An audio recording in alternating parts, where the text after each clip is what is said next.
What's going on, ladies and gentlemen? Hope you're all doing well. Welcome to the dwarf stream. So it's been a long time since we played these lads, but we're gonna give it a try today and see if we can get a couple wins at least, and go from there. All right. So we got the dwarves, and we have our opponent. So it's gonna be Adam is our opponent, if I'm not mistaken. So let me find him. Okay. We're up. Good luck. Have fun. All right. So we got our opponent here. We're gonna see what he's playing in just a second. No restrictions today, by the way. So all these scary factions are allowed in. So we have Slaanesh. We have, we have the, Slaanesh, I guess, is the big dog. And then you got Beastmen, Vampire Counts, Wood Elves, a couple other big scaries as well. All right, let's get it. Let's see what my opponent's playing. No response from him yet, but I assume he'll be here in just a minute. And the maps are going to be for round one. Do we Thunderbarge every single game? I don't know. Well, we're trying a little bit of both, Beaver. Yeah, we're going to be trying to win for sure, but I haven't played dwarves in ages. I'm going to be learning on the go, so there's going to be some trial and error today for sure. Copy. Okay, so we're playing Warriors of Chaos Sweat in the first game, and 1, 2, 3, and let's see who's going to be banning first. So the first map ban is going to be Adam. You ban first, G. So yeah, right out of the gates, man, going against a really strong faction. We got the Warriors of Chaos here. The Dreadmaw will rise. Winning this tournament will be a tall order. Yeah. Oh man, it's gonna be tricky, dude. Let's see if we can at least satisfy a couple grudges. You know, that's the big thing. Yeah, we need to satisfy a couple. Now let me open the sparkly water here. There we go. Any sieges later? Yeah, Boone, we might do some sieges later. Yeah, towards the end of the stream. This is a 5-rounder, so it's 5 rounds plus semifinals, grand finals. Yeah. Yeah, Dreadmaws do seem very good against dwarves. So he's going to ban Altar of the Champion, and we'll play Bordello. Good luck, have fun. All right, so we're going to play in Bordello Landing. So we have the classic map. Let's go ahead and get that one selected here. Bordello Landing, there we are, and cool. So man, where do I frickin' begin in this matchup, dude? I have no idea where we begin with this one. Just trying to figure it out here. What do we need to worry about? Dreadmaws are obviously a problem. Yeah, I can see Dreadmaws being very scary. And the Air Force, what do they have? They have Chimeras, Manticores, that you're probably actually going to be seeing. Maybe some Hellstriders to do a little bit of pushing. I don't know. It's so good to see you satisfy the grudges. Hey, Dowie Delve, thank you. I'm going to try, man. It's really not my style right now. I'm so rough with the dwarves, but we're going to give it a good college try and see what we can do. Oh, boy. Oh, man, against Walk, too. All right, so Bearmen are there with great weapons, regular Bearmen. Forsaken are, of course, popular. We're probably going to see some Forsaken. Let's see, what else? I'm trying to think. Yeah, in terms of like back objective pressure, they can certainly do a little bit. What about like Goblin Hewers? They're really only good against like trolls and things like that. Mass Hammerers? Yeah, Hammers are pretty Chadley units for sure. I don't know about the Hammerer. Yeah, I don't know about that. It seems a little bit scary. Yeah, what does Walk do against dwarves? You know? What do they do here? I don't know. I guess we're going to find out. Could be Valkia, too. Valkia sometimes used to shut down, like, gyrocopters and things like that. So that's another thing we got to watch out. Champions of Slaanesh are a problem. Yeah, I bet they're pretty good here. But they are also, rather squishy. So there is that. Thunderbarge, yeah, Chimeras will just chase it down. Yeah, Chimeras are going to chase down your Thunderbarge, probably. I think Warriors of Chaos don't have too many problems with it. Although Thunderbarge in reserve would be so funny. Saving up, like, 3,000 points and then pushing out. That would be something indeed. All right, so I have an idea that is risky, but it's going to be super fun if it works. Okay. Do we try that? Yes. Oh, why am I doing this to myself, man? Out of the gates. Hey, what's up? Hey, you're from Turin City. Turin, yeah, nice, man, nice. What is cracking? All right, so Bordello Landing, a forbidden map, certainly. Marauder Bearmen, Armored Chaos Trolls, Chariots, a few other things like that can present problems in this matchup, probably. Yeah, Trollhammer Torpedoes do seem decent here. They definitely seem like they can put some hurt from downtown. I don't know about 4 of them, to be honest with you, but there is that. We're going to try this. This is definitely a different playstyle than what you would normally see, probably. But I think it could have some potential and do work. Okay, so that Vanguard core is about ready. Gonna need a couple of you guys. I think max out on these is going to be important as well. Slayers are obviously big in this matchup. I do wonder about bringing like Doomseekers, like if they're any good. You never know. You never know, man. I wish we had access to domination battles in campaign. Yeah, that would be pretty cool if it was actually integrated. Like what you could do in domination is you could have like, although you'd have to in campaign domination due to the fact that units can be recycled, you'd have to maybe have domination without unit recycling. I'm not sure how you would do that. The Dreadmod kind of ruins the arty strat. Yeah, maybe. I'm not like the Dreadmod is scary, but I'm not gonna like play like afraid of it the entire time. You know what I'm saying? Yeah, that is not the game plan. Okay, so we're gonna get you, and okay, so I think we'll get one of these guys. What's interesting about Doomseekers now that I'm like reading them is that they have Vanguard deployment. We certainly don't think of that, but yeah, Vanguard on them is not bad at all. As far as like the hammerers go, yeah, I do wonder how like dwarven like hammerer type units would be. Hey Matt Barnes, thank you for becoming a channel member, dog. Yeah, thank you. Thank you. Greatly appreciate it, man. Welcome to the family here. All right. So Slayers are going to be relevant, obviously. I think just regular Slayers are pretty necessary here in this matchup. And Hammerers. I mean, against like Forsaken spam, I mean, they do have 100 armor, pretty good combat stats. I suppose they could be like a fun pick. I don't know. It seems like a little bit risky, though. What does Walk have that really just gives them the business? We'll have to see. All right. So we're playing Unorthodox here. I'm just going to be exploring a bunch of random stuff. Seeing what sticks, what works, what doesn't. You know, you guys get the idea. Okay. So what else do we need here? I think that's fine. And then maybe we cut one unit here. Now that's a good. That's a good and tasty. Yeah, the smoke bombs aren't bad, Bowie. I don't think they're bad. Definitely some of the slowing effects. But we're going with a different character than you usually see. Hoping that it's going to work out for us. Yeah, Grombrindle, the White Dwarf's pretty rad too. He's got the flash bomb. He can put in some heavy lifting. Yes, and let's go ahead and get this and cut that. Yeah, homie's good. We are playing the dwarves today, man. We're going back to basics, and we're playing a sweat faction in round 1, so it's not going to be easy, but we're going to give it a good try and see what we can get done. That's the idea here. All right, so let's cut this, and then we got, what, 650 left? Okay. That is all right. That is okay. Coast Alton, yeah, playing Unorthodox, the Coast Alton doesn't approve. Yeah, it's pretty funny, actually. All right. Cool, man. Yeah, I think that'll do, Pig. That'll do. Go like have fun to my opponent. Let's see if this build works. What do we not have answers for? Oh, man. I don't know how to play dwarves anymore, dude. Yeah, if they have a Hell Cannon, is what it is. The Hell Cannon, I don't have any like really valuable things for them to shoot at, I don't think. So, yeah. If they have the dreaded Hell Cannon, then let the boy watch. Let him feast, you know? Let's say, good luck to your dog.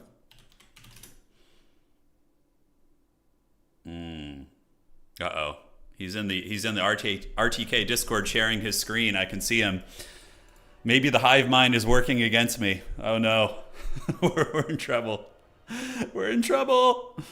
Dogs and harpies are issue. They can't bring harpies. Warriors of Chaos. Yeah, they don't have harpies. You don't have furies either. It's mainly going to be hounds and Hellstriders is what you're going to be having to deal with in your backfield. So, yeah, that's the game plan there. You always know you're in trouble when one of your opponents is in a clan and they're like in a Discord with like 7 other dudes from the clan. You know, just like scheming and sharing builds. It's scariness.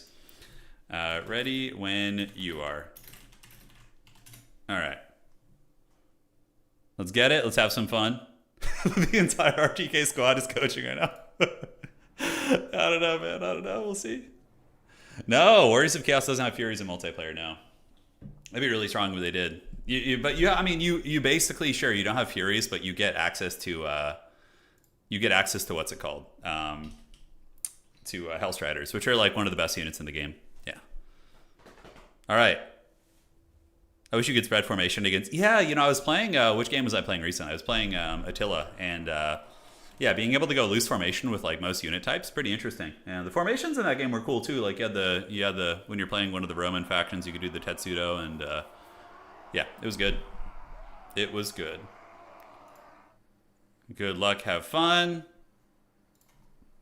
Okay.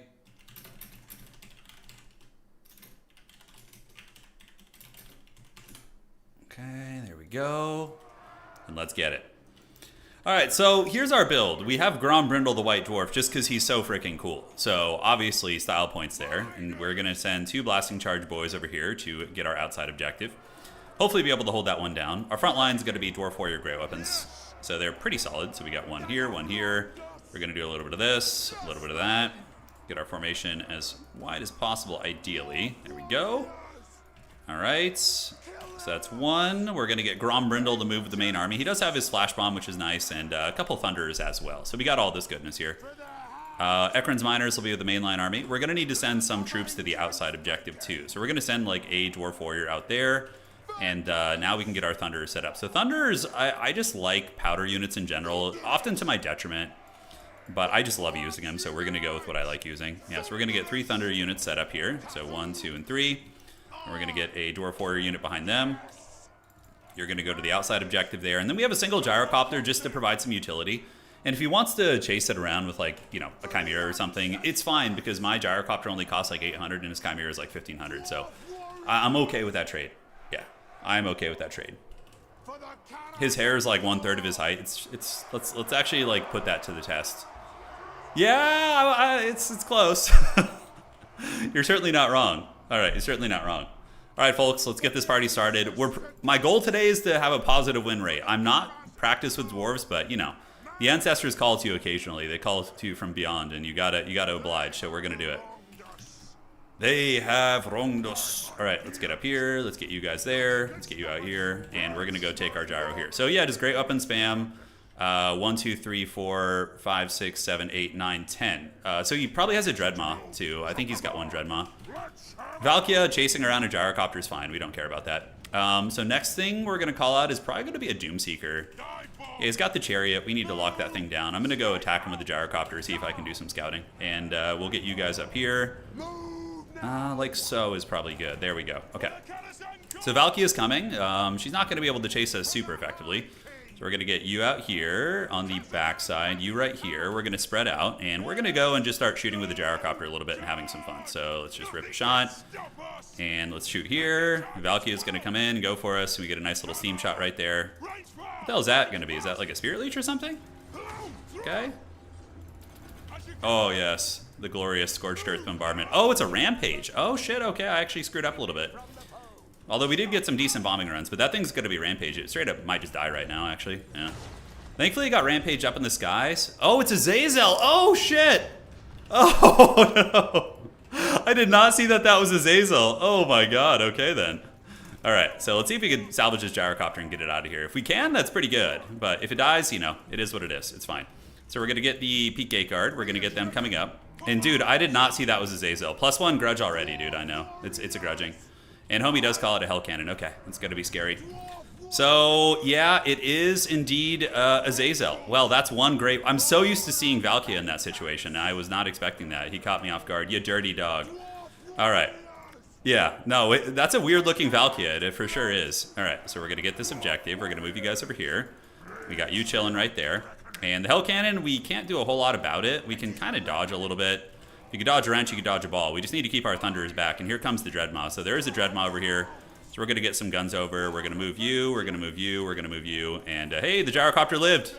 The memory remains. Let's go, baby. Get that Gyrocopter out of here. All right. That is what we're cooking with, guys. That is good stuff right there. All right. So Grombrindle's going to be chilling right here. Peak Gate Guard going to be in the back. He's coming for the guns, which is fine. So we just fan out a little bit. Call it a day. The Gyrocopter ended up running. Sad face. You know, what can you do? Can't win them all. But we do have the objectives, right? So that's good. We're going to get Grombrindle in there to start bashing and having some fun. And yeah, you're going to fan out here. We're going to fan you out maybe back here as well. The guns will come in eventually. We don't want them on the Peak Gate Guard either. Oh, the Gyrocopter's back. Okay, hell yeah, let's go. You guys ready for the memes? Oh, dude, if this Gyrocopter gets his freaking Hell Cannon, I'm going to laugh so hard, dude. That's going to be so funny. All right, so we don't know where the big dog is going. We're going to keep looping you around. Loop you here, and loop you here, and get one of you guys out there. And Grombrindle's getting in there and having some fun. And now we're going to go there and get this. And we just need to see what his trouser snake is doing. I don't know where he's actually going right now, but yeah, we'll move you guys up around this way. So Grombrindle is laying a whooping on these guys. So let's get you guys back a little bit. Get the blasting charges up on these Marauder Bearmen. So you guys retreat. And we're going to get one of you guys to the middle. And looks like the trouser snake is coming over here after this one. Yeah, a little bit hard to tell. Anyways, he doesn't have any anti-air here, so the Hell Cannon might actually die to those units, which is great. So now Grombrindle is a little bit trapped up here, so we're going to move the boys in. And Grombrindle has no fear, of course, is on the cards. All right, so he's chasing. We don't want to blob up too much. And now we need to get these Thunders moving up, because we need them involved in the conflict, right? All right, so yeah, we do get some shots on the Hell Cannon. Let's get behind him. This is good.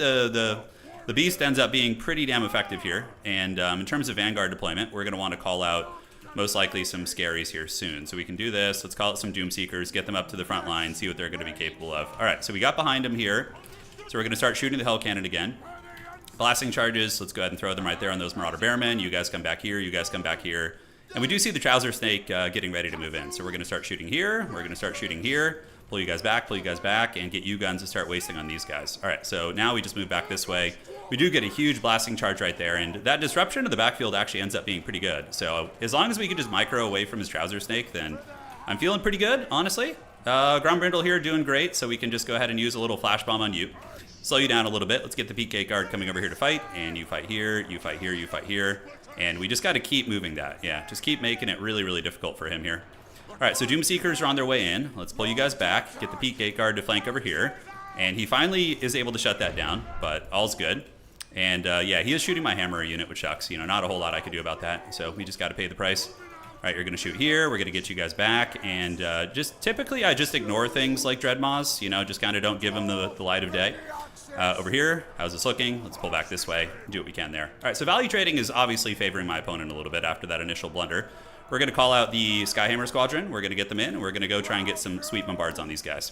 All right, Deep Burrowing is active. Let's get you guys there. We're going to reform the ranks, keep shooting this Chariot Master, and the Skyhammer Squadron is going to come in and hopefully be able to Scorched Earth a lot of his units. But my Elite Infantry are paying a bit of a price, which sucks. See if we can shoot down that Chariot character, keep retreating you back away from the Dreadmaw. And then we're going to need some regular Slayers to come out, probably, just to defend things. So Slayers are coming. Let's get you in here.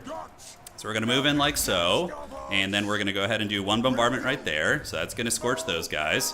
Blasting charges are getting it, and we do see these guys coming in. So let's get these guys after the Chariot, and then you, Skyhammer Squadron, can go ahead and do this. So we do get a big bombardment there on them, and then we need to go help out our boy Grombrindle. All right, let's pop this right now.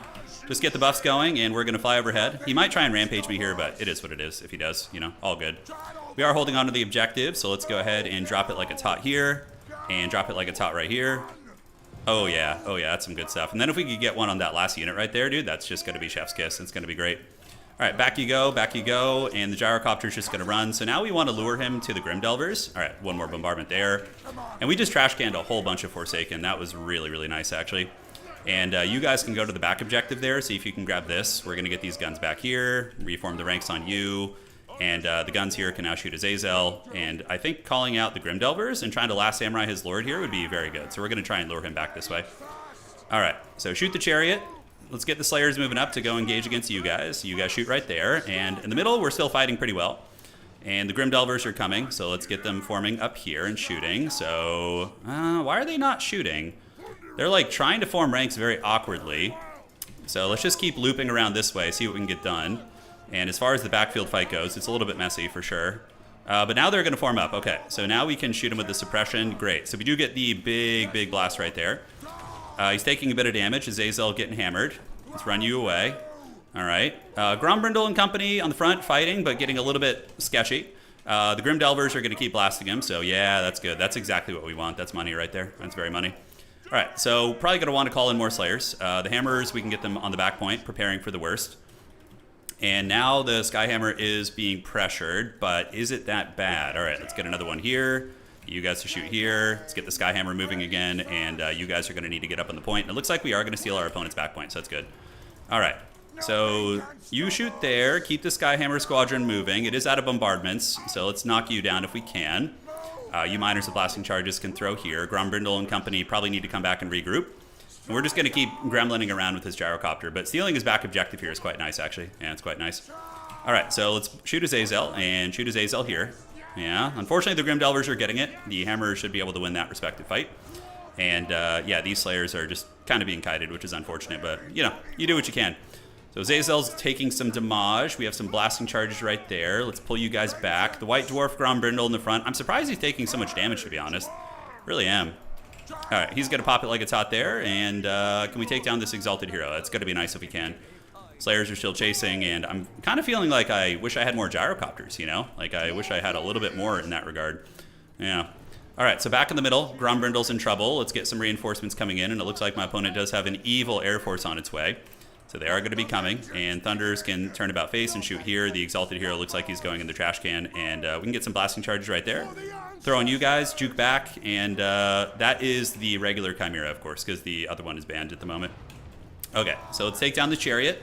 Looks like the back objective is stabilized. The Grombrindle probably wants to keep fighting here, I'm thinking. We do have the double cap on him still. I mean, we're still very much in this game. It's been a good scrap, for sure. I'm learning a lot. Down in value, though. That does hurt. And let's get these guys to come in here and shoot. And we're going to get you out there to go chase a little bit and see what the White Dwarf can do. He might need to retreat back. I mean, we have a little bit of support, although my opponent's coming in to attack me here. I don't know how Gromby's going to do there. We're gonna find out. We are going to find out. So let's go get you to shoot here. You to shoot here, and you guys can reinforce the middle a little bit. Let's get you guys to take these down and probably unsummon the Grim Delvers, to be honest with you. All right, so the White Dwarf is going to try and boink down his Azazel, so we need to just keep spamming on him. And you're going to go ahead and shoot him too. And if Gromby can get that snipe there, that's pretty freaking clutch. That's really, really good. So Gromby's going to try it out, see what we can get done. And now we can get Dwarf Warrior, Dwarf Warrior. We just need dudes to head to the middle, basically. Yeah, dudes are needed. If I had a smoke bomb here, man, that'd be so good. All right, so he does get a very lucky attack animation there, which kind of pushes him out of the hitbox.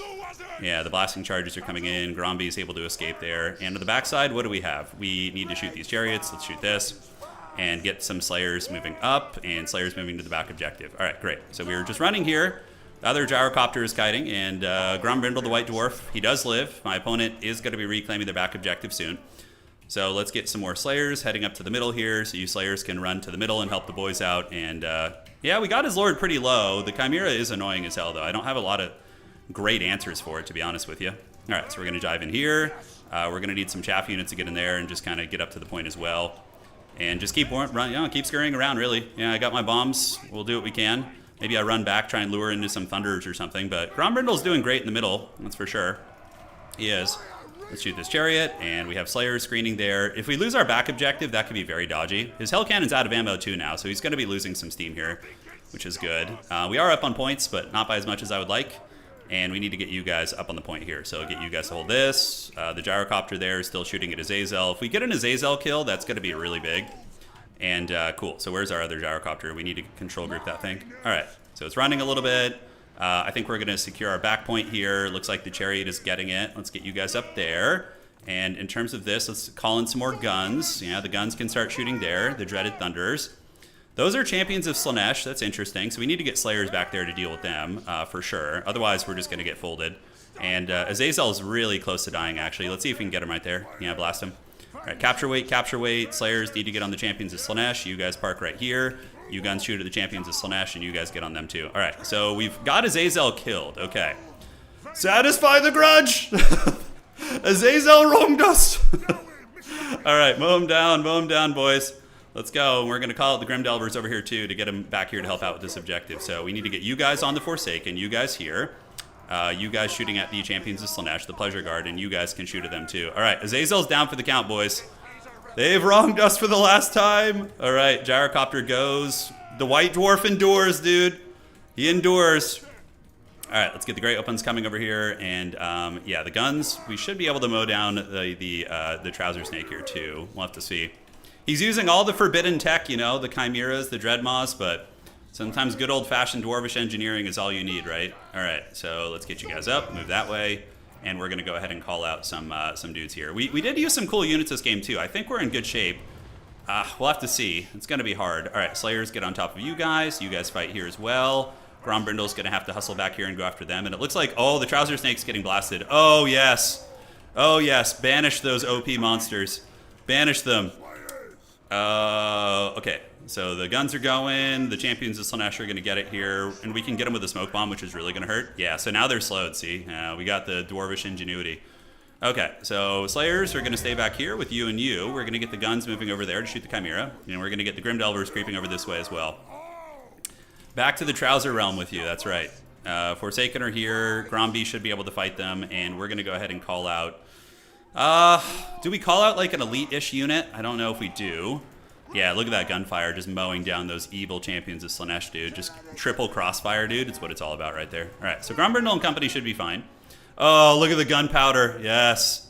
Yes, give them the business. And we can go do a bombardment run on those guys. I think we got this one to the bag now. His army's pretty bare bones on the battlefield. He is split pushing me a little bit, but, you know, it is what it is. All right, shoot the Chimera. Keep the Slayers chasing. Yeah, we still got it. Still got it, dude. Oh, man. Yeah, the dwarves taking down Walk. All right. I really thought that was Valky in the beginning, dude. Oh, that hurt. That was such a setback. That was such a setback. All right. GG, dog. Too much micro struggling. There was a hell of a lot going on. All right. Well played, my opponent. It was a good match. And the grudge is satisfied, dude. The White Dwarf Grombrindle getting in there, doing it for the boys. Yeah, you gotta love it, man. Thunders, okay. The initial gyro actually did pretty good, but I did resummon it, so that's why. The Skyhammer got 2,000 value. Hammers, unfortunately, got Hell Cannoned. Yeah, that was a mistake calling them in, I think. Yeah. Thunders tried their best, man. That's right, Dreadnought, that's right. Hey, thank you for the donation, Dowie Delve. That's right, man. Yeah, Skyhammer's really good. Dude, when the Skyhammer came in, it just straight up killed like 5 units. It was like 2 Forsaken units just got brought to nothing. Yeah, it was good. Grim Delvers are also huge. Yeah, they got 1,100 value there, so that's not bad at all. Grim Delvers are one of the coolest units. Like a Dwarven like tunnel force that comes up from the ground and just like snipes something. It's awesome. Yeah, it's awesome. All right, so that's solid, man. I'm very happy with that. Because he's a good player. Adam's solid. So getting a win in round 1 with the Dowie feels good. And now we have some cushion. We can like actually lose games and feel okay. Righteous victory for the dwarves. That's right. I know. The Hammers, I almost went with Thorgrim Grudgebearer. My build was almost a Thorgrim build, which might have been fine too. Thorgrim might have been better than Grombrindle because he's way tankier. Yeah. Yeah, Hell Cannon. I was going to bring a cannon of my own, but I didn't feel like defending an artillery piece against like a Chimera flying overhead. Yeah, I don't know. So it's going to be Warriors of Chaos, and there we go. Okay. I really thought that was Valkia, dude. Usually the first game of the day, I'm a little bit foggy. I don't like play super well, but yeah, that was that almost cost me. I thought it was Valkia. I was like, oh, I'm just going to kite her around and just bombard his army and get some free value, but no, yeah, not the case. All right, so let's take a look at the tourney, see how we're looking here. It's a 5-rounder, and we have of course, a semifinal and another round after that. So prepare for the bear getting the buy round. So just give me a moment, guys, to do some buy round action to this homie here. Time for the blimp. Pwn, why do you have to appear out of the shadows and just whisper the evil strategies into my ear, you know? You know what? Like the trouser snake was annoying, but like you kind of just ignore it. Like it can chase one unit around, but if you just like kite it, it's not the worst. If there was 2 of them, yes, I think it would have been very rough. But with just one, which is we are restricting Dreadmaws to 1 because I'm fairly certain that's what Creative Assembly is going to be doing for the next bounce pass. Is that they're going to be restricting the Dreadmaws to 1 in multiplayer. So that's kind of, we're just using that template. All right. The blimp, if we don't have a chance at making top four, then I will summon some weird builds and experiment. That's when I like to just like trial and error and try weird tech. Yeah. The build worked okay though. I like Thunders a lot. Thunders are like a nice well-rounder. Like they're relatively cheap. They hit hard. They have 80 armor and shields, and they have okay combat stats too. They try their best.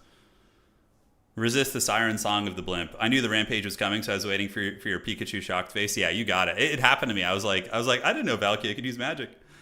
Yeah. No, Dreadmaws are actually best against static shooting. Like Dreadmaws are incredibly good against like Thunder type units, and they're also really good in infantry fights. Like if the Dreadmaw had been mixed in with his Forsaken on top of my like miners and my my Dwarf Warriors, that's really strong too. All right, let's see. Yeah, I mean, I wouldn't be opposed to going back to Battlefleet Gothic Armada 2 for like one stream, but my problem with it is that it had like some weird crashing issues last time I tried. I don't know if like what they did to the game or maybe they did a patch that like broke things before they stopped supporting it. I don't know, but yeah, it was a well-rounded build. We had a little bit of everything. Okay, only one game left to go, guys. One game left to go. Uno mas. So we take a look at the tourney here. Yep, so we got Martinius and Rangito. Rangito is that Giga Chad Nurgle player who made it to top 4 the other day. I hope he makes it today. We'll see. Azazel did get punished pretty bad by the Grim Delvers in the back. That was probably the turning point of the game. I think if Azazel had been healthier, I probably would have lost the game because he probably could have gone in and finished off Grombrindle in a duel if he was like 75% health plus. But getting him with the Grim Delver volley was nice. Love seeing the dwarves who started Dragon Slayer today. It fits perfectly. Hell yeah, dude. Dragon Slayer is one of the Gotrek and Felix books, right? Let me look. All Gotrek and Felix books. Let me see. Yeah, so I read Skaven Slayer, Demon Slayer, Dragon Slayer, and Beast Slayer, I think. I have not read Vampire Slayer or any of the ones after that. Yeah, I've only read the first 4 books, which I should get back into those, man. Those books are really fun. They're just like simple, easy reads, not like super, doesn't require a lot of investment in thinking. You just kind of roll with it and have fun. Yeah, I want Nurgle to win so I can fight another slow faction for sure. Nurgle versus Dwarves is a really fun one, actually. It's really, really fun. The mid-game Skyhammer call-in does work when enemy is all invested. Oh, dude, Dowie Delve, you're 100% right, dog. It's so strong. Hey, Lich Lord, thank you for resubscribing, man. All right. So let's see here. We ready for the next round? I think it should all be done by now. Prepare for the bear. Got his dreaded buy-round point. And all games are done. All right, so time to go to the dogs in round 2. We're probably going to play a killer here. Let's see. And try and get another win for the Karazhan Corps. Even if we lose the rest of our games, just getting that game 1 win, man. It was everything. All right, advancing Swiss. Round 2 is coming right now. Nurgle versus Dwarves is pretty bad for Dwarves. I'm ready for it, Max. I have a forbidden tech that Nurgle players don't know about. You just wait. Oh, we're playing Serkia. Oh boy, he's probably on Wood Elves too. This is going to be incredibly hard. All right. So, Goblins, round 2. Round 2. Feel like have fun. Okay, let's do this. And we got that going here. Why am I being pinged? I'll drop you. Sorry, guys, got to do some admin stuff before we get our game going here. So let's do this, and we're going to find you. Okay. So drop there. And first check-in didn't work. I noticed late. Do I wait around?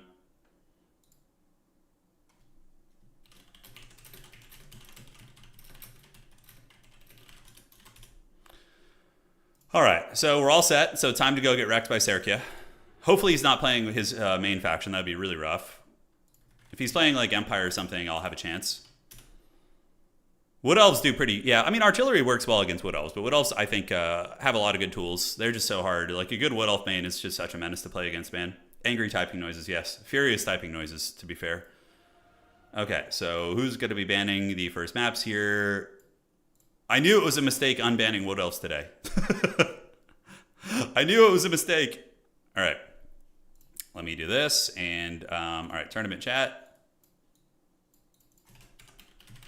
Glidden and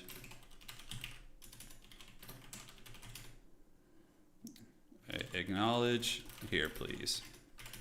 Okay, so and just need to change one thing here, do a little bit of that. Okay, so Flidden will be playing against Jay Phoenix this time around, and then I need to adjust the scores. I don't know about that, Maximilianer. It's not as easy as one would think there. All right.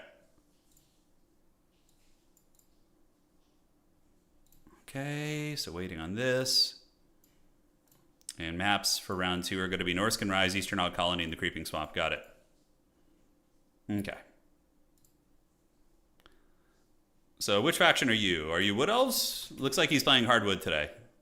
Yeah, I think he's playing Hardwood. So Norscan Rise is like Yeah, Norscan Rise is probably fine. Eastern Isle Colony as well. Creeping Swamp is probably the one we don't want. Banning Swamp. Go, be gone from the swamps. Hey man, pork chops. I'm glad to hear that, man. Glad to hear it. All right, Hidden versus J Phoenix. Sorry guys, just got to admin this real quick. So J Phoenix would be in the name. Okay, and then we take the buy round off here. Okay, perfection. Hey, thank you for the donation. I just missed that, T-Rex. For the Dowie, the dong is mustard. Oh, brother, thank you. Thank you so much. Oh, yeah, sorry, I did miss that. I don't know why it didn't pop up on the notification thing I have. Thank you, man. No, I see it, T-Rex. Thank you. All right, well, we'll try and mustard the dong for you, all right? How's that sound? So we're going to play on Norscan Rise. Norscan Rise. Rise, Norska, rise. Okay. So I'm going to be a little delayed here just because I need to admin some of this witchcraft. So let's do that, and then we're going to refresh this. Yeah, the Rangers do very good against Dowie. I mean, they're vulnerable against shooting, but the Wood Elves typically dominate the shooting aspect of the game. Although there are some old school techs you can use. I don't know how effective they are anymore, but you know, we'll see. Okay, so that's that, and then we need to do this, take you out of here, and adjust the score there. Great. Yeah, Rune of Speed is all right. Yeah, you definitely get some mileage out of that. All right, so let's get you guys. I'm going to do this, and then we'll get you guys there. He said he wants the blimp. No, he didn't. I did not see that in his message, dude. I did not see the message from T-Rex about the blimp.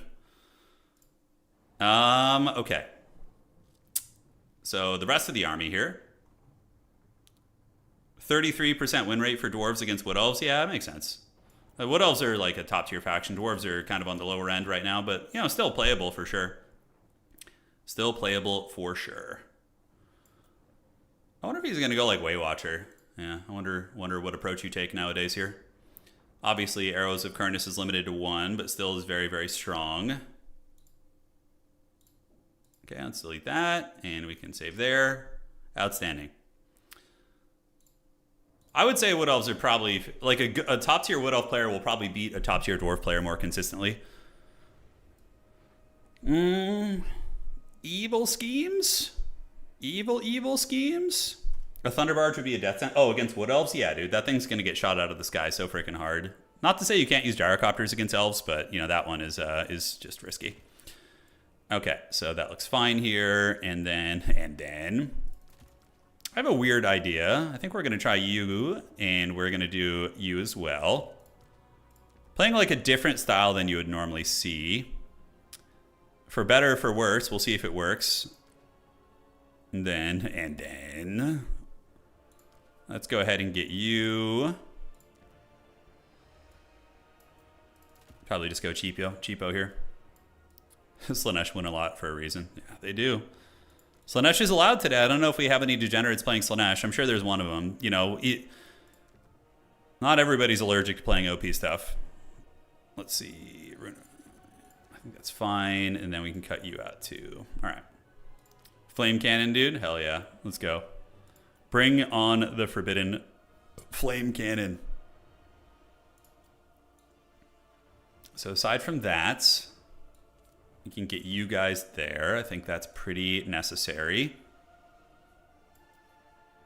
You can kind of armor check the Wood Elves, but the thing about doing it with Nurgle is, well, Nurgle has a little bit more mobility and some heavy cav that you can also incorporate, which helps. Dwarves, I'm just experimenting here. I'm just trying some weird shit to see if it'll work. You know, that's the game plan here. All right, so we got these. And I think this is all right. Yeah, I think this is all right. We're kind of playing the map a little bit here. Yeah, we're playing the map ever so slightly. So let's get you in the mix. Obviously, we're going to max out on these guys. Slayers are good, but Slayers also do have a really bad time versus Archers, so you got to watch out for that. I don't know about Slayer Pirates here. Single cannon is always a decent choice on this map. Just maybe to have it in reserve or something. Yeah, alrighty. So let's do that. And then what do we do? What do we do here? All right, I think I'm about ready. It's an ambitious build. It could work, or we could get obliterated. One way or the other, we're going to have some fun. And go from there. GLHF, man.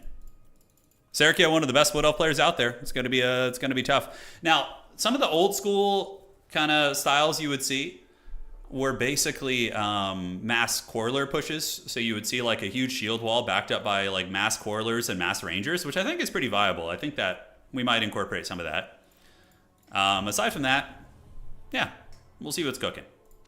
We will see what's cooking. Oh, I just actually had a spark of inspiration here, guys. I got to change something up here. Forgive me for the delay. Yes and yes. That's got to be 500 here. And then what can we get for 500? Yeah, we can get you guys. That's great. All right, now we're officially ready. Yeah, because Wood Elves would have problems with that, but that was way back in the day. Basically, that was before Wood Elves had like armor-piercing cav and you know, Wildwood Rangers used to be anti-large back then. It was like a whole different matchup. Now it's trickier, I think. Yeah, trickier. Well, I'm ready to get blasted. Let's have some fun. It's all part of my game plan, right? Because if he beats us, and we go into the pits, and we can submarine through the tournament. You know, it's our only chance. 10 Slayers trying to get the puny elves. Yeah, it would work great, dude. Just naked, shirtless bodies with mass arrows. Yeah, mass already works on some maps, but like good Wood Elf players are pretty, I think, adept at dealing with that. So, yeah, I don't know how well that would work. Slayers. Really curious what he's going to bring, though. You never know. Him in his elvish ways. If it were like a pure open field map, this one has some line of sight shenanigans. Like he's got this whole tree line over here on this side, and then there's a whole tree line over here on the other side. So I did go with flamethrower gyros in our opening builds, and we do have some Vanguard as well. So we're going to be Vanguarding up here with you guys and you guys. So they're going to be out there. And we have a hero squad. So we got Homie, Felix, a Rune Lord, and a Thane. The Dwarf Warriors, we're going to form like kind of a more narrow ranks. And ideally, we're going to try and get the high ground with our armor. Let's get you guys in 2, and then you guys in 1, and you can go here, and you can go here. And you guys grab that point with the dreaded Dwarven Vanguard deployment. And the Gyrocopters, we're going to just zip up to the high ground and try and get ground. Yeah, he might have 4 Way Watchers. He probably does, considering he only has 10 models. But yeah, I don't know. I don't know how this is going to go. Could be an absolute disaster. Good luck, have fun. You did call it, Bob. I saw you. I was like, damn, dude, is this guy using some screen hacks? He knows the build already, huh? All right. Let's get these characters out there. And, yeah, I don't know. Tempest and Nets are a great choice for his dwarves. They actually are, kind of. Yeah, it's funny. All right, let's get you guys over here. And if he does have Tempest, we just have to split up our gyros, basically. Yeah, he might have it. It makes sense to have it. He's fully invisible, so some sort of Elgy schemes are up. I do regret not going for a traditional build already. I regret not getting like, 5,000 Quarrelers and marching at him and just triple capping. The Thane does have really Chad facial hair. It's true, he does. Yeah. So we need to be very conservative with our Gyrocopters, considering he might have like a mass sniping force, and we're also going to keep our characters back a little bit. He's fully invisible, which means he's either in the bushes here or he just has like Way Watchers out there, you know. Okay, in the back we do see Hawk Riders coming. Interesting. All right, Hawk Riders we shouldn't be too concerned about. We're going to call in Grimdelvers here and have them to be really deep set. So if anything chases my gyros, I can just shout around them. You know, that's going to be the idea. So we're going to get right there. We're going to get you guys behind the pillar here. And we're going to go see what the Hawk Rider... He for sure has, like, some funny business here. Yeah, look at that. There's some shady McGrady business going. Probably Way Watchers or something. Yeah, so we do eat up a volley here. Way Watcher shooting at Dwarf Warriors is actually good for us. Not like obviously great being shot in the face, but it's relevant. So we keep the Gyrocopters on standby. We move you guys up. Elgy schemes are in full effect. We're going to pull the Grimdelvers over here. And the blasting charges, if they can get on the Dryads, that's going to be great fun. I don't think he's going to let that happen, though, that's for sure. All right, let's creep over here. And, just screen out that objective. We're going to get these characters coming over there. And we are needing to face the right direction. All right, so let's get you guys there. We do see Wildwood Rangers in the mix. So Homie's going to pull back. Grimdelvers are going to creep over here. And we do have this low ground point here, so let's form ranks. Form ranks, form, and form. Maybe the characters need to stay down here, I think. Yeah, I think they need to. All right, so that objective is going to go to us, and we're going to park you guys deep set and keep you guys right here. And then in the middle, what do we want to call out? Longbeards? Sure, let's get some longbeards. Yeah, longbeards are great. So we are eating some shots. Feels bad, man, from the Way Watchers, but eating them on silver shields is about as good as it's going to get for us. And the characters are just going to keep rotating between the two. We need to just see where he's going to go, basically. Is that a Tempest caster? It's a life caster. Okay, so he's going for life. Yeah, I think he's going to push this one, so let's keep the characters there. Keep the Grim Delvers up here. Just got to be really patient, man, in this matchup. Like, really, really patient. All right, we're going to get another Longbeard out. And just kind of send the armor going. And look at that, we even get a volley into him. Oh my god, my Dwarvish archers hit a Way Watcher unit. That's unheard of. All right, so back we go, back we go. Keep the characters, like, hidden in the shadows. Really, we need to play a patient game. Like, a very, very patient game here. All right, so you guys back, you guys back. And the Hawk Riders are lurking, so let's just kind of keep bouncing between the two. I mean, I can rip a shot here with these guys. And then there's no way he's going to come over there and let us have that, though. There's absolutely no way. All right, one more Dwarf Warrior to come up, and that should be a lot out in the middle. He's going to have to rotate and go for the high ground here.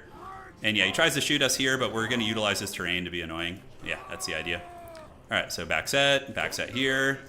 We have the double cap. We just play this game. Yeah, we just play it like this. And unsummon units, you know, hopefully the ammo will be used on, you know, cheap, crappy units, which is what's happening right now, basically. So let's get the characters up to fight the Wildwood Rangers. Grim Delvers are going to annihilate them, and then we're going to shoot there. All right, he tried to get sneaky on me, so we're going to go ahead and do a Rune of Slowness and get him. So they're going to be slowed, although they're still...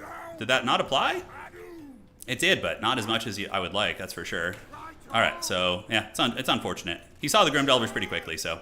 Clever girl. All right, Longbeards can fight the units there. We're going to get the Hero Squad to get in and fight these guys, and, yeah, let's see how this goes, man. Let's see how it goes. Those guys are forced back. You guys move in here. And the Hero Squad should trade pretty well, I think. Yeah, should trade pretty well. So in the back, we're going to get a cannon, and the cannon's going to start just shooting into the Starfire shafts, which is fine. And up here, we do have our Corlers. Our Norgling's Ironbreakers are chilling. We need to juke because he's targeting us here. And it looks like there is going to be some maneuvering over to this side. I think he's realizing that this fight over here is actually okay, or, you know, decent for us here. Let's get you guys in the mix and just kind of, like, hug the hill. Great. So, yeah, we need to stay out of line of sight of his Way Watchers, if at all possible. All right, so there's some Wildwood Rangers coming in. Let's blast them there. He does use Flesh to Stone, which is brilliant. And we're going to pull the Gyrocopters around here, pull you guys around here, and hope that this fight goes well here. Yeah, we do have those heroes, man. I mean, they should be able to win some of those fights. He's really trying to shoot us there. The blasting charges do go in, and now we're going to get up to the high ground and try and cook him here. Rangers need to shoot into these guys, and let's get the Flamethrowers to do this. All right, we're going to pull back. And the Grim Delvers are going to head off. Ooh, actually, hold on. That's really juicy right there. We're going to try and get him. All right, blasting charges. I think they're going to be nice here. Cannon is shooting into the archers and doing some damage. Probably getting into these guys is going to be better. We get a big flamethrower shot right there, which is excellent. And can we call anything out that's going to be able to help there? I don't know. Let's come down here and see if we can cook these guys with a little bit of flamethrower action. The Hero Corps in the middle is doing all right. You know, they're not engaged at the moment, but they will be in a second. And cool. So we get the cannon shot shooting in. We're going to flamethrower them. Norgumling's Chads are being swarmed a little bit. Feels bad, but it is what it is. And we'll call in some Slayers just to have a little bit of speed to get there. Yeah, nice flamethrower right there, though. That's good. All right, we need to unsummon, beat up units for sure. We need to unsummon all those bad boys, and our Hero Corps is doing very good. The Flamethrower Gyro is also cooking pretty well. He does get in range of us, though, so we got to pull back. Yeah, his archers are getting in range. We do annihilate that freaking unit, though. That's Chef's Kiss right there. That's really good. All right, Grim Delvers have reformed the ranks. Let's have them shoot here, and now we can get the cannon shots to start shooting into the... ooh, that's... Obviously, Lost Sylvan Knights are a problem, so we need to get on top of those. All right, let's pull back, pull back. We can send one unit out there to go chase those guys. And we do end up losing the high ground point, though, which is rough. So it's going to be hard, man. Yeah, we're going to have to get this one back. We're going to have to get this one on back. Pulling the Grim Delvers, get the flamethrower shots to go right there. He is running a little bit sparse on ammo. And the cannon shot, I don't even know what's hurting it. I think like a Wild Arrow of Kurnus or something. Yeah, something like that. Longbeards. All right. So you get on the Wildwood Rangers. We take down the Dryads here, hopefully. And Slayers can come in and help out versus those Wildwood Rangers. Not like an ideal situation. He's about out of ammunition. So we just got to keep juking well. And we need a Slayer call out here to protect this. I assume he's going to charge the cannon. You know, if he does, we can maybe intercept him in the backfield. Yeah, maybe. Let's pull you guys back. And do we have any more reinforcements coming in? We do have blasting charges. Yeah, that's good. All right, so let's get these guys. Keep the Arrow of Kurnus, Blitzkrieg bopping him. And see if we can flamethrower some of these guys. All right, Grim Delvers are running. We have some Slayers nearby. Let's go ahead and call out some Slayers to guard this, just to be safe. We get a volley right there, but yeah, these guys are going to hurt. They are going to hurt. Now, the heroes on the objective, not sure how they're doing. It looks like they're taking like 0 damage, so we're keeping value trading close, which is a good thing for dwarfs. It's definitely a good thing. Yeah, the objective there is going into our favor. Ooh, big flamethrower volley, by the way. Very nice. All right, let's get a dwarf warrior to come up, fight those dryads, and just keep cooking these guys, man, because our heroes will eventually feast like the heathen kings of old, you know? These are what, blade singers? Okay, I'm not too worried. I think our 3 characters can take on the blade singers. Nice, nice. Okay, so one big thing we need to do is we need to get an overcasted Rune of Wrath and Rune on these guys when they blob up, so that's going to do a shitload of damage. Check it out. Oh, yes, feast. Rune of Wrath and Ruin. Yeah, dwarves have magic. Nobody expects that. All right. So high ground is reclaimed for the Karazhan Corps, which is great. We're going to need to maybe get a blasting charge on you if we can. Yeah, keep going after you guys. Looks good. One Slayer can move up there, and now what we can do is we can even get some Dowie Tide moving through the trees and get ready to into the outside objective, I think. All right, so blasting charges do your thing. We do have the Slayers and the Norgumlings Chads fighting there. Good blasting charges. Let's just keep hunting these guys down with the gyrocopter force, man. I think that's going to be fine. And oh, we actually have had the middle the entire time. Okay. Hoping Felix Jaeger will be able to clutch that right there. And let's get the cannon to start shooting at... there's only 1 cannon left. Yeah, that's unfortunate. All right. Hopefully the Blade Singers don't just solo all my characters. That would feel really, really bad. All right. So we got that point. We got this point. And a couple of you homies need to get in there.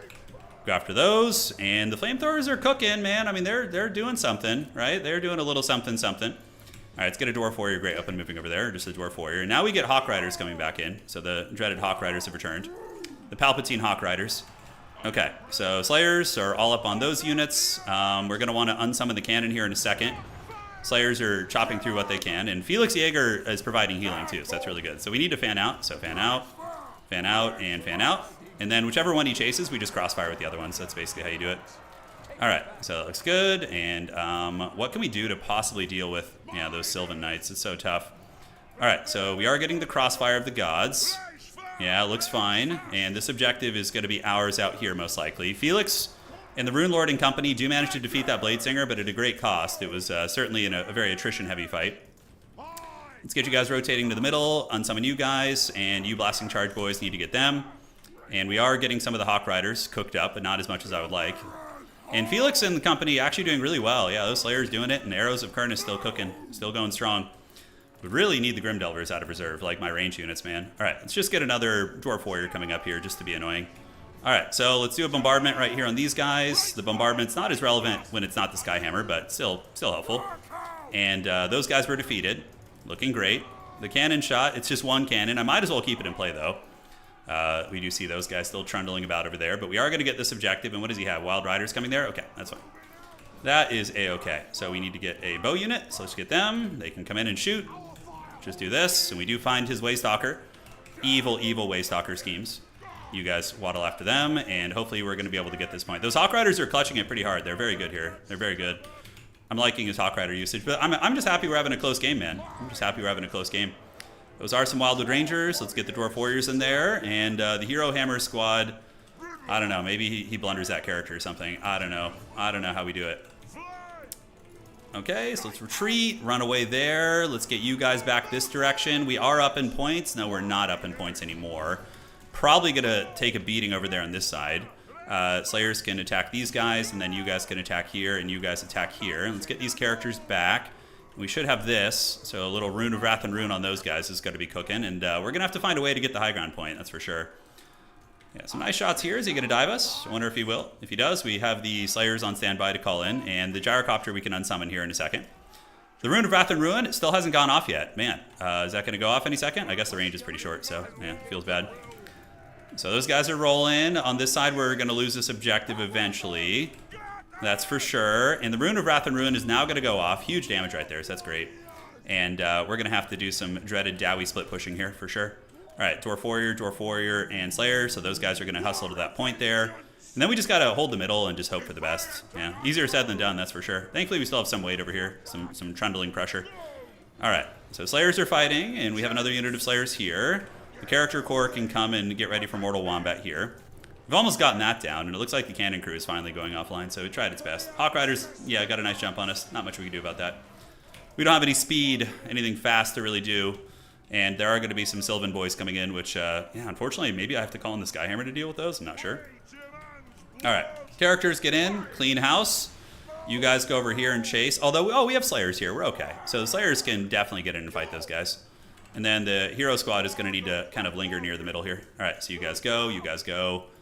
Yeah, it was a very different matchup in Warhammer 2, but when they didn't have access to all the frickin' great weapons. Okay, so those guys are waddling. We might be able to get the high ground here. And, I mean, I would call in the Skyhammer Squadron, but he's got those Hawk Riders. It's very, very tough.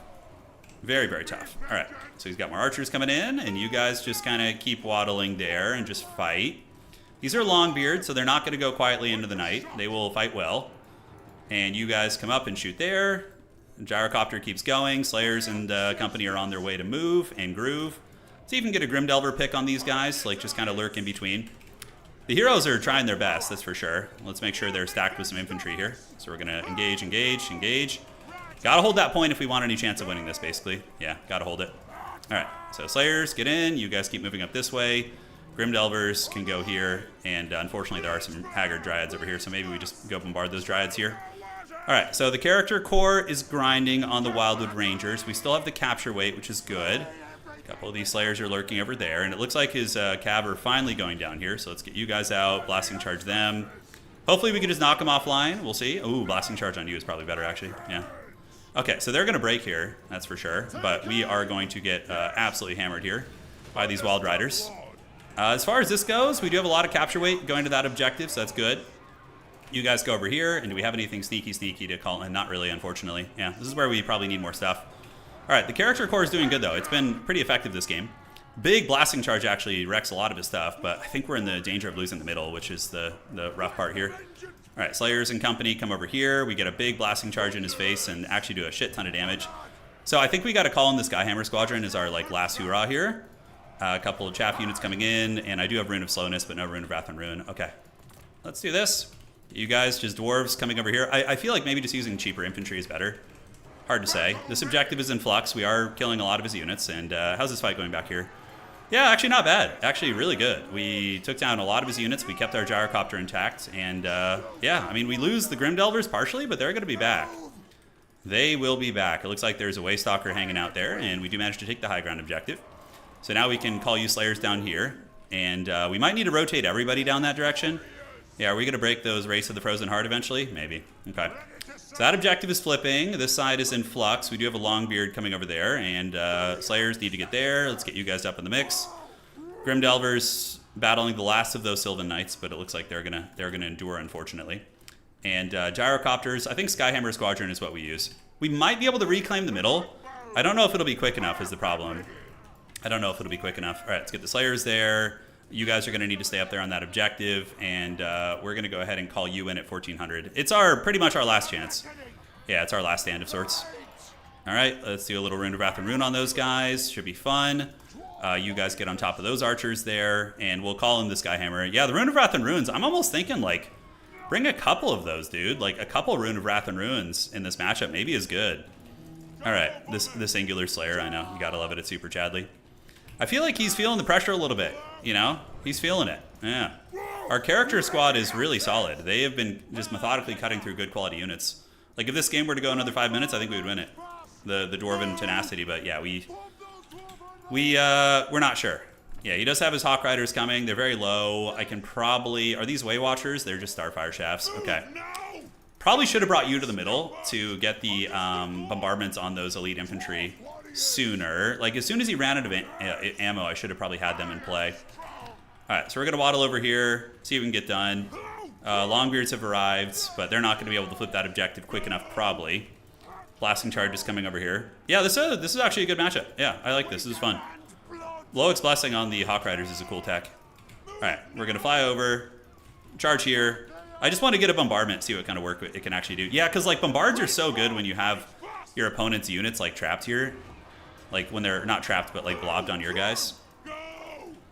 Oh, now they're, like, stuck. I can't move. Okay, that's weird. Anyways, GG. Yeah, it was a good game.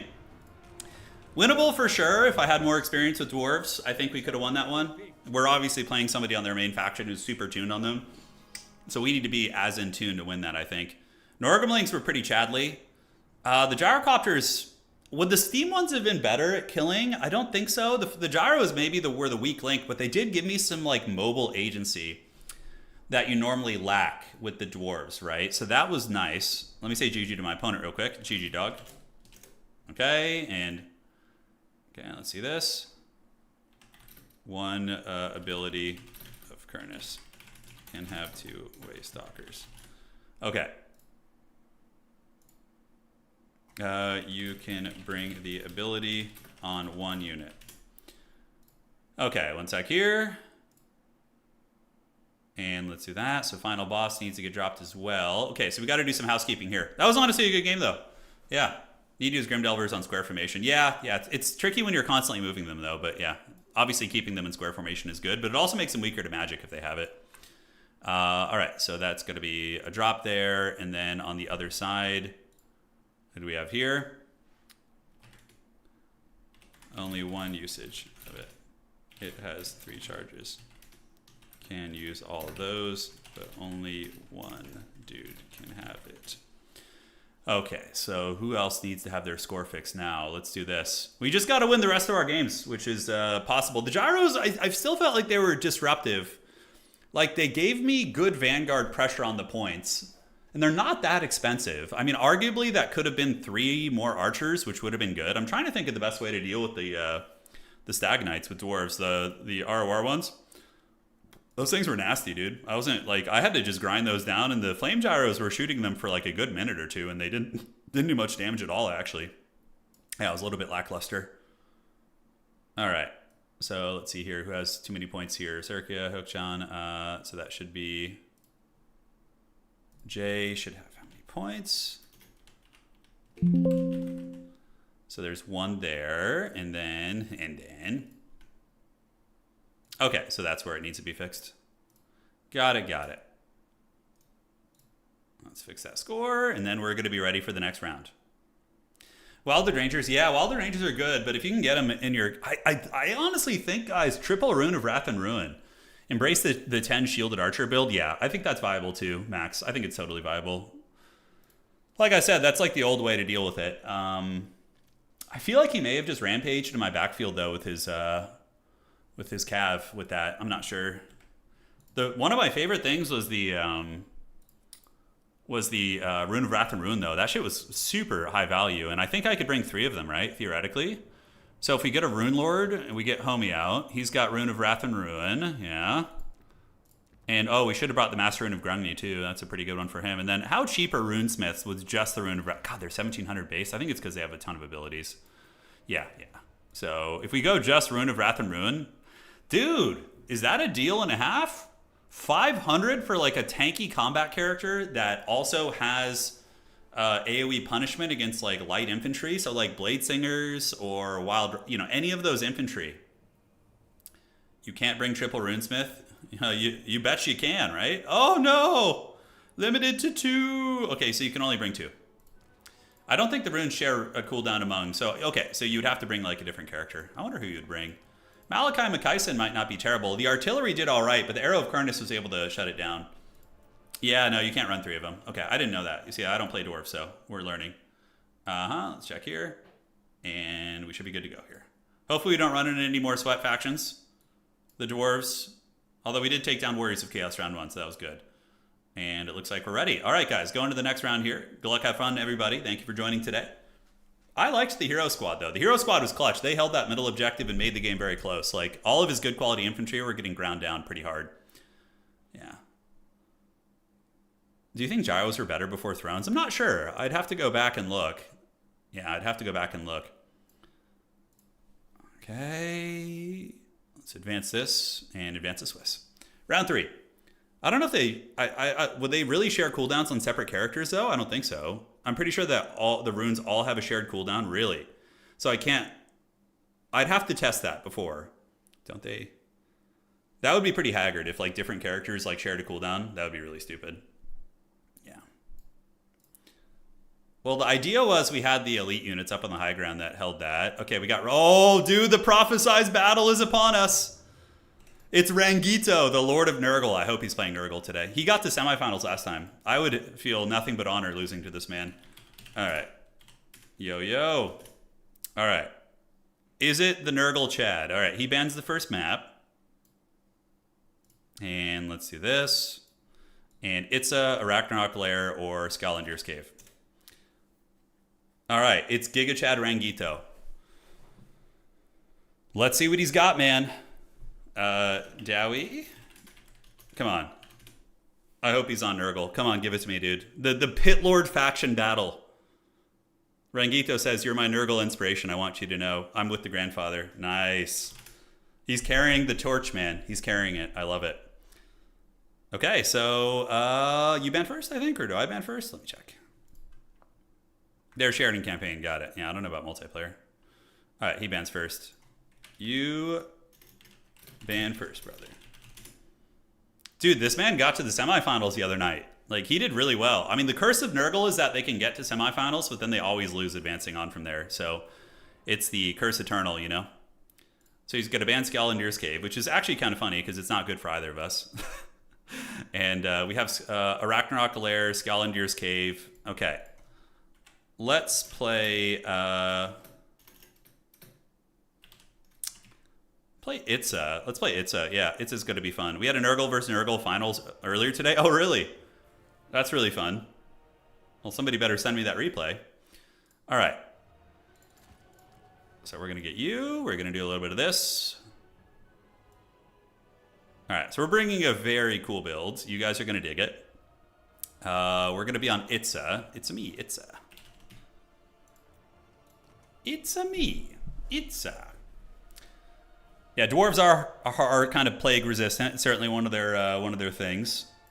The blimp against Nurgle, I mean, it's okay, Furies, but it does give up a lot of agency on the objectives, which I don't want to get stuffed back, you know. So we don't want any of that smoke. The legendary hate fest that is Dowie versus any non-Dowie faction. That's right.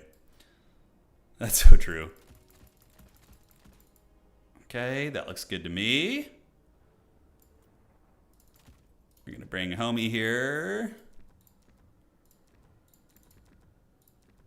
All right.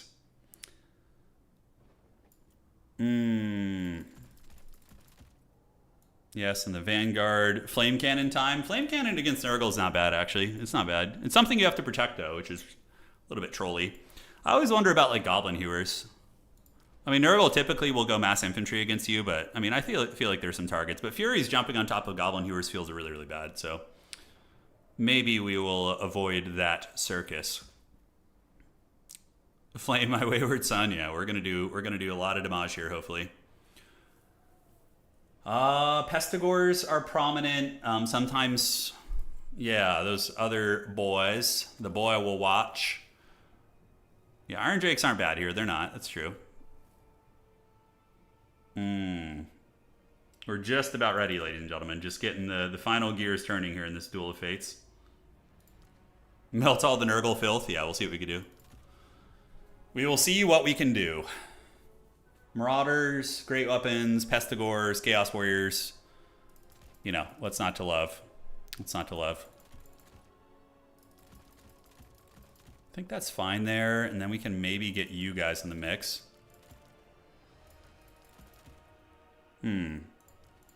Bugman's Rangers are really expensive at 800, man. You're paying quite an arm and a leg for those.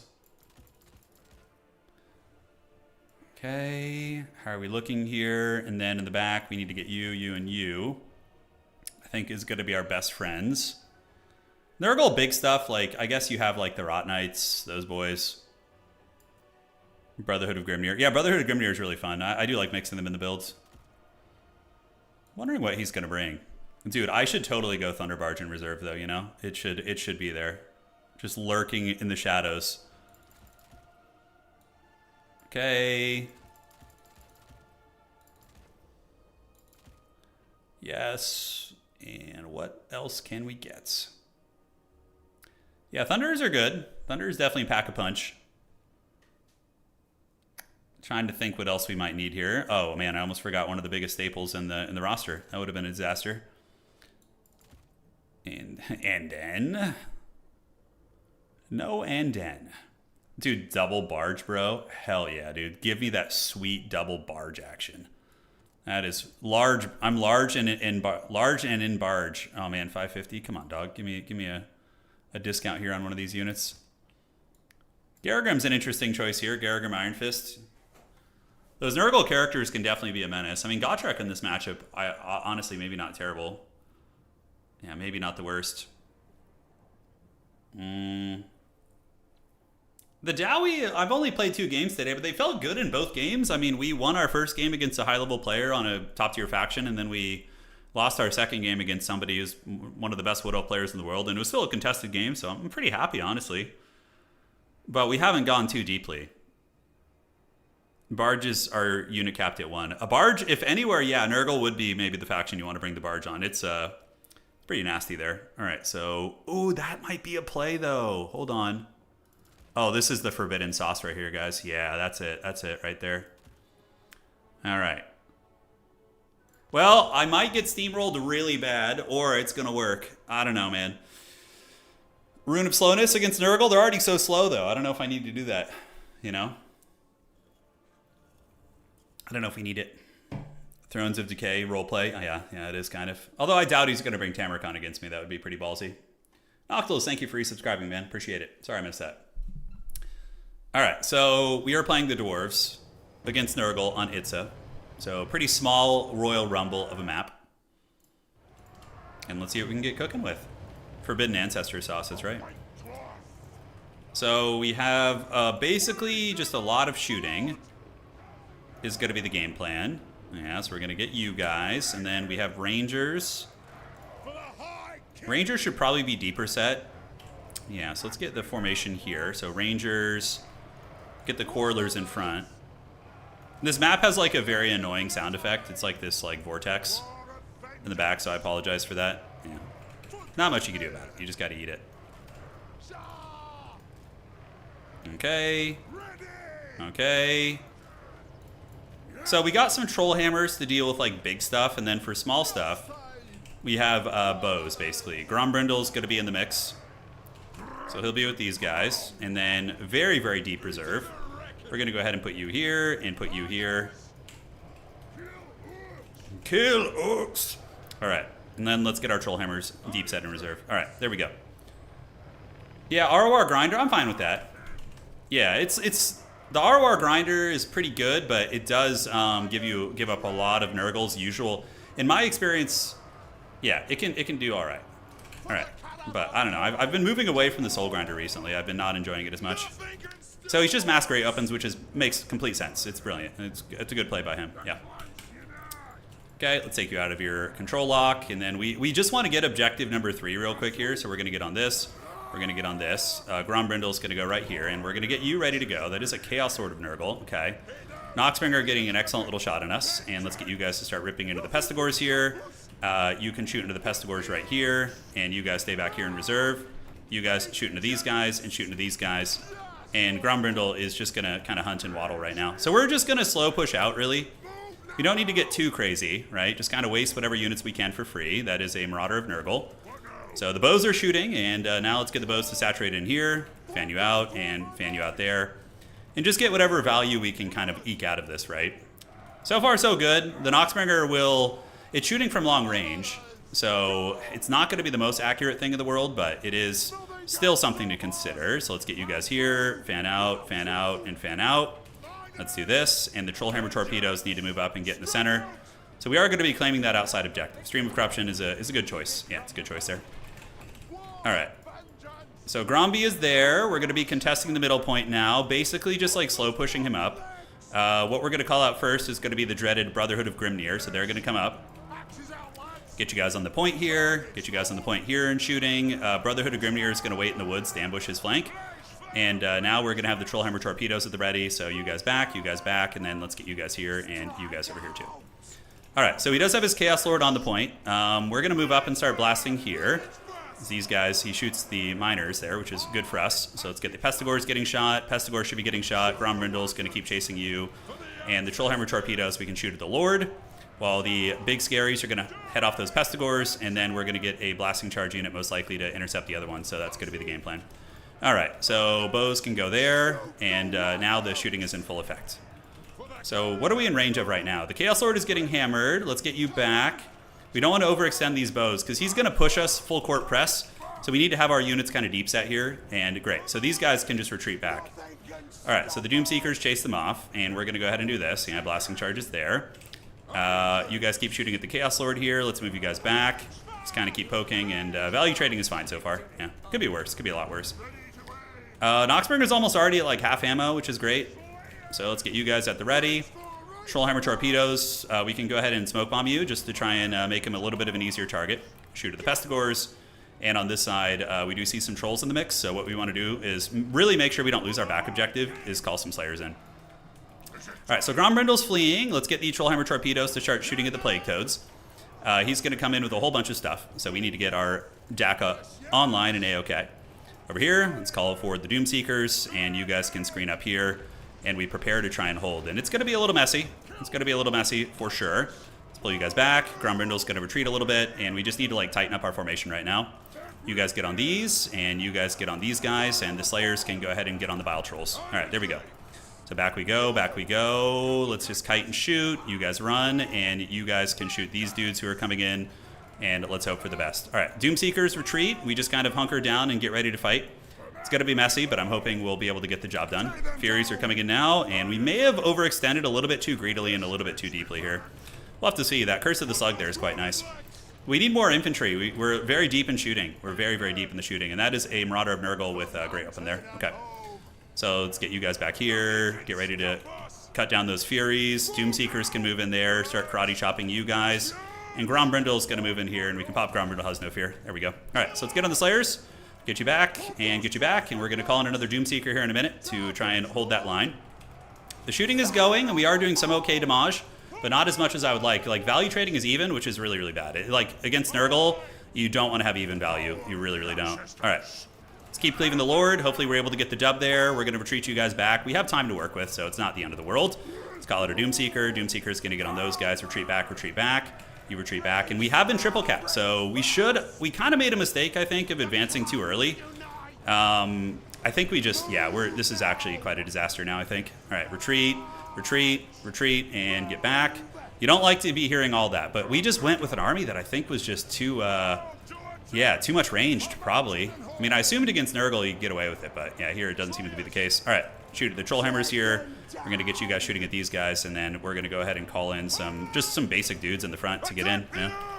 Grombrindle, laying a hurt down to the Chaos Lord. We are up in value, which is cute. I mean, Doomseekers are having some very effective trades where they are engaged. We're going to need to get an objective back soon, though. And Flash Bomb, can we do any Flash Bombs here? Yes, we can. It's going to slow down all these homies. And the Trollhammer torpedoes are now shooting, which is good. So we are getting some good shots.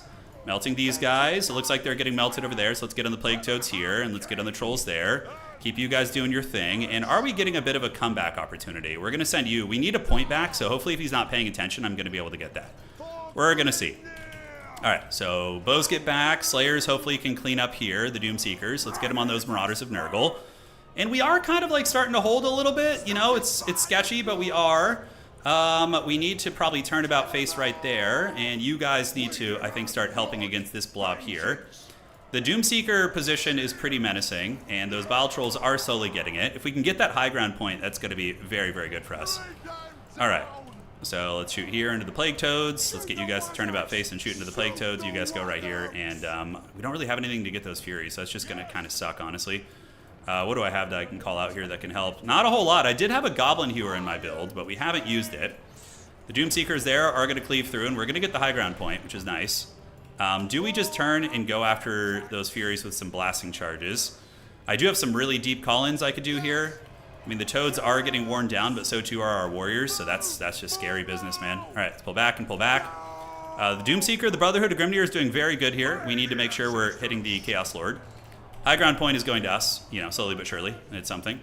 And do we get a Goblin Hewer? That just feels a little bit too ambitious here, I think. I'm going to get you guys shoot at the Furies here, and I could call out maybe Grimdelver's up here on the high ground, but he's already kind of chilling right there. Let's see if we can turn about face and waste those guys, maybe. All right, so the Furies are getting it. We do break that position, so maybe we move over there and get that point here. We're going to run further into the woods. Do I have a call-in point there? I don't. So it's kind of just running into a bit of a doom situation here. Let's move you guys to fight. We do get a shot. Did they even shoot their shot? I don't know if they did. All right, so you guys are going to get in. We're going to fight right there. Position you guys. So we have the high ground. We have that one. Grombrindle is losing this fight. Just being absolutely circle beaten right now. So we're going to get in there, see what we can do, and use the spin to win on those guys. As far as the backfield goes, yeah, we're kiting back all right. We do get the miners in there doing their thing. The White Dwarf, I mean, maybe he can pull out a miracle against that Chaos Lord, a Christmas miracle. I don't know. We're going to get the Doom Seekers to come over here, though. I think we need them. If Grombrindle can clutch it against the Chaos Lord, maybe. Like, maybe. I don't know. Stranger things have happened, right? We still have the Skyhammer call out to mix in, too. All right, so you guys are running. We do get some bows back online. Let's start shooting at the toads. Grombrindle is boinking the Chaos Lord, but also is getting boinked by just like a ton of great weapons and scariness. So that's not fun. Yeah, I think our build was just not ideal. We brought like a subpar build. I'm happy to be defeated by a true son of Nurgle, though. If we're going out this way, it has to be like that. All right, so the Doom Seekers, let's get on the point. I mean, at the very least, we do have a double cap, so maybe we can work with that. You know, maybe we can work with that. He just called out some Rotflies, though. I'm surprised we weren't able to kill his Death Star. I think I put too much emphasis on the shooting and it being like really effective. Yeah, let's fight those Rotflies. And up in the high ground here, we're going to call out the Skyhammer Squadron. They're going to come in and... Do we even need them over there? Yeah, we got to hold 1 point if we want like a sliver of victory. So the Doom Seekers are in. They have Slayer support. And we have 1 Giga Chad Slayer right there as well. These guys are going to move out, and right now we're going to need to bombard these Forsaken off. And man, they're doing a lot of work, aren't they? All right, let's get you good there. Get you over here. The Barge maybe would have worked against him. You never know. Now we're certainly in territory where we can do Barge builds because we can't have it. We basically don't have a chance of winning the tournament anymore. But still a good game. We're learning a lot.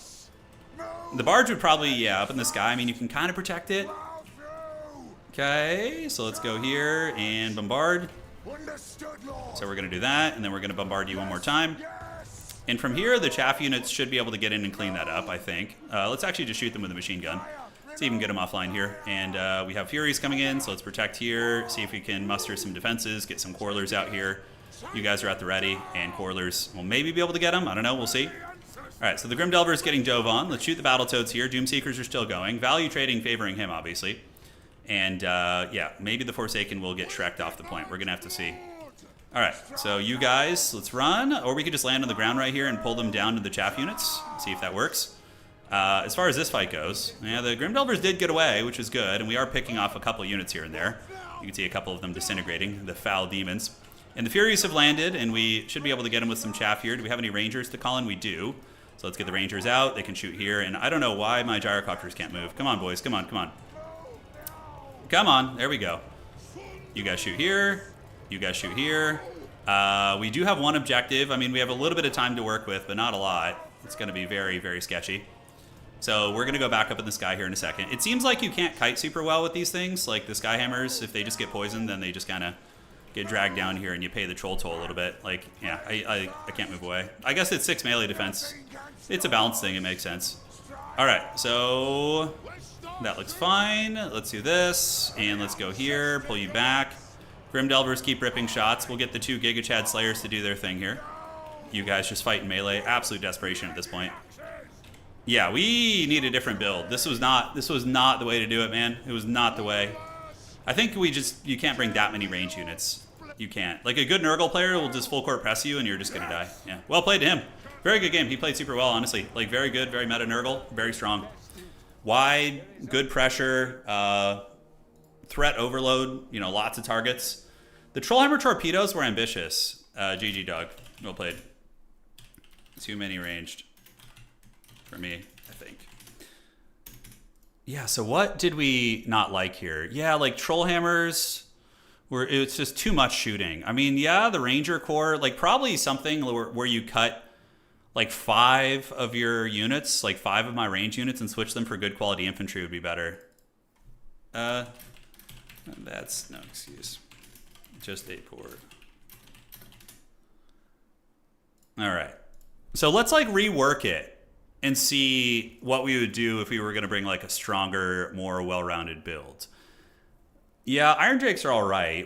That's just way too many range units. Hey, Demi, thank you for the raid, man. I thought we could get away with it, but it's just not the case. Yeah, it's not the case. The Iron Drake's got 200 value, dude. Rough. Absolutely rough. So what would be like a proper build against Nurgle? I mean, obviously the Slayer guys are good. Grombrindle is fine. I do think like a cheap Rune Lord is probably good. The Rune of Wrath and Ruin against like Pestigors and stuff will be pretty good. So maybe we get a Rune Lord with Rune of Wrath and Ruin. We get you. Longbeards are alright. Basic Dwarf Infantry are fine too if you have enough of them. So we get Homie with the double Rune of Wrath and Ruin caster. And what else? Yeah, I think like a front line of chaff is acceptable. And I do think maybe like this is enough shooting. You know, like more shooting than this is just too much. And, you know, big mass gunline builds work well on like Kislev and other gunline factions because they have cavalry to protect them. So you can call out Cav to run over the Furies, and then we get Felix again. I do think this style, like the Hero Hammer Dwarves, would have been pretty good because they could have probably guaranteed that we hold on to 1 point. I mean, you could also just get Grombrindle in there too. Totally could get Grombrindle like a Chad and just, you know, have him with the Hero Hammer squad. And then from here, you know, probably Dwarf Warrior Great Weapons are all right. And maybe even open with a couple Doomseekers. That might actually be the play.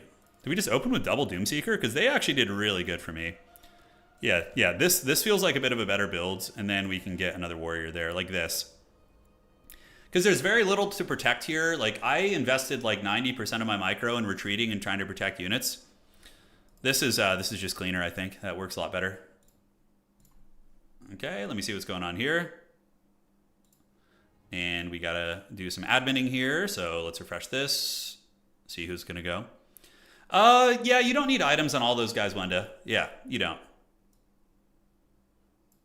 No, normally shooting, like I've been able to beat Nurgle with Kislev by doing mass bow builds and mass gun builds, but that's because you can call in heavy cav to sweep the infantry. With Dwarves, you don't have that option, so I think that style doesn't work quite as well because you have to rely on Slayers and Crossfire to protect your backfield there. All right, let me see who needs to go here. Somebody said they needed a drop. I don't know who it was. Death by Ricochet. Okay, let me check here.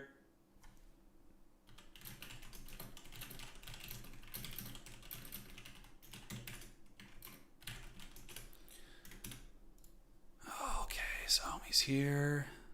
The classic drop after the loss. Something has come up. I must go. Yes. All right. So we got the drop there. Let me fix your score. So our goal here is to win our next 2 games. We're not going to meme too hard, maybe until game 5. I'm going to bring a sweaty build next game because I want to learn today. The point is to learn. Yeah, Doomseekers are really good against Nurgle units. They can definitely cut through all those. Yeah, like I don't know if you guys remember the tournament we played with Kislev. Maybe like 2-3 months ago, we went 5-1, I think, with them by using like mass Streltsy bow builds, and then we would just call in Cav to sweep the pressure. It was really good. It was very strong, actually. Plus, Streltsy are a little bit better at fighting, too. They're kind of like hybrid melee infantry. So that is nice. No, the last game we got wrecked pretty good. Yeah, we got wrecked pretty good, but we're learning today. We've had 2 very good games that were close and contested, and that game was not close at all. We paid the Nurgle toll from an absolute Nurgle Chad. Rangito, man. He's a beast on Nurgle. All right, let's refresh this and see what is going on here. Okay, still a handful of games still to go as we look at the tournament standings. Yep, you can see they're all coming to head. So Outer Region versus Abdelzarak, Hyokchan versus Serkia, Blood Penguin playing there, Adam. That's the gentleman we played in round 1 on Warriors of Chaos. Yeah, a few other games. And it looks like I might need to give Homie a Byron point as well. So just give me 1 second. 1, 2. So we should have 1 point. Okay. Let me give you your Byron point, brother. Join me in the pits. Dowie are one of those factions that I think if you practice them a lot, like you play them all the time and you really understand the interactions and how, you know, certain builds work, I think you can consistently do decently with them. Much like Nurgle. Nurgle is one of those factions that you kind of have to main to be good at. Like, it's hard to just pick up and play. I mean, of course, super high-level players can do that, right? They just understand the game on such a fundamental level. But I'm just saying, as a generalist, dwarves definitely require, like, specialist investment because they're so different. Yeah, I do think Chorfs are stronger than regular dwarves. Yeah, I do. Although regular dwarves actually crush the Chorfs, typically speaking. If played correctly, the regular dwarves will beat Chaos Dwarves pretty consistently.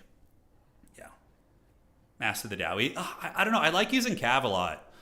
Like I really, what I like about Chaos Dwarves is you get to like have the dwarf experience, but you also then get to have like cab and monsters and magic. So it addresses a lot of the weaknesses that the dwarves do have, you know? That is for sure. Cathay is hard to play too. Cathay is not like a pick up and plug and play faction, you know? I would say like pick up, plug and play factions if you just want to like get in the game and start winning quickly. Like Norska is really good for that. Slaanesh is very good for that. Honestly, most of the Chaos factions, I would say Tzeentch and Nurgle are not because they're kind of particular with how they play and they have strange interactions.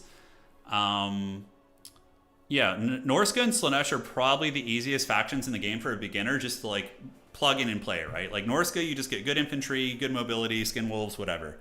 You're cooking. Lizardmen are pretty good at that too. Like Lizardmen, you can bring builds with like a Mazda Mundi on his lack. And then you can go super wide, you know, some Saris, a bunch of Skinks, and just like move forward, and you can usually do pretty well. And like with some Croxagors or something, you know. Like there are some generalist builds for dinosaurs you could bring that would be very strong. Defensive infantry factions have it tougher in Dom. Yeah, it's a little harder for sure. Like aggressive factions usually are easier to pick up, but it's not to say defensive factions can't do well. I mean, if we take a look at the current win rates, yeah, I mean, most of the factions that are at the top are like aggressive factions, but we do have some defensive factions lurking. I mean, Vampire Coast is arguably a bit more defensive. High Elves also a little bit defensive. Chaos Dwarves definitely defensive. But yeah, I mean, there's a bit of a pattern of that. Nurgle's win rates coming up was cool to see. A lot of good players have been picking them up, bringing the win rate up here. Currently, Skaven, Tomb King's Dwarves lurking in the pits of hell. Suffer. Goat calves for Dwarves. Okay. So we're going to do this. 49% win rate. Nurgle on the rise, yes. Nurgle's rising, dude. Well, I mean, yeah, we've seen Maximilianaire playing him. Rangito's been doing good. I had a couple decent tournament runs with Nurgle. I mean, there's some folks pulling him up, man. I'm not an experienced player, but I've decided that I'm going to get good by playing the Changeling. It's very doable, actually. Yeah. It's very doable. The Changeling, it has some good targets. Like if you just change into the Mask or, you know, into the Satang is still kind of decent. It's not like as strong, but you know, there's some options here. Okay, so he's going to need to drop here.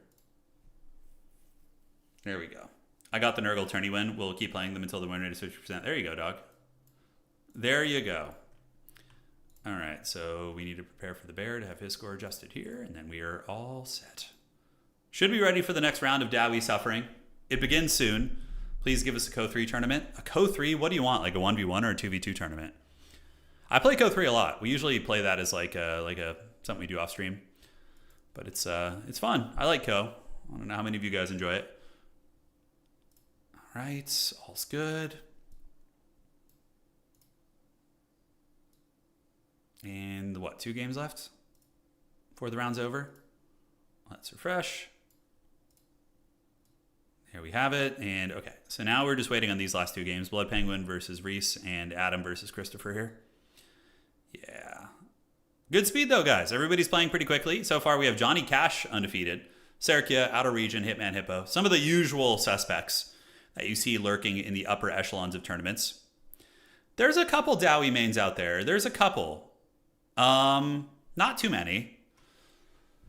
We got Death by Ricochet. Grombernal doesn't really play anymore too much. Alexander Bignuts is really good at dwarves too. He's very good at them. I think he could probably still win tournaments with them. Time to grow a beard. And yeah, Dowie do sometimes have mullet type haircuts from some of the art you see in various games. Honest question, why is domination taken over from land battles? A really simplistic answer is that land battle requires player intervention outside of the structure of the game itself and the fundamentals of the game to even be playable in a competitive setting. So, because if you line up in a land battle game, there's nothing to force you to attack your opponent except for player-made rules. This can lead to a lot of like degenerate play using like regeneration, spell cheesing. All sorts of stuff like that. Corner camping is problematic. Obviously, the rules deal with that. Domination was designed by an RTS, you know, a big RTS guy, somebody who has a lot of experience in RTS, and it was designed with a victory condition in place that forces the players to fight, forces them to engage. It would kind of be like in, like, let's say you're playing like a game of like Age of Empires or something, right? And there was like, you had no incentive to ever leave your base, and you just could force your opponent to attack you. You know, there's a long subject for that. Yeah. Yeah, Conquest is good though. Conquest is a good format. I do like Conquest, but yeah, Conquest is a good format. I'm not a big fan of Land Battle. I think it's just, like, anytime you have to have player interpretation and freaking referees to play a video game is like, ugh. Understandably, a lot of big esports and stuff will have like referee type characters, but usually that's for like disconnects or like, you know, more issues like that, rather than like, oh, that unit didn't attack for 3 seconds. Is it a rule break? Do you just get a loss for this like 10-minute game they've been having? You know, et cetera, et cetera. Hey, you're welcome, Bears. Yeah, you're welcome. But yeah, Conquest is a great game mode. Honestly, it's really good. Yeah, Conquest is fun. If you want like the OG Land Battle experience, I think Conquest, the one person who mainly focuses on Conquest is Dob Plays. He does like, I think he does Conquest like exclusively. I don't think he does Land Battle anymore. So if you're looking for that, you can check it out. I remember a Warhammer 2 game where some guy had like 3 black coaches and just ran in circles for 20 minutes and forced a draw. Yeah, it's classic. That's what happens when there's no victory conditions, right? How many games? We're 3 games in. Yeah, we're 1 and 2, but the games were good. The last game we got clobbering time. We got Hulk smashed last game. Yeah. Domination is like having a relationship with your wife, and Land Battle is a bar fight with your ex. Yeah, there you go. Dark Horse, I don't think he does Conquest. I think it's mainly Land Battle there. But, you know, I could be wrong. Could be wrong. All right. So 1 game still to go. Waiting on Adam to wrap it up, and then we should be good to advance. Let me get you. Let me know when done. Great. And then we go from there. Satisfy the grudge. It is time.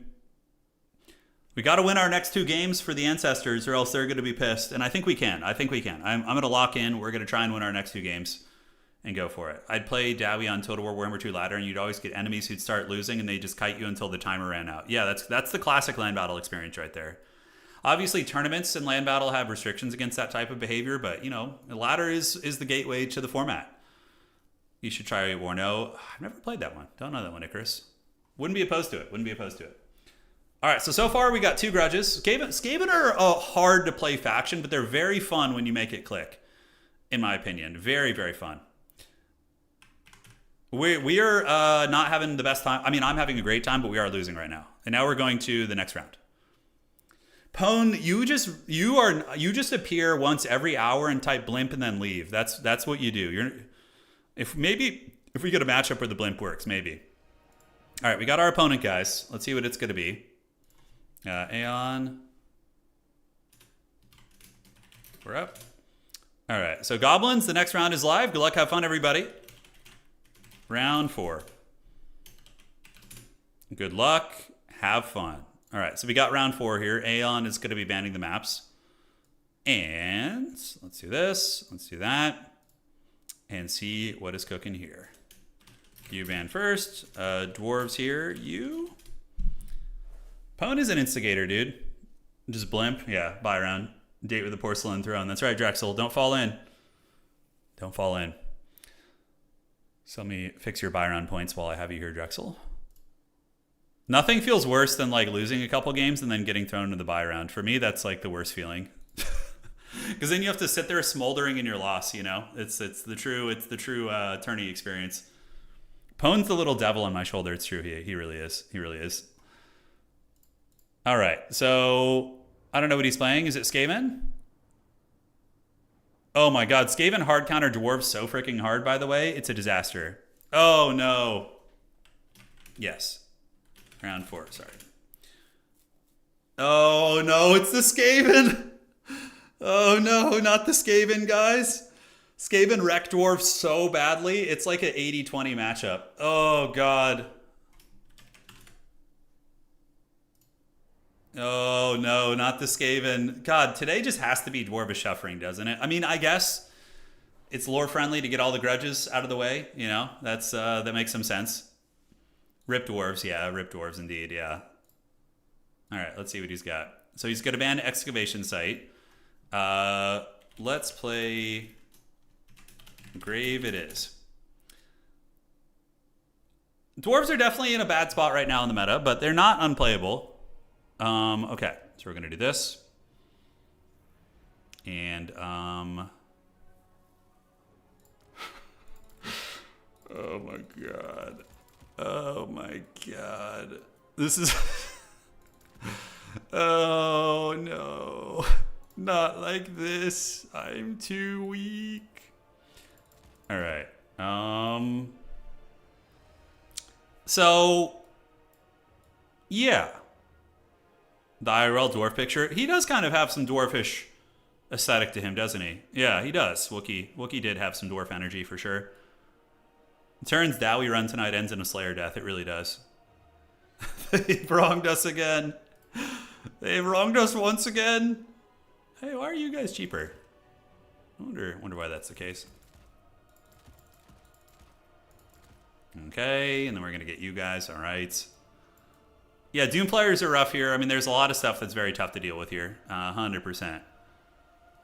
And we're going to be on the Terracotta Graveyard. Terracotta Graveyard, all right. So there it is. I don't even know what kind of infantry to bring against Skaven. Probably just cheap shields are going to be our best friend. And then Slayers, obviously, against Rat Ogres and Doom players and things like that. So I think that's pretty meta, at least. Do a little bit of this, a little bit of that. And, yeah, he could go Storm Vermin, too. We gotta put some respect on the Storm Vermin pick. So maybe bring, like, a couple great weapons just to be safe. Yeah, a couple of those bad boys. Turns face mid grudge. Yeah, it is. It is. That is quite literally my face mid grudge. Yeah, you got it. That is correct. Okay. I'm gonna mix you guys in, and yeah, this map is tricky. It's definitely. I probably should have picked a different map. Borderlow might have been better, but this is gonna be fun.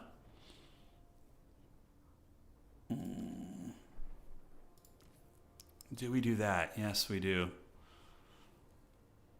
3 cannons, I know, but then you got to worry about Skaven in your backfields just like creeping up like little trash bandits, dude. It's like, oh, there's so much. There's so much trolling. Blasting charges have always been good against Skaven, I think. I think you gotta get those. That's the way we like it. Slayer Pirates, I don't think so. Goblin Hewers, I mean, maybe. A cheeky Goblin Hewer against like a Skaven Blob or something could be good. Doom players are one of the biggest problems in this matchup for sure. Going off the rails on a crazy train. All right. There we have it. Oh, hold on. Hold up. Hold the hell up. That might be the forbidden sauce right there. All right, so we can get this. Yeah, it looks good. Get you as well. Okay. We're really going off the rails on a crazy train right now, I can assure you guys. Oh. Oh, man. I'm gambling. We're just descending into the pits of depravity and despair. Hey, thank you for the raid, Dimmy. I appreciate it, man. And welcome to all the homies from your stream. All right. So, sometimes in life, when life gives you lemons, you got to just... you got to take extreme measures, all right? So, Dowie do use flamethrowers in multiplayer. They do. But this time, we have done what I like to call a skew build. It is a build that is indexed so heavily into one thing. Yeah, a gambling man. That's right. That's like a great analogy. So we have a Royal Dowie Air Force, including the Thunder Barge, against Skaven, which is a disaster because they have Rattling Gunners. So we have you guys. We have the Flamethrower one. We're going to partition them into groups of 2 so they can't all get caught in one Howling Warp Gale. You got Malachi McKyson, and he's going to be vanguarding up to this point with some blasting charges. Yeah, this is like when you run into that degenerate player on ladder who cheeses. This is exactly it. When life gives you dwarves, you suffer. Exactly. All right. Good luck. Have fun. He's got 14 units. Look, if he doesn't have like anti-air, we might be okay. the blimp will endure. Oh man, Malachi is there to heal the blimps, by the way. That's the only reason you bring him. It heals them for 17% of the HP, so Thunderbarge will get healed for almost 2,000 HP, which is really good. They're gonna get Hindenburged by the Rattling Gunners. Yeah, look at this. Pone was like, oh, bring a blimp, and he's not even here. He's doing God knows what, probably watching anime, you know? All right, so we're gonna get you guys up. Oh, he doesn't have a lot of anti-air in his build, guys. This could be it. Nothing will stop us. All right, let's fly over his army and go get his helicopters. That's gonna be the plan. All right. The clans unite. 1, 2, 3, 4, 5. I should have counted better. Does he have Howling Warp Gale? He does not have Howling Warp Gale. Oh, God, talk dirty. Oh, but he has Jezzails. Okay, we need to find those rats. We need to find them. The Jezzails need to go down. The Thunderbarge is making its way over. It'll be here eventually, but we need to get. So you guys are going to go back here, and then the rest of you guys need to find the Jezzails. All right, so you're going to park. We're going to start shooting here. Do a little bit of this, and you guys. We don't really care about the other ones. We just need to take those things down. He could Cleansing Rune me, so let's go ahead and fan out, and then we're going to go ahead and get the Flamethrower one to come back here and try and knock these guys off. Okay. So now let's get all three of you guys to shoot at these, and the Thunderbarge is about to arrive on the point. So we have that, and then Malachi should be moving up as well. So let's get you and you, and great. So we'll get you guys moving up here. All right, so the snipers are being taken offline. The Flamethrower is doing good. The barge is here. I mean, he's coming for it, but he is going to get barged. It's large barge. Okay, so those are down. Gyrocopters there can run away, but getting his sniper offline is pretty massive, and then we can go and get his... yeah, let's get you guys parking over there. Oh, yes, let the Thunderbarge feast. So basically, we just like fly over his army with the Thunderbarge and just live our best life. All right, so the snipers are offline. Now let's go ahead and get on the units here, and we're going to keep you guys right there. The barge is going to just fly over and get fat steaming bombardments, and he's shooting at it with the plate claw catapults, bro. Oh, yeah. Oh, Pone's here. He didn't abandon us, dude. We brought the barge just for you. We thought you were going to forsake us for the last time, dude. All right, so Cleansing Rune of the barge is fine. Malachi is going to be able to heal this thing, so we're going to get the heal on cooldown there. And now we just need to take down his other artillery piece, and we're going to also call in a Master Engineer who's going to have the Fiery Ring of Thori, which is like a Walmart scab scrape, basically. All right, so the artilleries are offline. We have that going down there. And dude, look at the Thunderbarge. It is bombarding the rats as it flies overhead. Oh, yeah. How am I going to capture objectives? You know, we don't think that far ahead with such builds. Yeah, we don't. But we have ways. You know, like we got ways. These guys can come down here, do a little sneaky. Yeah, we got a little something. So now, where do we want to go? These are just gutter runners. It looks like the barge is successfully plowing over these guys. So we're going to get you guys to start working towards the middle. Malachi McKyson is just going to sit and shoot, and he can just shoot at the Warlock Engineer in the woods. All right, these are Council Guard Stormvermin. Okay. So we're for sure going to shoot them, and they're going to walk right under us here. So we're going to use a bombardment right there. Little bit of a Scorched Earth Dowie bombardment. Yeah, get those Stormvermin into the trash can, and you're going to come here. And then on the backside, we want to call in probably just some Dwarf Warriors to get up here. All right, so the barge is going ham bone, guys. Oh, we do see Vixtrans. Vixtrans are going to get it. All right, so we want you to stay down there, so we're going to keep you in group 4. Okay. So the Council Guard are getting cooked pretty bad. We do see... Oh, is that the Skaven Lord? Is that a Warlord on a Bonebreaker? I think it is. Okay. So we're going to do this. We're going to do that. Vixtran's getting in there, unfortunately causing some mischief, and they will cut up our troops really bad. Despite this really good start, guys, we could still lose this game. So we got to be really careful. It's that bad of a matchup, you know? It's that bad. All right, so we're going to get you, and we're going to shoot you there, and you, Dwarf Warrior Great Weapons, are going to come in. We're going to keep the barge over here. We have a metric shit ton of time to value farm, so we don't need to be greedy here. All right, let's get Grim Delvers coming in. They're going to come in and try and blast this rat. If we get the Skaven Lord, it's going to be an absolute disaster. All right, the Pone prophecy has been revealed. Yes, it has. All right, so now we go here and here, take down the Vixtrans. And you can see we're still kind of in some danger here, right? Yeah, still in a little bit of danger. All right, let's go get the Wolf Rats. Do we have anything to call in here? The enemy Lord is getting cooked. Do we have a flash bomb or anything? I don't think so. Let's just keep shooting with these 2 long rifles, get you guys in. And the Thunderbarge is just living its best life, dudes. It's living a great life here. All right, so you guys shoot the Doom Player there. Infantry just hang out, and the Skaven Lord is going to be most likely chased off the battlefield. Thunderbarge is still very, very active and very healthy, and we do see the dog units here trolling.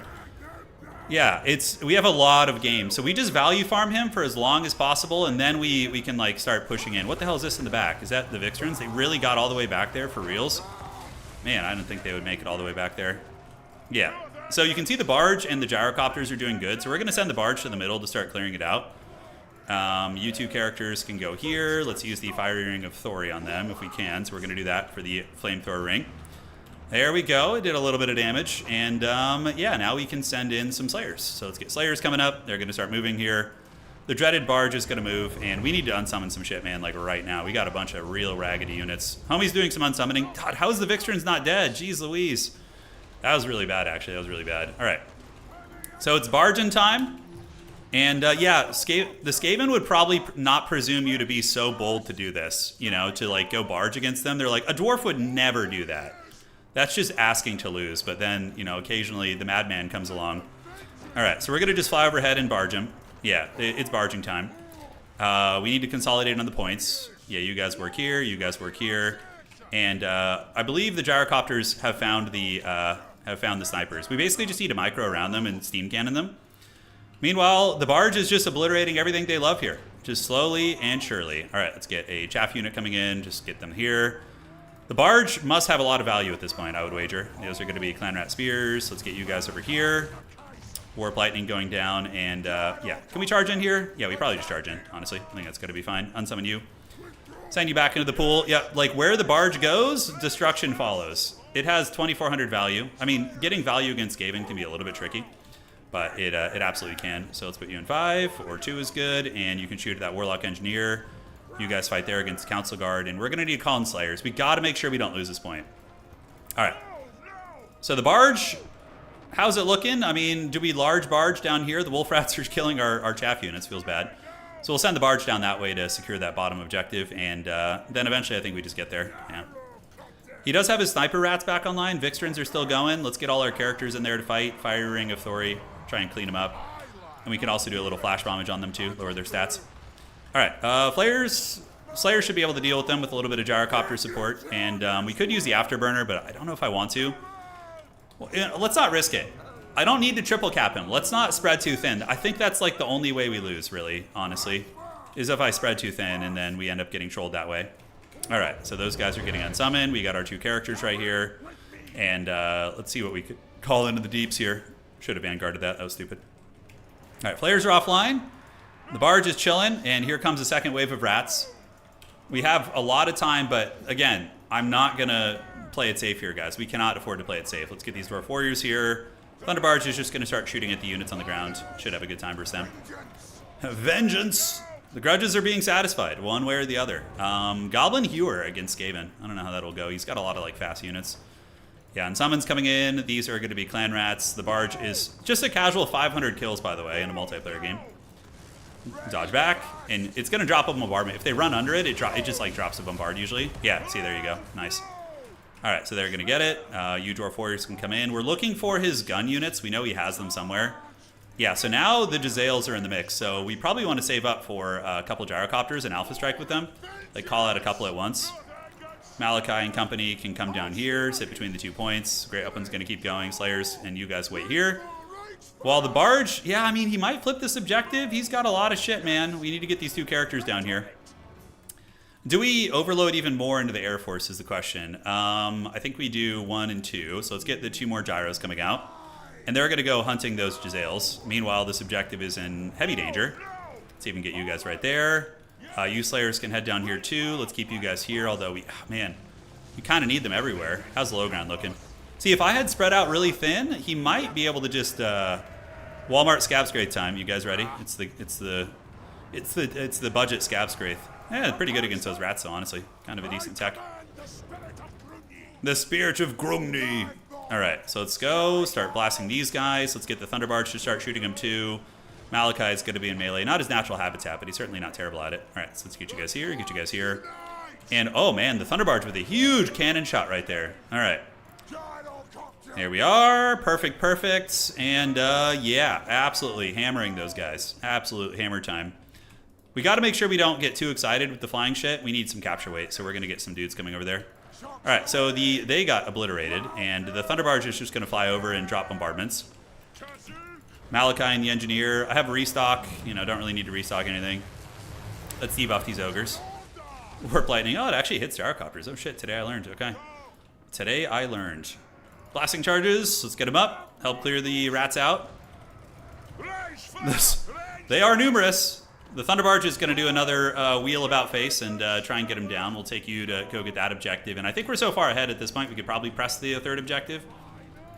Hopefully we can maintain the capture weight here. Let's get on top of the rats, do some big bombardments. So we're going to go do this. We're going to go do this. And we're going to get the bombard, number 1. And here it comes. So let's scorched earth those filthy rats. Give them the fury of the ancestors. All right, and we certainly did. And then the other ones, we're going to do the same thing. Oh, dude, look at the apocalypse now on the Skaven. Yes, yes, my creatures feast. Feast. All right, so they're going to keep creeping. Let's move you guys up. And on the backside, what do we got? We have a Goblin Hewer, which I don't know why I even brought that, but I guess we don't ask questions. Currently, 4,000 value on this thing. I hope he plays to the end. I kind of want to see... Normally, it's like preferable if they leave earlier, but I'm really curious how much value this thing will get over the course of a long game. just the ogres running out into like just the hail of gunfire, dude. Oh my god, fortunate sons, Dowie, yeah. All right, so let's do this. We used all of our bombardments. You guys just gonna keep barging. You guys move in. That objective's gonna flip. He's calling in clan rats over there, so it's fine. Let's call it the Goblin Hewer, see if we can do something with it. I think that'd be fun. So we'll call it the Hewer. That is a Globadier, which we should be able to shut down pretty easily. Ogres are getting it. Engineer and Malachi fighting well. No threats on the high ground. We're just going to leave those guys there. Yeah, this is like the Gotrek and Felix books. Yeah, with the Spirit of Grungni. Yeah, Malachi is so fun in those books.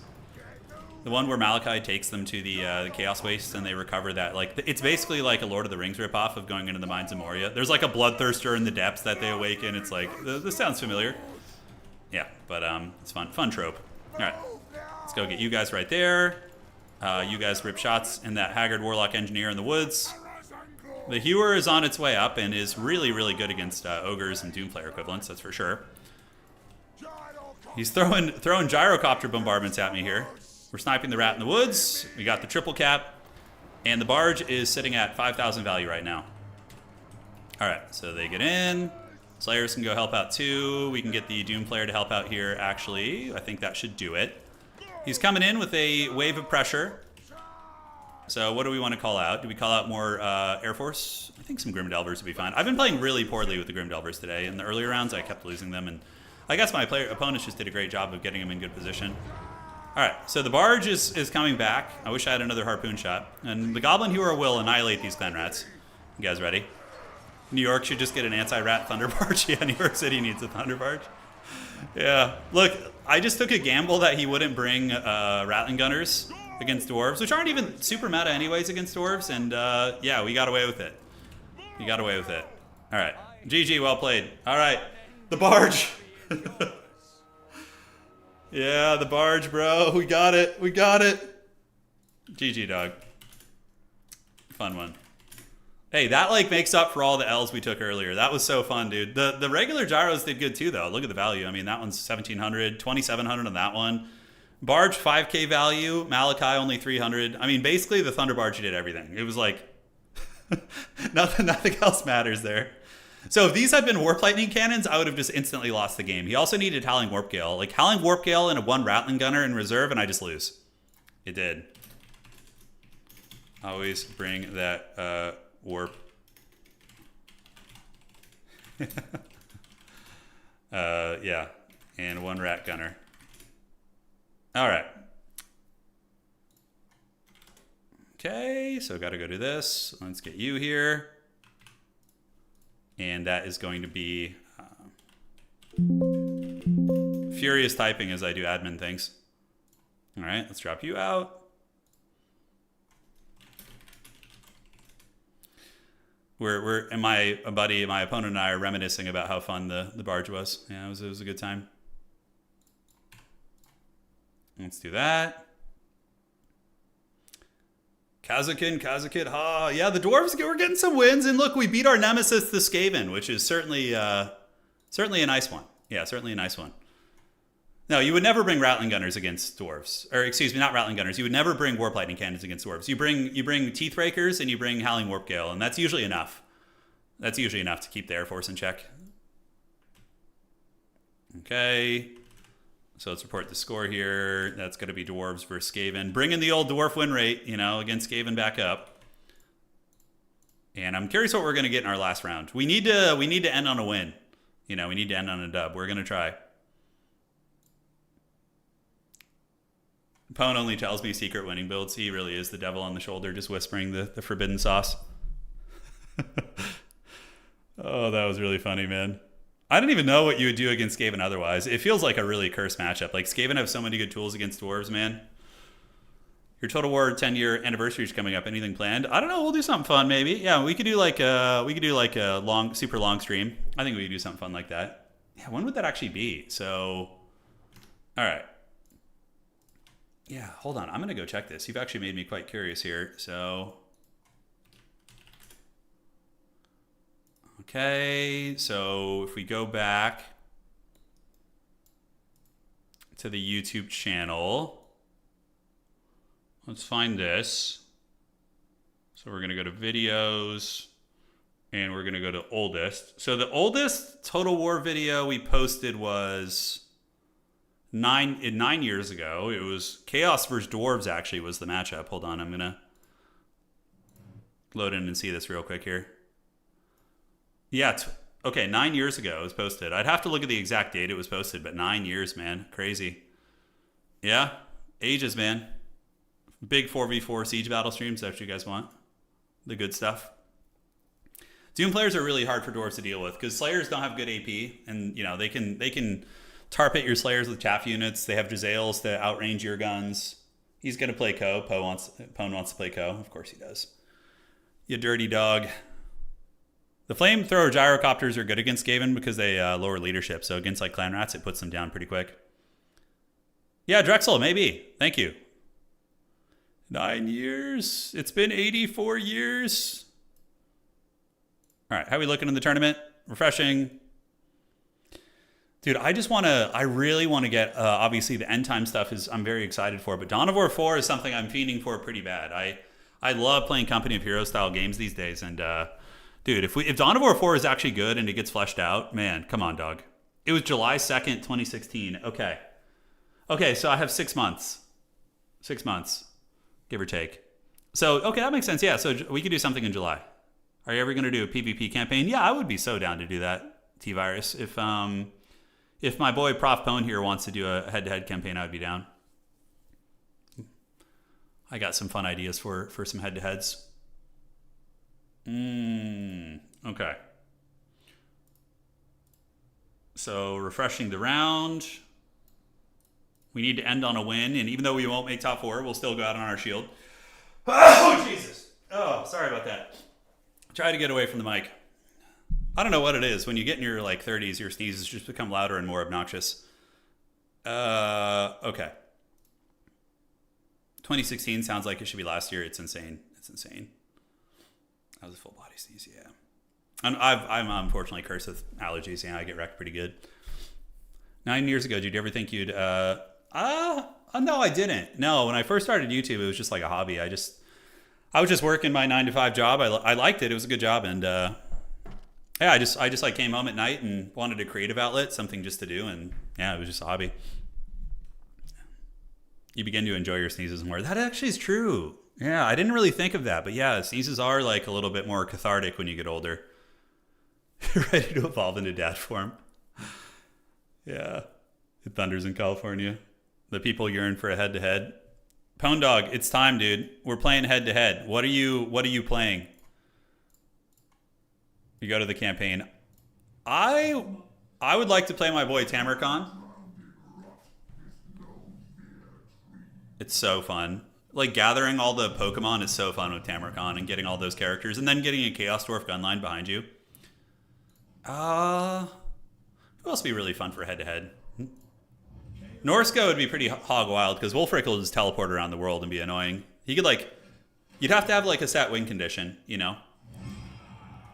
Sail the Faithless is also disgustingly OP in head-to-head because he can his machinations are so foul. I don't know. Can we look at those machinations real quick? Let's see. I'm trying to get my buddy to go to the Limp Bizkit concert with you, dude. Oh, and you're telling me a friend of yours does not want to see the glorious Limp Bizkit in concert?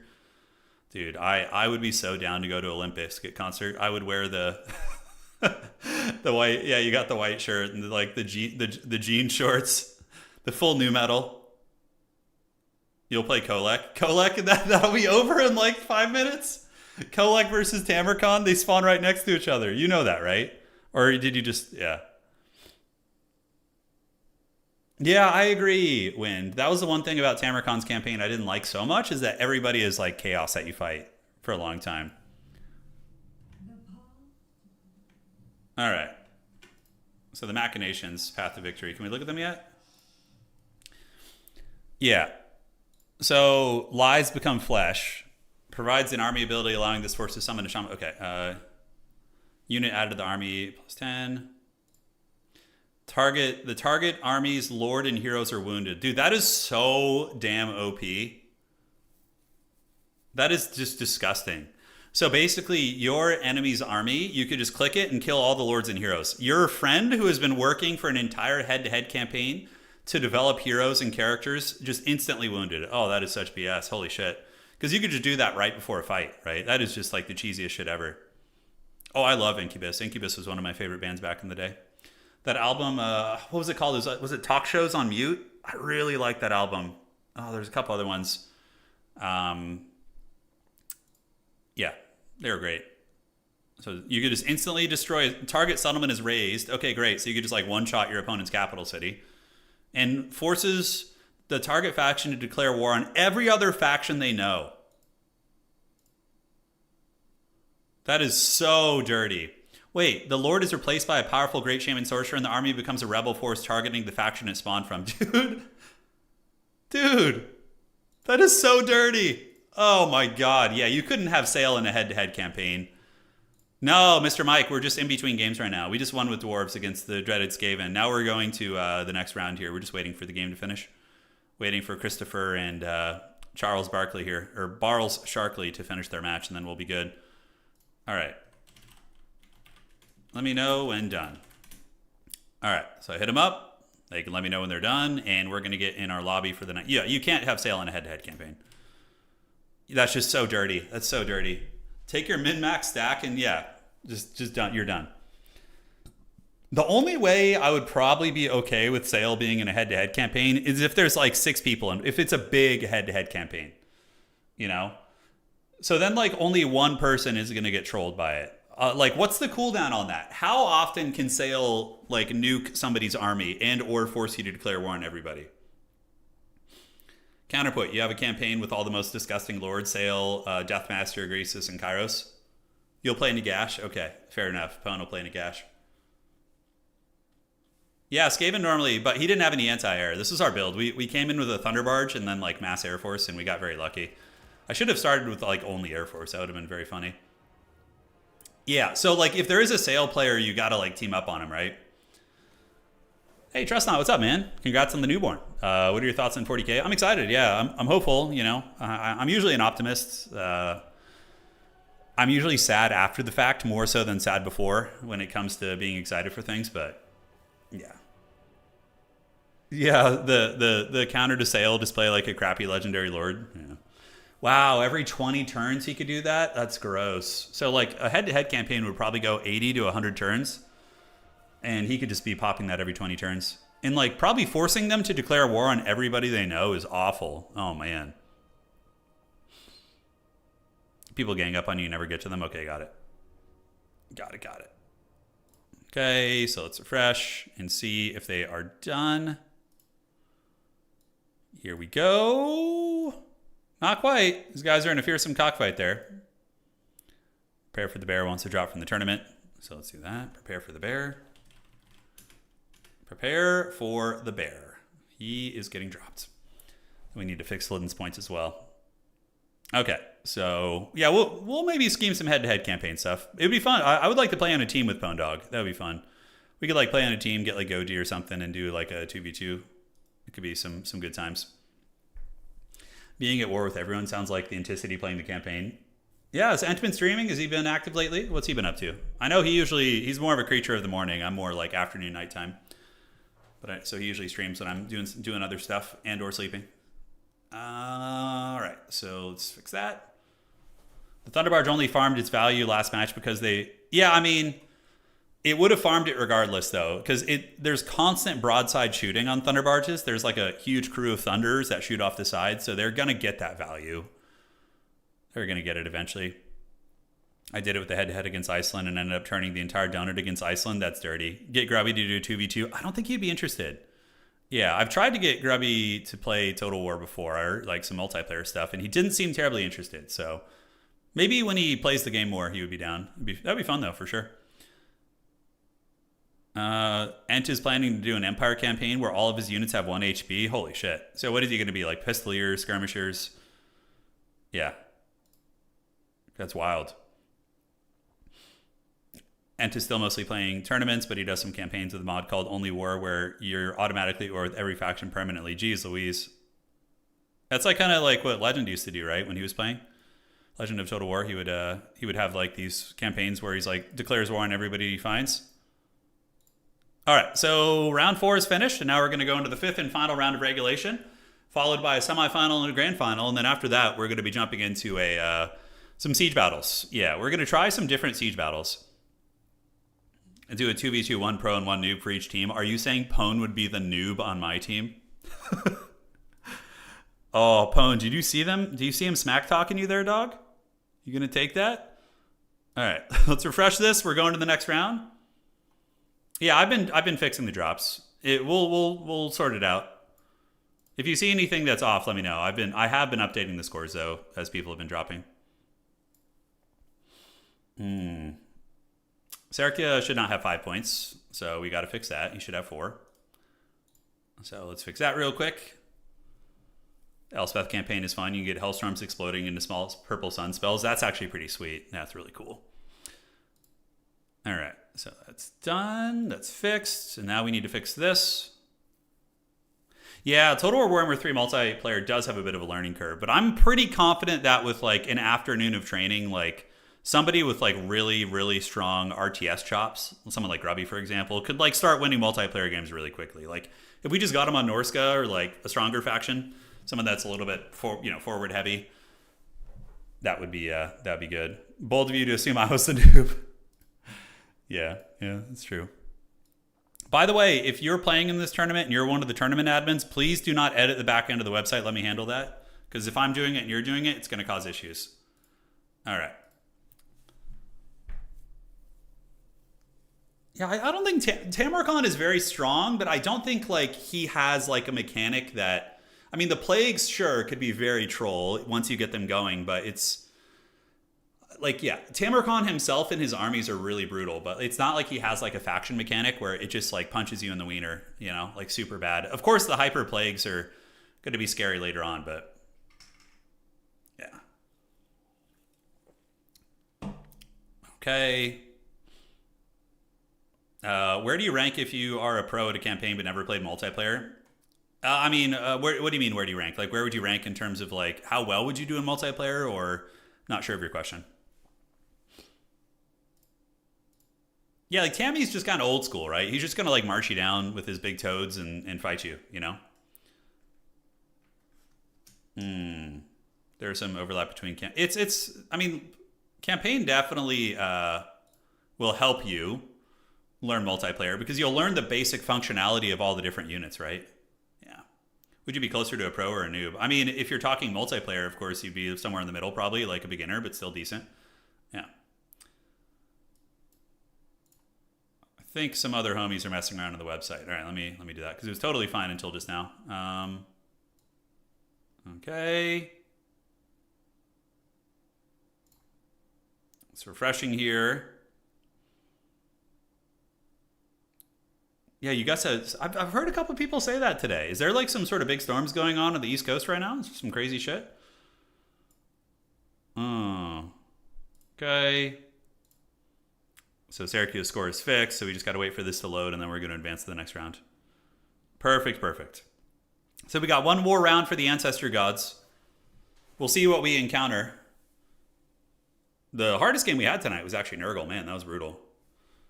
Tomorrow night's supposed to be... Okay. So, yeah, there's some serious weather on the East Coast right now. Got it.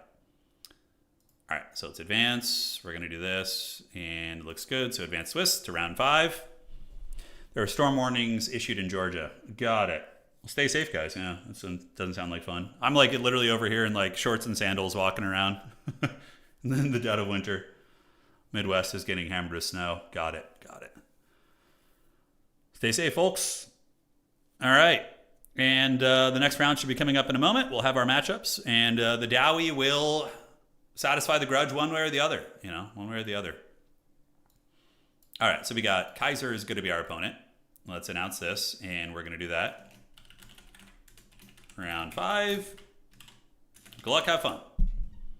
Good luck. Have fun. All right. So we got Kaiser is going to be our opponent. So let's go ahead and find him. There we go. And let's see what is cooking. So we have this, and it's going to be round 5. And the maps are going to be what? And who is going to be banning first? So he will be banning first. Okay. Dwarfs here. Okay, so Norska. Okay, we're playing the sweat. I like this. Okay, we are playing sweaty Norska. This is going to be fun. The Heart of Winter out in the East Coast. Yeah, it's a good spell out there. Yeah, I see. Okay. And yeah, so we're waiting for him to ban. So we have the Changers, Madhouse, Pit of the Everchosen, and Norscan Rise. Yeah, those are all fine maps. The only one we don't want to play is Pit of the Everchosen. We don't want to be starting in Mortal Kombat with Norska. That is not fun. Yeah, we got Norska versus Dwarves. I mean, a sweaty matchup for the last one. This would be a big kind of ceremony. I guess I don't know, ceremonial is not the right word, but a morale victory for us to win this one. Go Thunderbarge again? Oh my God, no.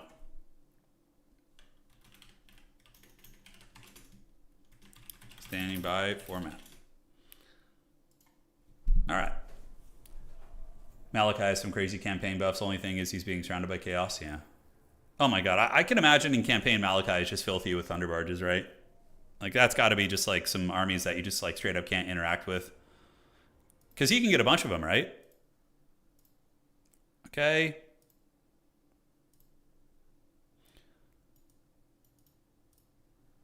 All right, let's see here. Perfection. Thunderbarge can get sniped by Manticores, not even Chimeras. Yeah, Thunderbarges are a little bit vulnerable to being chased. And, I mean, yes, you can protect them from the ground, but it's not always optimal because line of sight can be problematic. Usually Thunderbarges you want to bring in matchups where, they can't interact too much. Like against, like, Beastmen, for example. I mean, I guess they can bring Manticores, though. Okay, let's play Rise. Good luck, have fun. So we're playing on the Norscan Rise, which is going to favor our boy, thematically speaking, because it is his home field advantage. And let's do this. And now we got to watch out for the Trouser Snake. It's coming for us, guys. There can only be one, but still, it is substantial. The Norscan Rise. All right. So what is it going to be? So we're getting this. Yes. I like that idea. I think that's pretty fun. Now for the hero in this matchup, yeah, man, the Dwarf heroes. I guess that guy's pretty badass. Certainly not bad. Like the Hero Hammer squad, I really like that. I don't know how good it would be against Norska, though. Norska can present some big problems for that. Okay, 2 of these guys, and then we're going to get 2 of these. Greats. For the Lord choice, do we do the high Chad Thorgrim dude? Thorgrim has, what, 30 speed, and Grombrindle has 32. So Thorgrim's honestly not even that much slower than some of the other characters. Yeah, I guess not. I don't know, too risky, I think. All right, let's do this. And then for our last disappearing act here, we can do it. That's what we can do.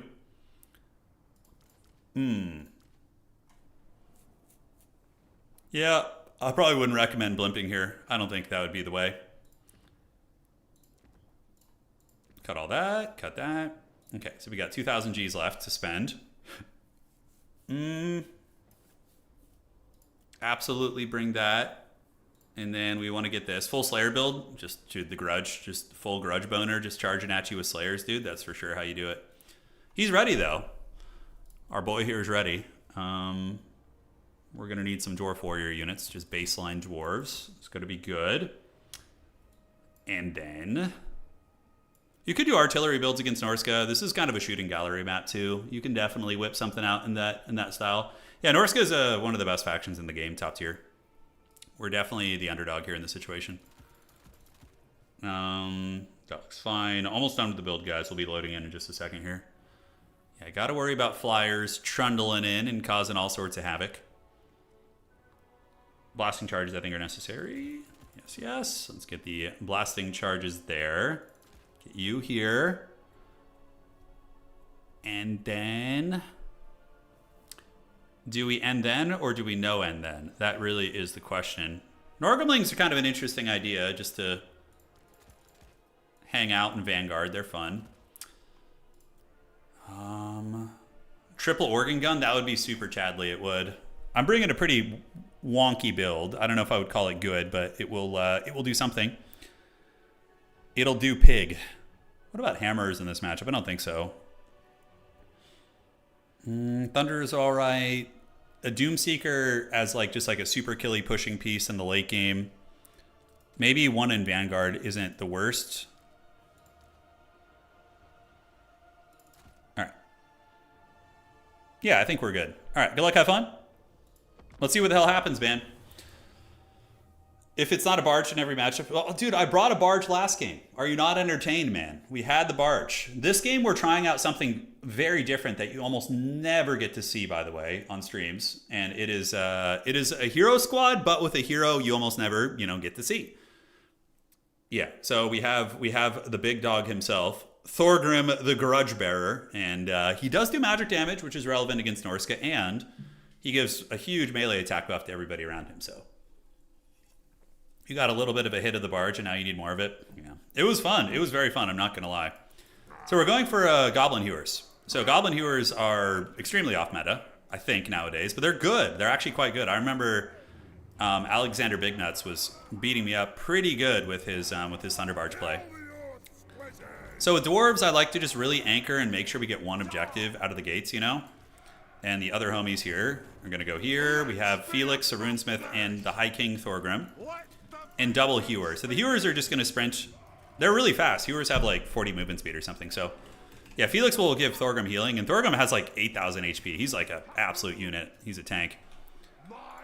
Miners. Come on, guys. You thought there was going to be a dwarf stream and the High King Thorgrim Grudge Bearer wasn't going to make an appearance? I mean, come on. All right, so what do we got? We got some Famir. Oh, dude, I'm so happy I brought these freaking Goblin Hewers. They're so good against Famir. All right, so you guys are going to go up there. And then we're going to bring, yeah, let's see what he has. 1, 2, 3, 4, 5, 6, 7. So he's got 3 units we can't see right now. Oh, Vengeance. We have the Great Book of Grudges and the High King buff. That's what's going to be cooking there. For Karazakarak. Homie's probably going to try and get on top of my frickin' Hewers, but they are manned by Slayer teams, so they can fight. We're going to get you guys up there on that objective, and then you're going to come here, and you're going to come here, and you're going to come down here too. Great.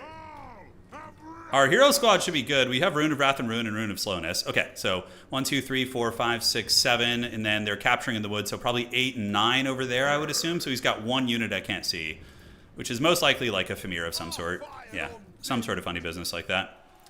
All right. So we're going to move down here with the boys and get our characters beginning to fight there. Let's get our Goblin Hewers over there. And oh, it's probably a Dreadmaw. Yeah, I'm stupid. Of course it's a Dreadmaw. We're going to get you to maybe stay up here. Play it safe. Okay, yeah, it's a Dreadmaw. I must admit, I am incredibly shocked by this turn of events. All right, let's split up. I mean, if he goes for that, then the Hewers, I think, will do fine. So we're going to move up on the point, try and push him off a little bit, and we can call in you in the back, a Grimdelver, and they can blast that thing in the face. We can't be afraid of the Dreadmaw. You have to just kind of roll with it. You gotta just roll with it. So you're going to move up there. We're going to keep you in the back, and wherever he pops out, you know, we work with it, right? You know, we keep it going. So the Grim Delvers are going to be here creeping. We see these guys moving up. And yeah, we need Norgelming's Chads to be over here. You wait here. He might rotate to the high ground, but we can totally rotate as well. Not too concerned about it. I don't know where he's going with those guys, but is he going to go to the high ground for reals? If he does, we just move these guys back up, you know, and get ready, and we just move our hewers and call it a day. All right, let's see where this thing is going to pop up. It's just exploring in the deep shadows here. So let's get Slayers here. You guys just keep moving. Let's call back the Goblin Hewers to fight it a little bit. I suspect he's going to push. I suspect he will. Yeah, and we just got to keep running in circles and making it not opportune for him, right? That's the idea. So it's a micro tax, but it's really not too bad. All right, so the characters stand to the ready. We see Sail the Faithless is there. He's not going for the high ground, so I need to call you back, and we're going to get you guys up. It'd be nice if I could just like auto tell somebody to follow that thing around, you know, so I don't need to worry so much about it. So let's move up there. Get the Goblin Hewers in the mix. So we're going to get a Hewer here. We're going to get little Hueys right there. And the big boys are going to move here, and hopefully we'll be fine. All right, so let's get you. And we're going to want to call out a Doomseeker here in a second. All right, so the Hewers are going to get in. We're going to start wasting these Famir. Let's form ranks and let you guys fight right there. And we got Norgelmings here chilling. Slayers are coming. You guys are coming. And we're going to go ahead and call out the Doomseekers to deny the flank a little bit. Oh, look at the Hewers, dude. Oh, look at the damage. Man, oh man. Okay, that's pretty sick. So now we just run away with them. Like, they're like an artillery piece that can actually do a considerable amount of kiting, which is really, really cool. All right, so move you guys back. Keep you on the Trouser Snake here. The High King Thorgrim Grudge Bearer should be fine. So we're going to do a Rune of Wrath and Rune on these guys. Yeah, Chain Lightning there hurts a little bit, but not too bad, honestly. All right, so Slayers at the ready. Let's get him in on the Hound units. Pull back the Goblin Hewers. And you just stay with the Trouser Snake. They cost about the same, so it's not like it's a bad trade for us or anything. All right, so we're going to get you guys back. Pull you guys in here. You guys can shoot there. And let's get the Doomseekers in the mix, too, and keep you guys at the ready. All right, so you're going to turn about face. Start shooting at the Famir. And this one is going to run back this way. Grim Delvers are just waiting for something to pop up. And in the meantime, we're going to call it the Skyhammer. Our characters are just going to grind value for us here and live their best life. All right, back you go. We're going to see the Trouser Snake appearing right now. We need to get both of you guys on the Famir Warriors. And you're going to just shoot the Trouser Snake as soon as it pops up here, which he's going to pop up like any second. Yeah, there it is. Okay. So, you know, knowing the play, he's probably just going to go back underground again, which is fine. But if we get some damage on it, I'm happy. And the Hewers are doing very good. They're melting those Famir. Look at that. Oh, absolute Chad. Absolute Chadliness. And our Blob is doing its job. They're just fighting and grinding. And oh, dude, look at the Trouser Snake getting pounded. Yes, that's what it's all about right there, baby. All right, so let's go here. Let's get the Gyrocopter coming over there. Thunderbarge is hanging out. And the Doomseekers have done good. Yeah, he's charging into the backfield. The Trouser Snake has submerged itself. We're going to get you back. And it looks like I've used all the ammo, so now we can just use them as Slayers, which is cool. Unsummoning is also an option, that's for sure. All right, let's get you guys on the Miststalkers. And this Hewer here, we want to shoot at the Famir. And here comes Big Papa. Oh, yes. Let there be a reckoning. All right, so we're going to go park overhead first. Try and get on them. And the fight's looking pretty good. I think we're ahead on value. So we're going to go get on top of this army and do a bombardment there. Oh, dude, look at the Scorched Earth. Oh. It's so good. It's so good and tasty. All right, let's go get into the bombardment right here. Move you guys back. And we're going to go ahead and bombard you guys, get you off the High King, and then we're going to go get a bombardment right there. Oh, God. One can only be so erect, you know? One can only be so erect. Oh! All right, so now we need to call in some proper units. Some Slayers are fine. We'll get them up. Goblin Hewer could be unsummoned, and we can just use these Slayers to fight with the High King Thorgrim Grudge Bearer. And by the way, everybody near the Grudge Bearer is getting, like, just an obscene amount of buffs. He's giving plus 16, I think. It's everybody here. All right, let's shoot at the Famir. Let the Slayers and the Doomseekers fight here. We're going to unsummon you guys in a second. Trouser Snake is just doing God knows what in the back. We don't know. Skyhammer is really good. And arguably you could just unsummon it, but oh, I have one more bombardment. Oh, he probably doesn't know that I have one more. Oh, we're going to get in there and give him the biz. All right, so the Reckoning will come. And yeah, let's get the Skyhammer bombardment. Hammer him hard. Oh, yes, be gone, evil OP Norska, be gone. The Chadley dwarves have returned. All right, so he's looking pretty worse for wear here, guys. He's looking pretty worse for wear. Let's call in a true infantry unit.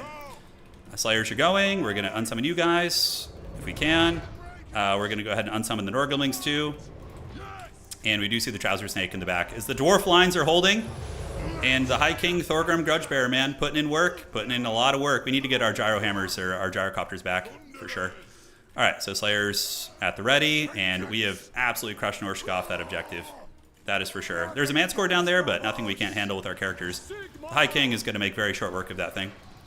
Trouser Snake is hunting, but if we just keep moving and making it difficult for our opponent, the one thing you could do is split push my... shit, misclick. That was supposed to be a Slayer. Oh well, he's coming here now. Yeah, oh man, that Manticore got smashed up by the boys. Damn, dude. All right, let's keep juking here, keep these bows going, and Norska is looking real raggedy right now, guys. Real Coughing Marauder versus Napalm Bomb. Yeah, it's kind of like that. Yeah, it's funny. All right, let's keep the Doomseekers in the mix, and we're going to go ahead and unsummon you guys too. And the Trouser Snake is just, you know, basically just running around, doing God knows what. We need to send Slayers to the high ground because that's the obvious play. That's why I was trying to click Slayer before, to make sure he couldn't do that. And we can call the Skyhammer up there, just the machine gun stuff. All right, it's a grudge. The dwarves are like a tunneling peoples. They should be able to lay some like explosives in the mines or something to like catch the Trouser Snake, you know? That would be really funny, actually. All right, so yep, these dogs are going to be a problem, but with the Skyhammer up there, we should be fine. And the Trouser Snake, we just got to keep moving. You know, make him think he's going to catch us, and then we move. Although we're very blobbed up right now, so... Yeah, that was a good explosion right there. All right, let's turn about face. Shoot there. Keep you right here. Looking good. And we can call in another Goblin Hewer if we want to. Probably not a bad idea, honestly. I don't think we have Vanguard deployment, so we're going to call in the Goblin Hewer naturally. Yeah, great. Now, why are they not just shooting? They're, like, doing some weird posturing here. Longbeard's coming. Yeah, he's trying to split push the high ground, but we do have the Gyro Bomber up there with its ammo, which is going to be nice. And Homie's going to make a play for that, most likely. So we just kind of position. We keep you guys here. If he tries to make a play for the high ground, I think we're fine. We got, like, Slayers and good quality units coming up there. And the Goblin Hewer can come there, too. All right. Vengeance! Nothing can stop us. All right. So you guys get up on the point. This is good. And how's the Skyhammer looking? Yeah, just mowing shit down. Just doing great. Slayer's coming. Chaff, 10 capture weight. He's not going to be able to get that. Let's get on the Famir. Cool. And then one last thing is we can call in a Ranger unit just to sit back here with a little bit of support. High ground's going to be secured. There is going to be some magic. Good Chain Lightning. Chain Lightning is actually decent against dwarves. He's just kind of AFK with the Trouser Snake over there. We're not going to play 3 objectives. I'm not going to give my opponent any way to get back in the game. Not until the very end, like when he's very, very weak over there. All right, so the Hound units are getting it. Let's go ahead and unsummon some of the boys. Norgrimling's call-in will definitely be good. So let's scan out, fan out, fan out. So fan out here. So the Dreadmaw is basically like forces me into like a micro-attack situation. Yeah, the Dirtworm. He's trying to find a home for it. He is. I could do some Vanguard play on the other side. I mean, he doesn't... Maybe... No, let's not. Let's just keep to our guns. We're going to unsummon this Skyhammer now. And that's going to be good. Okay, so he's rotating this way now. I don't think he's going to have any play here. So we basically just have to find a way to hold the middle, which we should be able to. Let's get the Hewer coming down here. He's just ping-ponging between the 2 points, basically. Yeah. We'll see what he's going to actually try and do. All right, so there he goes. I mean, he could get on some of those guys. We're going to go ahead and call in...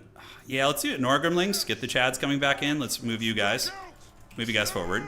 Some of the bows can get in there and shoot at these guys. And the Hewer is coming in again. High ground looks safe. He does have, what is that, a Berserker? Okay, so we're going to need to deal with that. That's actually kind of scary. All right, so here he comes. Let's get the Chadley Dwarves in there to fight. And the Hewer needs to get in and start hewing on the face of just anything, really. Yeah, anything's good. All right, Rune of Wrath and Ruin. We're going to do that right here on these guys. It's going to nail them. He does get a Chain Lightning, but the Slayer crew won't care too much about that. So we're going to turn about face, get on this. We have... Yeah, plenty up there to deal with that. He is stealing the objective, but I think we're going to win the DPS fight.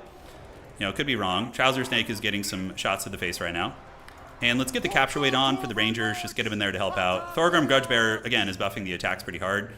And the Goblin Hewer is doing a shit ton of damage against those guys. Man, oh man, those things are awesome. All right, so deep burrowing. We just micro back. Let's get you guys back here. And then we call out the Skyhammer again to Shadow Realm him. And, oh, he doesn't even get the objective. Yeah, the Norskins just got absolutely bullied off. Okay, that's really big for us. That's really big. All right, it's time for another reckoning. Dun, da, da, da, da, da, da, da, da. Dun, da, da, da, da, dun, da, da, da. All right, they're coming, man. They're on their way for it. All right, let's get this Goblin Hewer to get pushed away here. Trouser Snake's playing a dangerous game. We can start working that way a little bit. Now I think he's adequately broken to the point where we can make a push on the other side. Up here we do have some scariness coming in, but we do have the Quarlers, who hopefully will do some work.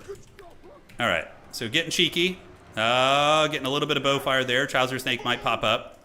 We're going to go ahead and blast these guys and see where we want to go. Probably bringing it up here just to make sure things don't get too crazy, since he's got a lot of infantry over there.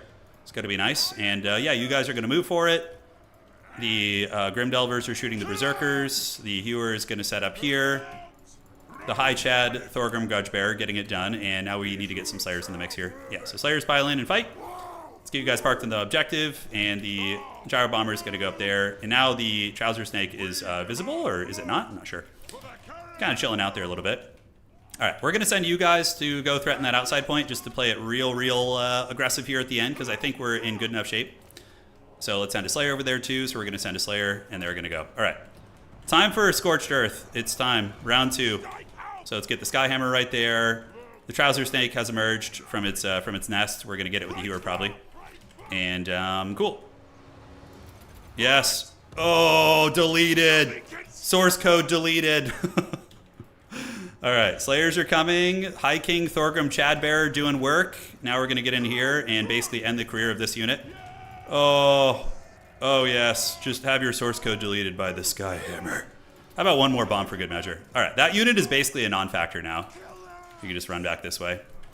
All right, so blasting charges. Let's do this. And it looks like we are going to get attacked here by a bunch of Hound units. Feels bad, but what can you do?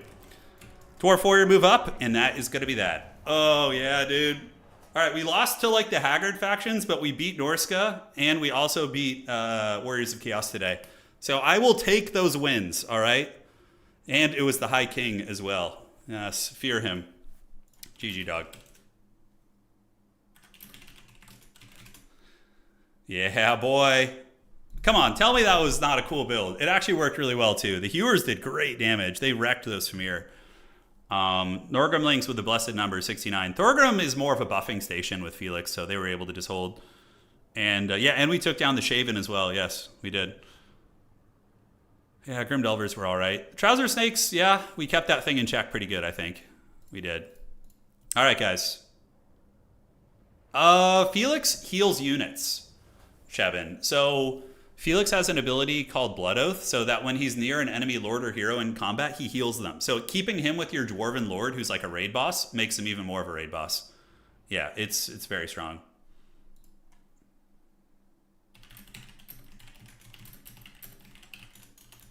All right, so there we are. Have you made a Tremors movie video thumbnail yet? Yeah, we've done a couple, I think. I think we had like 1 or 2 Tremors thumbnails when it first came out.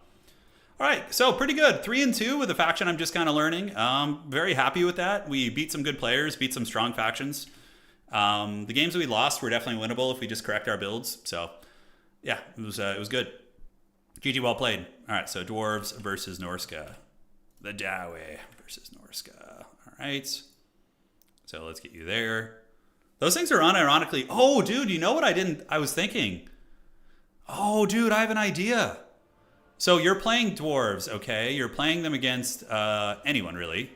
Just put greenskins here for the sake of testing. We're going to put you there and do this. And then we're going to do... Okay, what about like... So Goblin Hewer is one of the things about them. The problem is they run out of ammo really quick. But how good is it to restock a Goblin Hewer? How much of its ammo does it get back? That could actually be a really, really strong combo. That could be a really strong combo. I've never tried that before.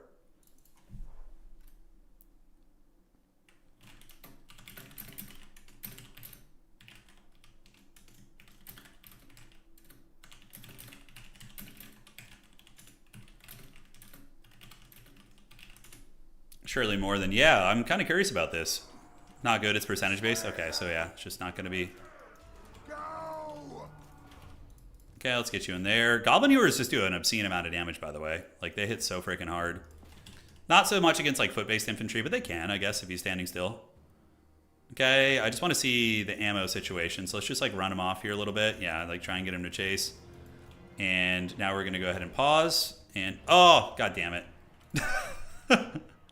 God damn it, Bobby. All right, we're going to get in there and test that again. Let's give him something else so he doesn't just break. There we go. So we'll give him some more boys or something. Okay. So you'll probably just get 2 more volleys. Gosh darn it. The unit, it killed it too quick. It's very effective, actually. Yeah, Hewers just kind of kill everything. It was Alexander Nuts who opened my eyes to them when we were playing like a year and a half ago. I remember he was like bringing them all the time, and just they're so hard to deal with because they're manned by Slayers too, and they're fast, so you can get some good positional play. All right, we demand blood. Go dwarf. All right, is that fine? Let's man the Hewers.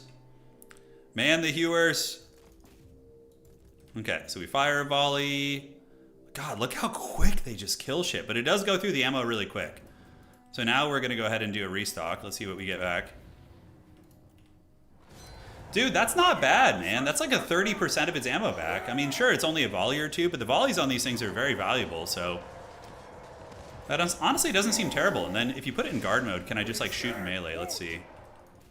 Yeah, you kind of can. It looks like it is shooting a little bit. You have to like keep giving the order though for them to shoot it. I guess the Slayers are the ones doing most of the shooting. Yeah, it is draining some ammo. The Slayer crew doesn't want to be fighting chaff units, by the way. Pretty terrible for them. Yeah. So do we have enough to man the equipment? We do. Hew away. It could be good. Could be good, honestly. Yeah.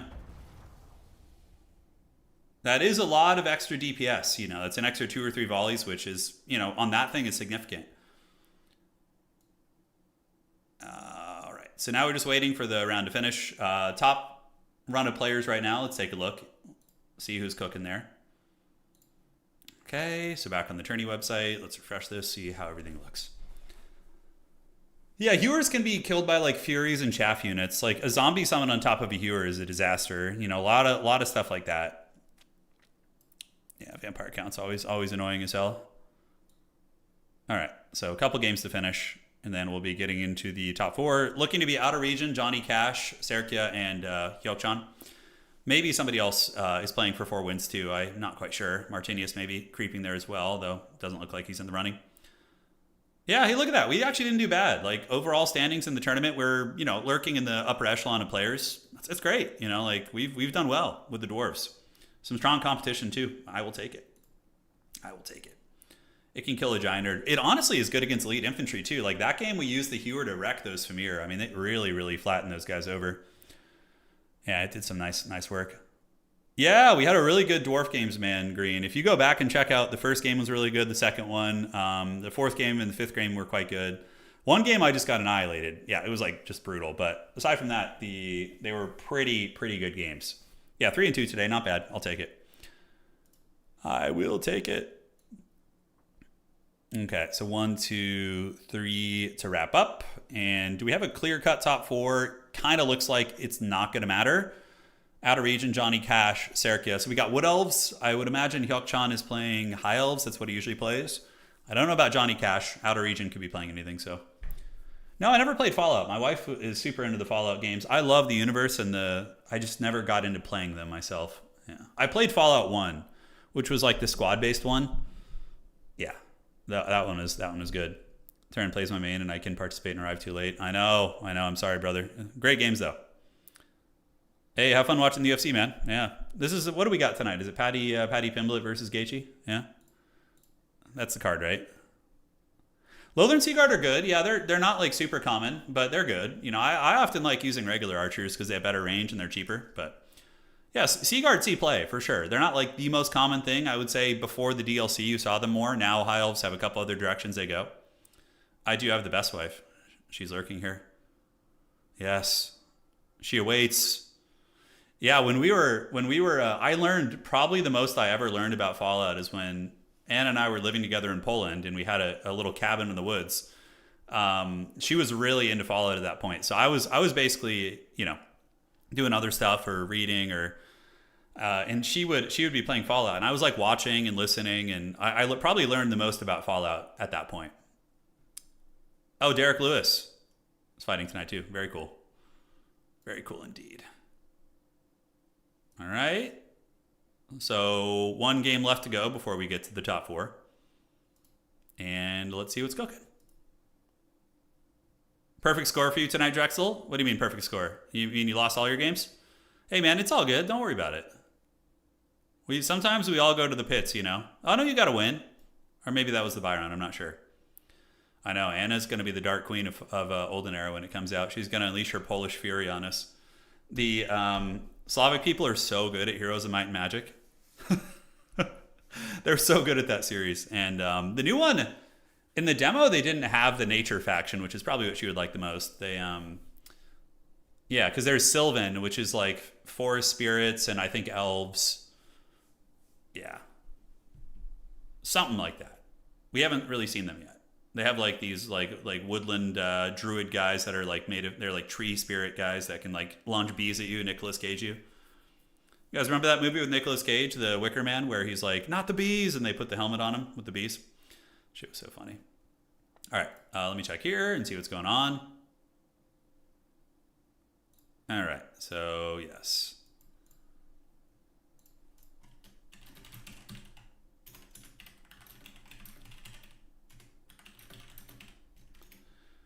All right. Okay, so I got to admin this for Martinius here. So let's go ahead and fix that game, and then we'll fix the scores round as well. Polish people get plus 10 bonus to all HOM games at birth. It's true. It's true. In the olden era, it's mostly satyrs and pixies if memory serves. Yeah, you still play against them. You can run into them on the campaign map. Olden Era was so fun, man. I just want the game to be fully released. You know, that demo was great, but multiplayer is where it's at for that game for me. It's so fun. Yeah, and then you have like the Demon Zerg faction, right? The Hive, I think is what they're called. That's probably the one I'm least interested in. The Hive for Olden Era. Oh, Christopher Lee was in the original one. I didn't know that. Okay, that's cool.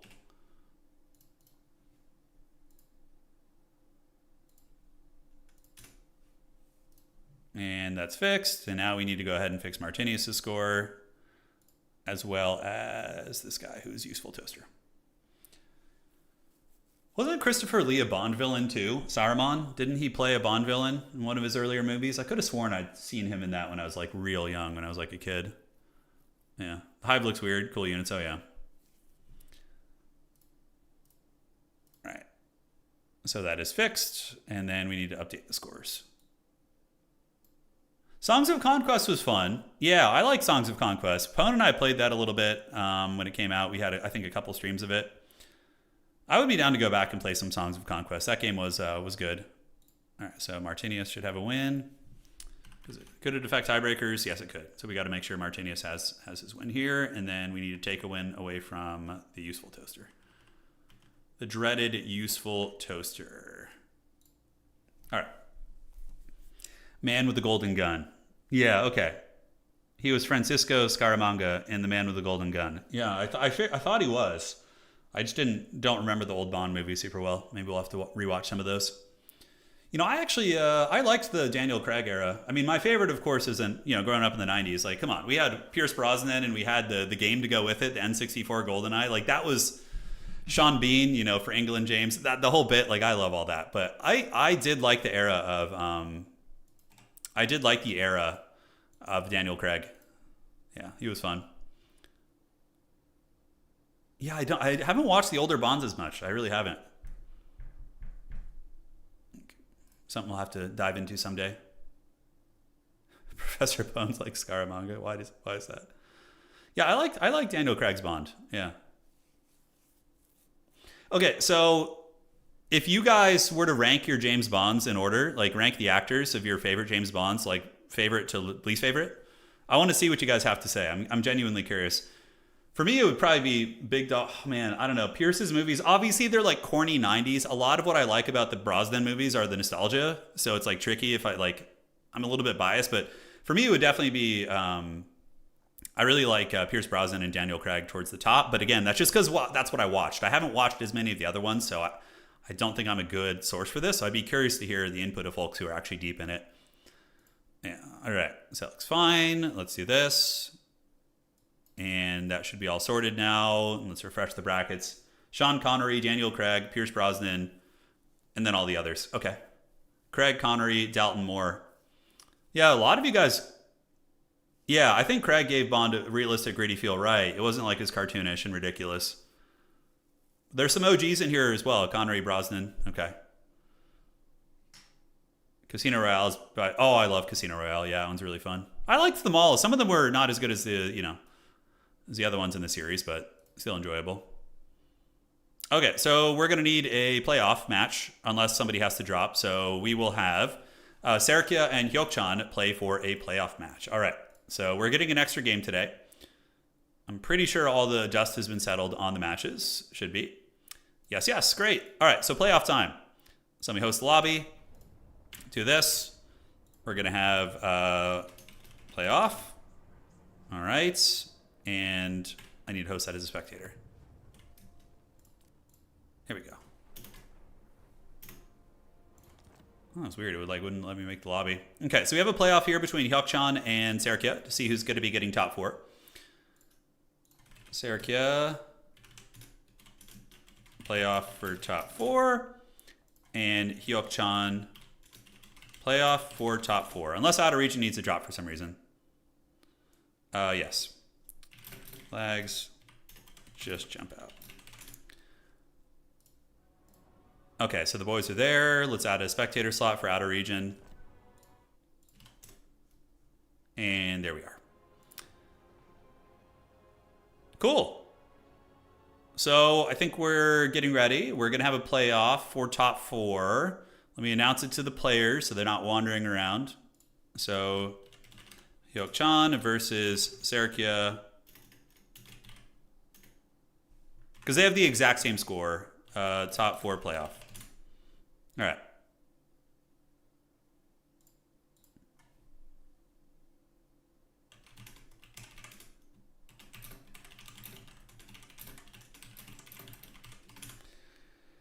Okay, so we have Wood Elves versus Chaos Dwarves in the playoff round. So the individual who wins this will advance onto the top 4. And let me show you guys why we're doing this.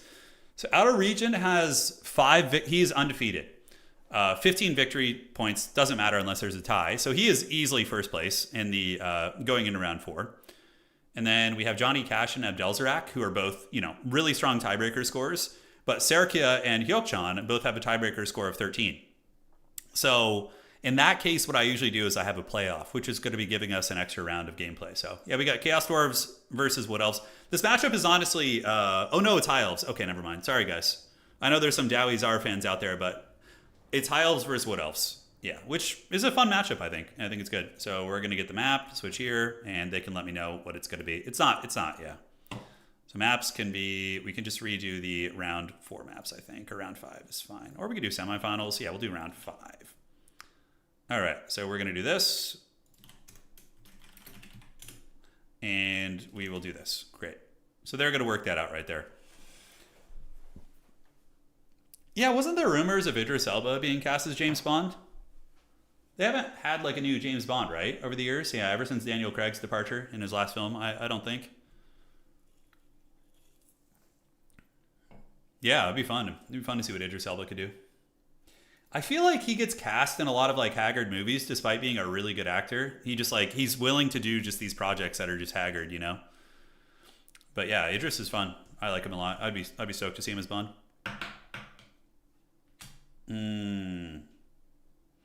No, we haven't talked about mayonnaise today. No, it's been a blessed stream. All right. So there we are. And do it to it. Oh, Idris Elba said he wasn't going to go for it. Caleb Turner is in talks to be the next Bond. I don't even know who that is. I'm getting old. It's probably some young actor, right?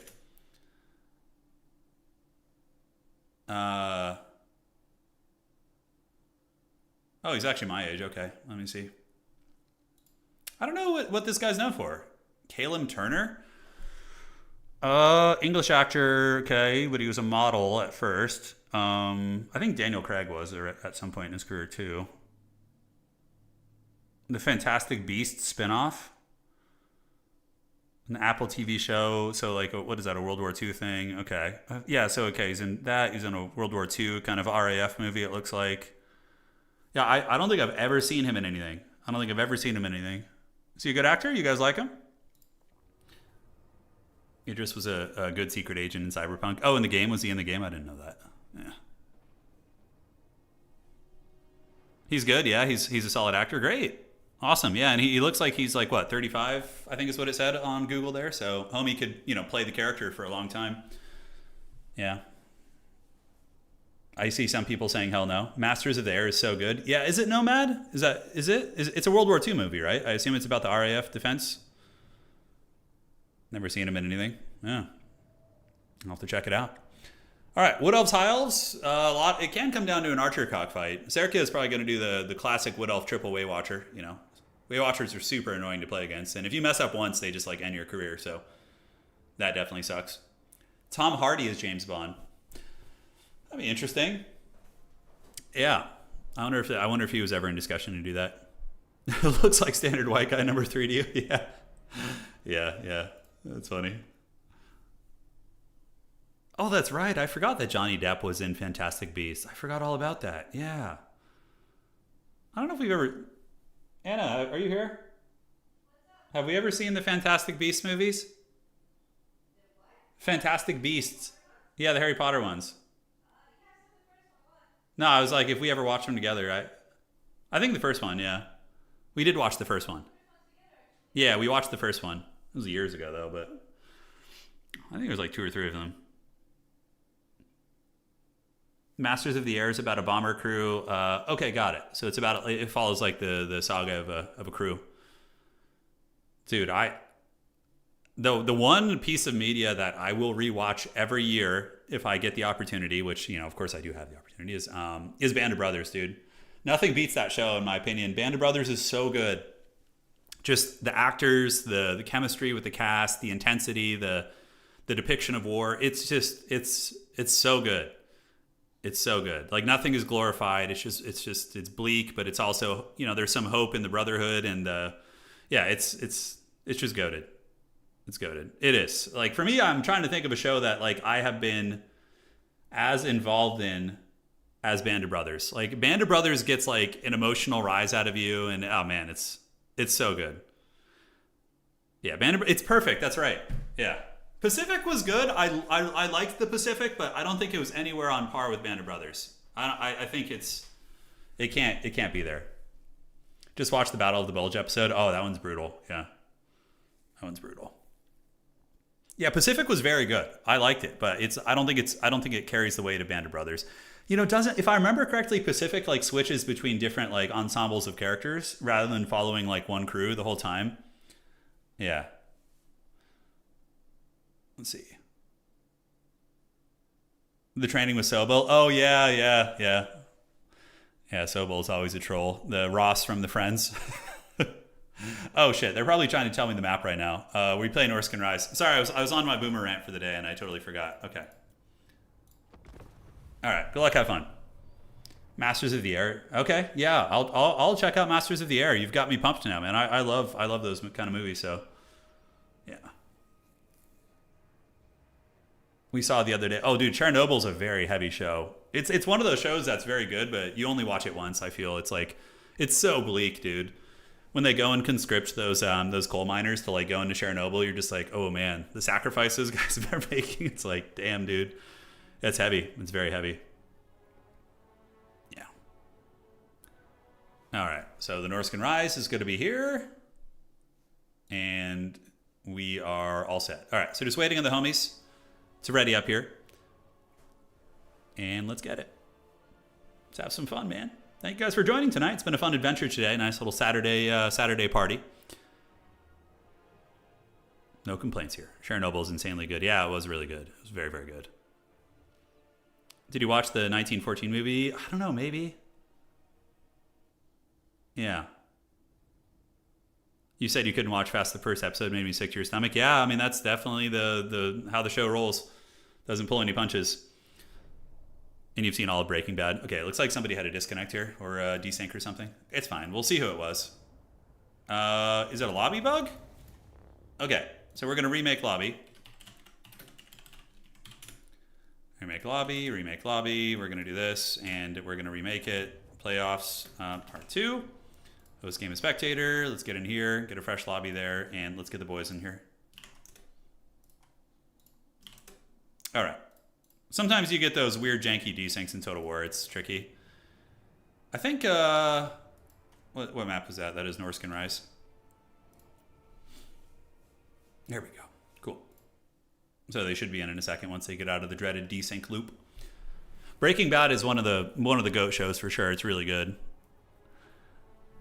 I think it began with The Sopranos being a show that like at times makes you kind of like be on the side of the villain, and then over time they just become like so even more despicable to the point where you're just like, all right. But Sopranos was like that first kind of you don't use the word anti-hero, right? Because Tony Soprano has like no real heroic traits other than maybe defending his daughter at some points. But yeah, like there's pure villainy, right? But like that weird paradigm, right? Where like you're kind of like from the perspective of the villain. Sopranos was such a good show. Oh my God. And Paulie Walnuts is hands down the GOAT of Sopranos, you know? Yeah. You guys remember Paulie Walnuts? Evil black magic. Yeah. Oh, it's so good, dude. And the hand gestures with him. And, oh man. I think my favorite arc in The Sopranos is hands down where Paulie Walnuts and Christopher are hunting down that Russian mercenary guy, or like I can't remember where he's from. He's like somewhere in Eastern Europe, and they're just getting owned and like caught in the woods. Remember they get like trapped in the van and they like think they're gonna die and stuff. Oh my God. Yeah. Tony Soprano is a terrible person from the start. Absolutely. And Walter White was at least likable for a while. Yeah, Walter's arc is different for sure because he's not like, yeah, the villain arc it takes a lot longer to develop. Yeah, he's an interior decorator. Satanic black magic. Yeah.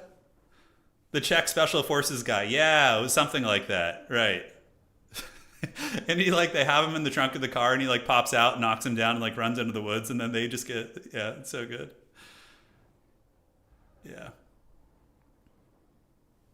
His apartment, that dude was an interior decorator. His apartment looked like shit. Dude, it was so good, man. Sopranos was such a fun show. Yeah, it was great. It was great. He was from Yugoslavia in the show. Okay, got it. I couldn't remember exactly where that character's from. All right, guys. Welcome to our, not semifinals yet. This is a playoff match. We have Serkia, the Lord of the Wood Elves, facing off against Tyrion. And somebody earlier was asking about Lothern Seaguard. Well, I mean, bringing shielded archers against Wood Elves probably not a bad idea at all. And yeah, here we go. Here we go. Yeah, Paulie Walnuts was one of the better characters for sure. I mean, but of course, Tony Soprano. I mean, yeah, amazing stuff. It's fun. You know, I always like saw a weird parallel between Tony Soprano and Hank Hill in the sense that like, you know, like how Hank Hill always was like, I mean, they're not similar at all. Like Hank Hill and Tony Soprano have nothing in common really. But you know how like Hank is always like shocked by Bobby's like interests and like how Bobby goes through these phases, like that boy ain't right. And then I remember how like Tony Soprano's son goes through like the goth phase and like, you know, Tony's like, what the hell is this shit? Yeah. Lotherns do have short range, but they do also have silver shields, which mitigates 55% of incoming missile damage. So yeah, we'll have to see. All right, ladies and gentlemen, let's go ahead and break it down. Looking at the Elven Army of Sid. It's going to be 4 Illyrian Reaver Archers, which are good for battlefield control. Granted, they will be hammered by the Glade Guard pretty bad, and also the Wood Elf Light Cavalry will also be able to screen them. But even still, 4 of them, not bad. Lothern Sea Guard, Tyrion, and a Burning Head caster. Burning Head is always good against Wood Elves, and Tyrion is great because even if you mess up and he gets just punched in the wiener, he can come back and heal with his Heart of Avalorn. So it's great. It's great. So that's going to be that. And now looking at the army over here, it is going to be Serkia. Serkia, one of the best Wood Elf players in the world. Very good at them.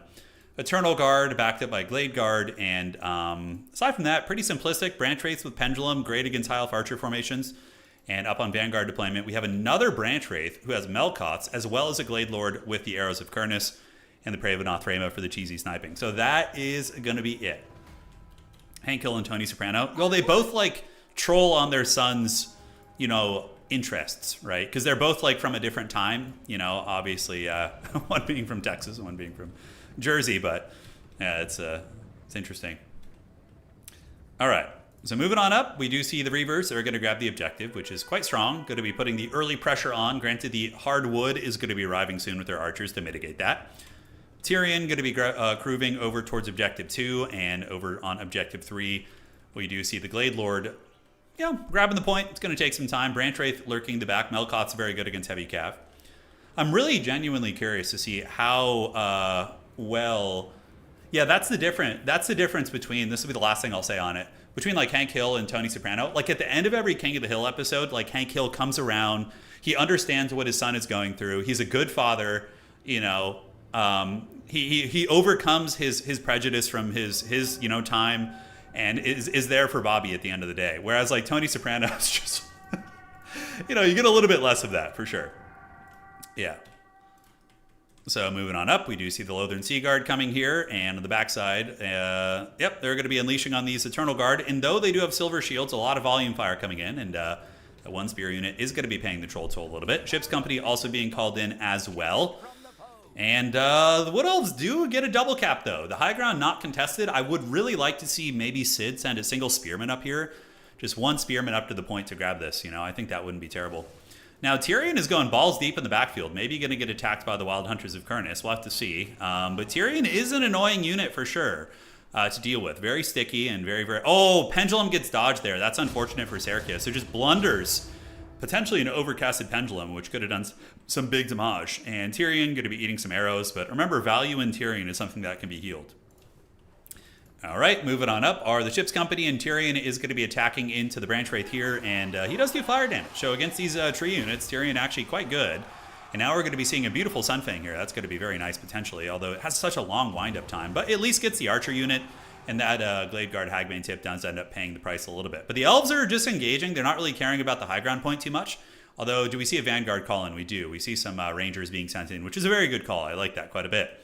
But the High Elves are kind of full court pressing here. Look at that, presenting silver shields in the front and getting some good aggression. While Tyrion, the Heir of Venarian, getting in there, man. Yeah, and whooping on that Branch Wraith. Man, doing a lot of damage. Branch Wraith down to about 1100 HP. Tyrion maybe going to be able to finish the job.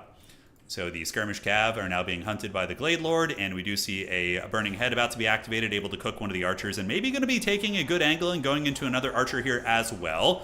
So there you go. That does manage to get that one. And oh my god, is it going to go through on the spear unit? It does. Talk about a burning head and a half. That was a very, very good one. So Sid is having a very good game out of the gates. Ship's Company engaged against the Wildwood Rangers here. Obviously favors the Wildwood Rangers, but there should be some archer support nearby. Dryad shutting down the Lothern Sea Guard here.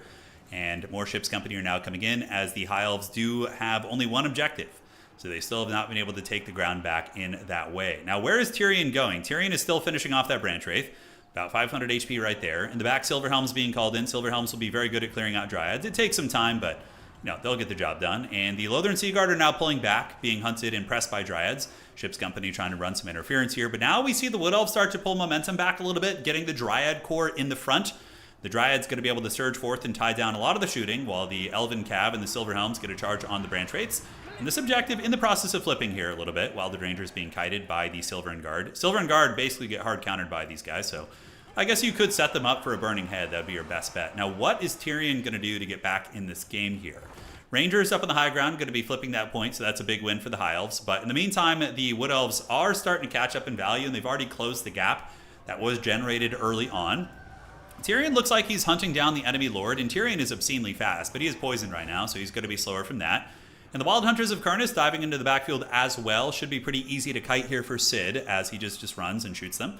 And now are they going to go after Tyrion? Pravenoth Raymond Tyrion right there, guys. And the Wild Hunters of Kurnus are going to get in there and get a nice little surround, and that is going to be a lot of damage. Now, the question is, does he have a Sunfang and or some magic to free him from this prison? Because Tyrion is going to get smashed up by the Wild Hunters. These guys have huge damage.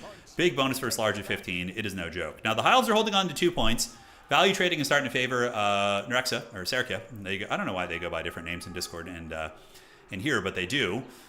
And Archer's coming in. It is going to be the Talons of Torquelada trying to free up your boy Tyrion. Tyrion getting absolutely flipped upside down and put in the trash can. It's but a flesh wound, right? Those archers do good damage, though. They're able to melt in there, and Tyrion is broken. Now, this is the sweet spot of defeating Tyrion that is just the way to do it, if you can, obviously. You get him low enough that he breaks, but not low enough to proc his Heart of Avalorn, and then you just chase him off the battlefield. Burning Head right there. Nice one. That's a very good Burning Head, deleting one of the archer units. Meanwhile, some Rangers going to be coming down from the high ground to swing around here. I like the idea of leaving the Rangers up there myself, because that's just going to give the Wood Elves a free capture eventually. And I don't know how much of a difference Rangers will make in the fight, although I guess against the Dryads they'll do okay. All right, guys. Tyrion's proc did go off. He did get up. He's healing, and the Heart of Avalorn is no joke. It does have a 2-minute cooldown, but it can proc multiple times to get him to healing cap, so pretty nasty. So despite the elves being down in value, the Wood Elves, or High Elves, excuse me, a lot of that is tied up in Tyrion. And if Tyrion can rally and somehow come back here, there's a decent chance that Cid will still be in this game and will still be comfortable. Archer fire coming in from the towns of Torquelada, Tyrion being escorted off the battlefield. Cid really needs to rally Tyrion. If Tyrion gets chased off, I think it's going to be GG. But probably needs to get some of his light cav in there, some Reavers or something. Oh my god, Tyrion just rallied! Oh man. And they were like right on top of him too. That's weird, that's wild. But you know, he does rally, and he's back, and now he's going to be fighting the Wild Hunters of Avernus. What could have happened is that Nerexa maybe gave an attack order to something else, and it kind of screwed up the chase there for a second. But he's back in action, guys, and he is ready to go. High Elves going to be engaging down here. The Rangers do get a flank on the Dryads, while the Silver Helms have them sandwiched on one side, and this should be the end of the Dryads. Dryads are going to have a pretty bad time here. They are wavering, sitting at a -6 leadership. Good night, sweet prince. As the Eternal Guard do get in, and it ends up being the correct play, so I was wrong. Cid bringing the Rangers down here definitely helped him start to win that position. And Tyrion is now back on the hunt, ladies and gentlemen. He is on the hunt. He's going after the Glade Lord here. The Glade Lord is in danger, uses a Prey of Anathrema. Tyrion, definitely one of the better hunters in the game. He's incredibly fast, as I've said multiple times here. We do see the towns of Torquelada getting some good DPS into the Wild Riders, though they do have silver shields, which helps out. More archers being called in, and we do see the Reavers needing to run. Rangers need to chase them down and then do a little bit of cycle charging here. Burning Head would be incredibly good against those two units right there. That is for sure. All right, guys. Elsewhere on the battlefield, we do see the Silver and Chads and the Fire Mage fighting over here. It always makes me laugh that mages of fire don't do fire damage with their like burning staves. It's so haggard. Treekin being called in, and now we have a game on our hands, guys. The value is honestly probably close, if not a little bit high favored at this point, because you know most of this value gap that you're seeing between Nerexa and Cid is on Tyrion. Tyrion is like a 2,000 gold character, so basically taking him down once over and forcing that heal is it's quite massive. So it looks like a Burning Head going to go down to the Dryads, going to cook them a little bit, maybe get them off the objective. Over here, the Rangers are going to make pretty quick, not quick work, but effective work of the Eternal Guard. Eternal Guard do have high melee defense at 44, but Rangers, with that bonus for infantry of 8, you know, they can definitely cut through them. So we will see. Archers on the way in, putting a little bit of hurt down to the Wild Riders as the Glade Lord does head back there. Tyrion is helping to get this objective, although he is kind of in a predicament fighting against some dreaded Treekin here. The Firebark Elders are very, very tricky to deal with. The Wood Elves are looking kind of raggedy on the battlefield. We do see some heavy cav coming in, and I think Sergio is a good enough player that the Great Stag Knights returning into the fray potentially could change the dynamic of the battle. We're going to have to see how that all goes.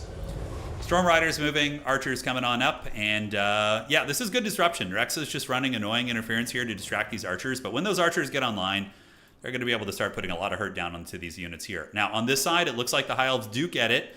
Firebark Elders are going to take 5,000 years to break, though, and it looks like Tyrion is going to be going elsewhere. Do the High Elves have any reinforcements coming in? Doesn't look like it. So I think that the Wood Elves eventually could get this objective back. Between the Dryads that are rallying here, the High Elves really don't have a lot fighting, and that Mage of Fire is actually wavering. And yeah, that objective could 100% flip. Arrow of Kernus activated from downtown here. While the Rangers still going at it, doing some good work. Archer Corps moving in. Storm Riders are also able to move and shoot. Those are the Arwar, Lothern Sea Guard. Yeah, this is not the semifinals Anticity. This is the playoffs because we had 2 players tie. So the winner of this is going to be going on to top 4 right now. It's a very, very good game so far. It's been great. Anticity showing up for the siege battles. So objective number 3, still held by the High Elves. Nobody's really pressing that. Wood Elves haven't sent anything over there to try and get it. And the Storm Riders getting afflicted by a Melkoth. And the Branch Wraith is also going to be a very nice tool here for grinding down these light infantry. Tyrion coming back over here, trying to help salvage this objective. The High Elves definitely starting to struggle now in the late game against some of the Wood Elf Cav. These Great Stag Knights, you know, are out on the field, and there's no Fireborn. And even if Fireborn do get called out, they're potentially going to be slammed by a Melkoth, which is going to be tough. Ship's Company moving up towards the middle objective. Archers doing what they can, but still, you know, it's going to be struggle city when those Great Stag Knights get on Tyrion. Tyrion is very, very fatigued right now. He's poisoned and exhausted, so he's got a total of -26 speed. as opposed to his normal speed. Going to be getting a charge here into the Glade Lord, so there he goes. And he does make contact. I mean, that would be a big throw from the Wood Elves to let the Glade Lord be killed by Tyrion. Tyrion hits very hard and has incredibly high combat stats. Bravenoth Rayma activated once again. Wood Elf Duplicity here. And yeah, a bit of a charge going down. We do see Tyrion at 2400 HP. No more healing for him. He is at his heal cap. And over here on this side, we do see the Wood Elves finally going for it, sending in some Wildwood Rangers, which is a good call. Heavy Cav would be able to dispatch them most likely, like a Dragon Prince or something. Spearmen moving up. This objective is in flux. More ships company on the way out, and Tyrion is going to be getting a little bit of milk here as some Silver Helms are called out from reserve. But good play by Nerexa. This is great. Using the Firebark Elders as a screen to block the cavalry charge is brilliant. That's just a really, really good play because they're so tanky. They don't really care about being charged by like Silver Helms. And Tyrion is wavering, just barely able to hang in there. He's got very good base leadership. I would imagine that Sid is going to bring Tyrion and try and hunt down this this Glade Lord. Wouldn't be a bad idea, honestly. Would not be a bad idea. All right, up on the high ground, we got a Dryad and as well as a Wildwood Ranger doing it. The High Elves are going to be grabbing objective 2 most likely here, but the Wood Elves do have good objective control, and Serkia does also have a points lead as well. But Tyrion coming for that booty here on the hunt, going to be going after the Glade Lord, 1500 HP. He does get boinked in the back and takes a bit of damage and gets staggered as well. Tyrion is no joke, man. 500 HP here. This could be a comeback option for sure if you can get a snipe on that Lord. 69 speed on the Great Stag, and Tyrion's horse has some fancy name. Should be a little bit quicker. Yeah, and that's going to be a kill potentially, guys. Let's see. The Aravenarian getting in there, and is he going to get the swing? Oh, okay. A little bit of a juke from the Stag Knight. Tyrion wheeling about, and he does break the Lord, which is really what matters. And down he goes. Tyrion does get the killing blow, ladies and gentlemen.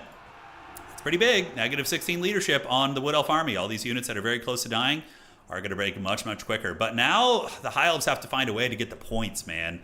That is going to be hard because there is still a fair amount of wood on the battlefield. We do see the Great Stag Knights in the back defeating the Silver Helms, but at a cost. He does manage to get this objective, and now Tyrion's going to be heading over towards objective 1, and he does not have as much time as you would think. His opponent is sitting at almost 1,200 points here.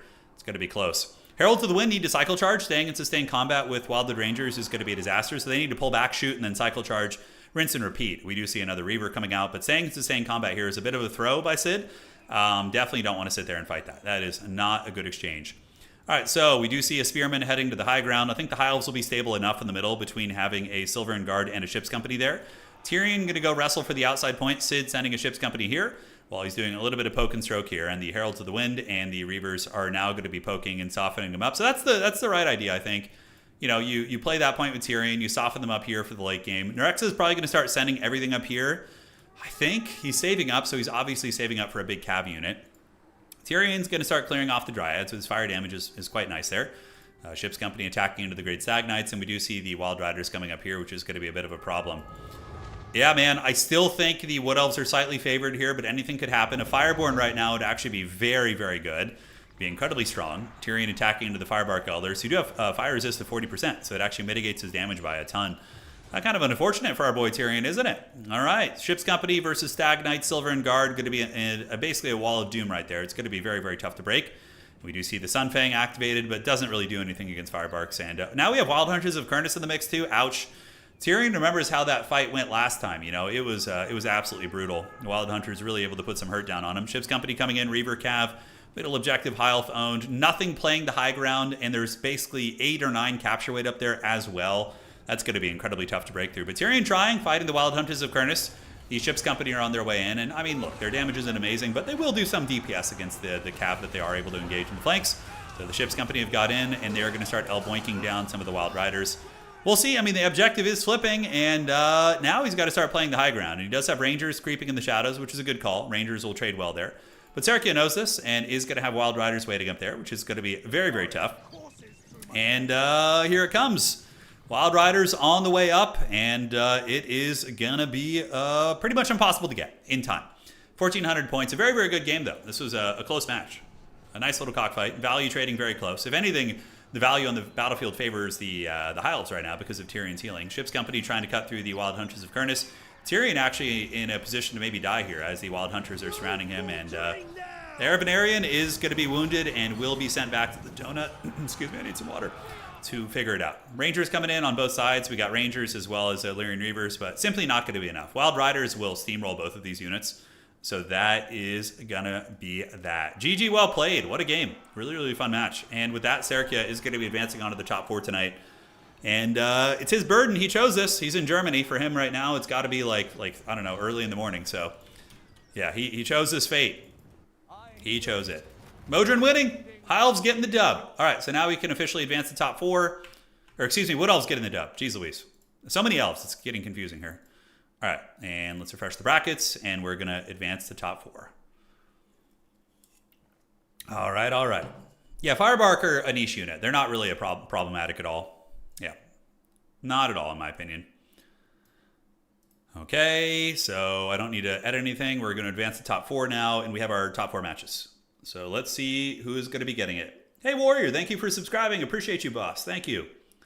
Thank you, thank you. 4 a.m. All right. Yeah, I mean, hey, look, when I was in college, I used to game to 4 a.m. almost every night. So I get it. I don't know how old he is, but Turin with 3,100 value. Pretty Chad. Yeah, pretty beast mode. Elsewhere, good stuff indeed. Hey, Jackal. Can you play a Tomb Kings game? Yeah, I'll do Tomb Kings for one of the siege attacks. That'll be fun. All right, so let's go here. Now we need to check the top 4, see what's cooking here, and it is going to be... We'll cast a game that isn't Wood Elves, and then we can see them again in the finals. So here we are. So we got this. So what's it going to be? It's going to be Serkia versus Outer Region. And then we have Johnny Cash. Johnny Cash versus Abdelzerak. I think Razak is his name. Gotta find him, man. He's got a mysterious name.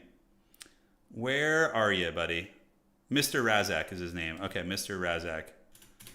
All right, so we're gonna cast the Johnny Cash game because I don't know what they're playing, so we'll try and get some faction diversity. Lobby code, please. Thank you. All right, so we're gonna get into the Johnny Cash match. We have our top 4 right here. So Serkia versus Outer Region, Johnny Cash versus Abdelzerak for the grand finals to come. How do you join tournaments like this? Just be in our Discord, dog. Yeah, that's all you got to do. Just hang out in our Discord. We announce them, you join, you play. That's it. Plug and play, man. Easy peasy. They're all hosted on this website, which is Total Tavern, and then you can join our Discord for the communications. All right, so waiting on these guys. Hopefully they didn't fall asleep. Outer Region's going to be playing his game here.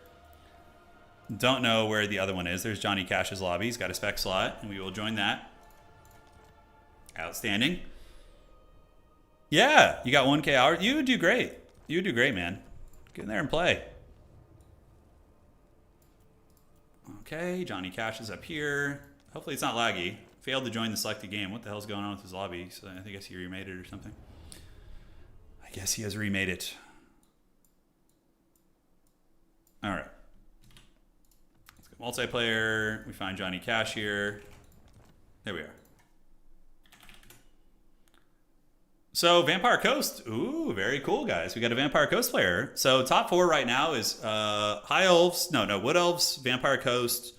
Let's go see what Outer Region's playing, yeah? I think he's streaming right now, too. SFT Declaration. All right, so Warriors of Chaos are in top 4 today. And then for Outer Region, he's Bretonnia. Oh, so we got Bretonnia, Warriors of Chaos, Wood Elves, and Vampire Coast. Very cool. All right, so the first thing you do is you join our Discord, and in our Discord, we announce the event, okay? So do we have any mods hanging out in chat that could drop a link to Discord? So we announce it in Discord, which gives you a link to the tournament on the website. Then you go to the website, you sign up, and you need to check in on the website 1 hour before it starts, and then you're good to go, basically. And then you communicate with your opponents via the Discord, so it's mandatory to be in there, yeah. Yeah, Empire is very fun C4. Yeah, they are. Yeah, we got Bretonnia and Coast in here. So Vampire Coast versus Warriors of Chaos. Should be a fun one. Should be a fun one here. Let's get it, man. Oh, man, Bretonnia versus Warriors of Chaos would be funny. Yeah, I mean, I would be super down for that. Bretonnia against Wood Elves is a really sweaty matchup. I'm curious how that one's going to go. Chad Anticity coming into the Discord link. Thank you. Thank you. Appreciate that, man. All right. And are you excited for Dawn of War 4, man? You know, Ents, you ought to play some of those style games before it comes out, just to get a feel for it. The like Co style games. Like Dawn of War 2, I think you would have a lot of fun with. I also think Company of Heroes 3, I don't know if you're into that kind of style game, but I have a great time with it. But when I played Dawn of War 4, the like preview, it felt similar to, I mean, obviously the victory condition system is somewhat similar to Co in that you hold the objectives, which will probably not be foreign to you since you play Domination. But DAO 2, I think, is really fun. I think DAO 2 is great. It's one of the better ones. Okay, Celestial Lake is the map. No, it's not. They're switching around. Dawn of War 2 is great. It's a great game. Yeah, DAO 4 I'll be grinding if it's not a flub. Yeah, same. Yeah, we'll have a lot of fun tournaments. That'll be cool to see all the folks coming in from different scenes. DAO 2 Elite mod is where it's at, Felwar. Yeah, you got to play the Elite mod. The Elite mod is amazing. It's a mod designed for multiplayer, and it's really pretty well balanced. You don't have any of that bullshit from like DAO 1 where it's just like Eldar just karate chop everybody and it's just lame to even try against them. You get like a decently balanced multiplayer experience. StarCraft spoiled you for combat speed. Yeah, that's a whole different beast. How often do you make these tournaments? I host myself maybe 4 a week. But on the website, there's other people who host as well in our community. So if we go to the front page of the website, I can show you real quick. Yeah. So for example, we had today we had somebody hosted like a back-to-back tournament. So they hosted like 3 of these, 1, 2, and 3 there. So yeah, we had a couple today. We had my tournament tomorrow. We have an Australian time zone tournament being hosted by Space Pope. We have a Swiss tournament tomorrow at 10:30 in the morning, single faction standard. We have a new player tournament being hosted by Maverick Sloth, which is a week from today too. So like they'll usually be posted on this website, and you can see the leaderboard of the top players and look at the Hall of Fame and see who like the all-time champs are and stuff like that. So it's it's always a good time. It's always a good time. All right. Let's do this. Let's do that, and wait for the game to start. StarCraft. Yeah, I would be down to go play some StarCraft games. I only played Wings of Liberty in terms of multiplayer. I played Heart of the Legacy of the Void to finish the storyline, but I didn't play multiplayer in it. Inticity is currently probably Inticity and Daniken and Charix are the 3 most recent championship level players. So Inticity, Daniken, and Charix won the last 3 major events. In terms of all-time wins in Warhammer 3 championship level events, it's still Houseplant sitting at 5, but he's inactive. He doesn't play anymore. So yeah, kind of those guys. Yeah, I play Trench Crusade every Tuesday. We're playing on Tuesday and we're playing on Saturday as well of next week potentially. Trench Crusade is super fun. If you have a group of friends that you want to keep gaming on a budget and play a really fun tabletop game, it's quite a deal. Turin and an SC streamer club sometime. Yeah, I did play a lot of Wings of Liberty though. I grinded that game pretty hard back in the day. I didn't miss much for Heart of the Swarm multiplayer with Swarm hosts and hour-long games. That sounds miserable. Yeah, it does not sound fun. It does not sound like a good time. StarCraft, I would probably just, if I were to get back into StarCraft, I played Protoss back when it was active. I'd probably just do I used to like to do a lot of 3-gate pressure into some sort of a treacherous tech. So 3-gate Blink Stalkers and then maybe switch to Void Rays or, 3-gate Blink Stalker into Dark Templar. Multi-base was fun too though. I love fast expanding in games. It's one of my favorite things. You got matched against Daniken in a ranked match, my 5th match of multiplayer domination ever. Man, that's brutal. Yeah, that's a hard way to get into it. Yeah, sign up for a tournament, Miguel. We'd love to have you, man. Hell yeah. Protoss is great. The Protoss is like the mouth-breathing faction. If you just want to sit at your keyboard with your mouth agape and just bang on your keyboard like a monkey and win games, you play Protoss. That is how you do it. I don't know what Zerg used to be the micro sweat faction when I played, but I don't know what it's like anymore. They have so many new units. Yeah, Protoss definitely was Unga Bunga, like I'm an orangutan banging my keyboard. You basically just get a Colossus Immortal Death Star and just push.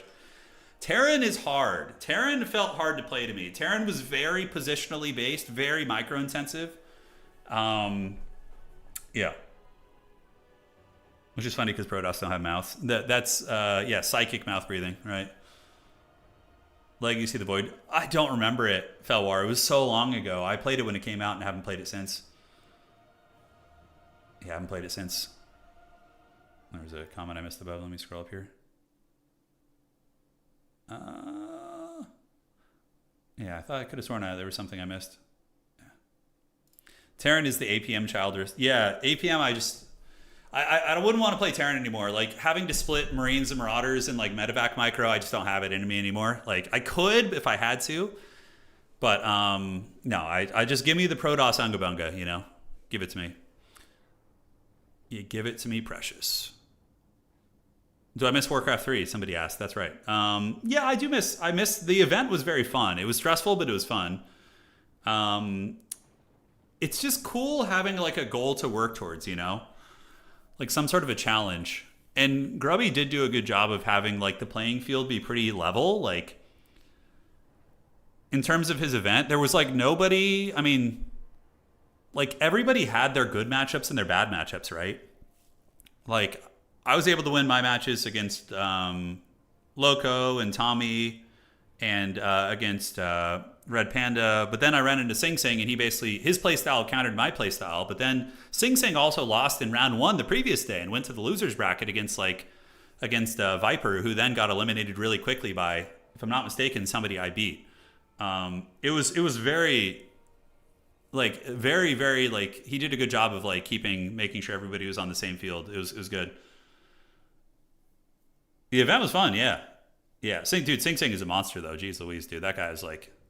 He does his homework. You could tell he's got that pro gamer mindset. Like, I didn't study my opponents really or their strategies too much, and he was watching, like, game tape on me. Like, him and his coaches were, like, watching game tape and scheming, and I was like, ooh, boy, man, that's hardcore.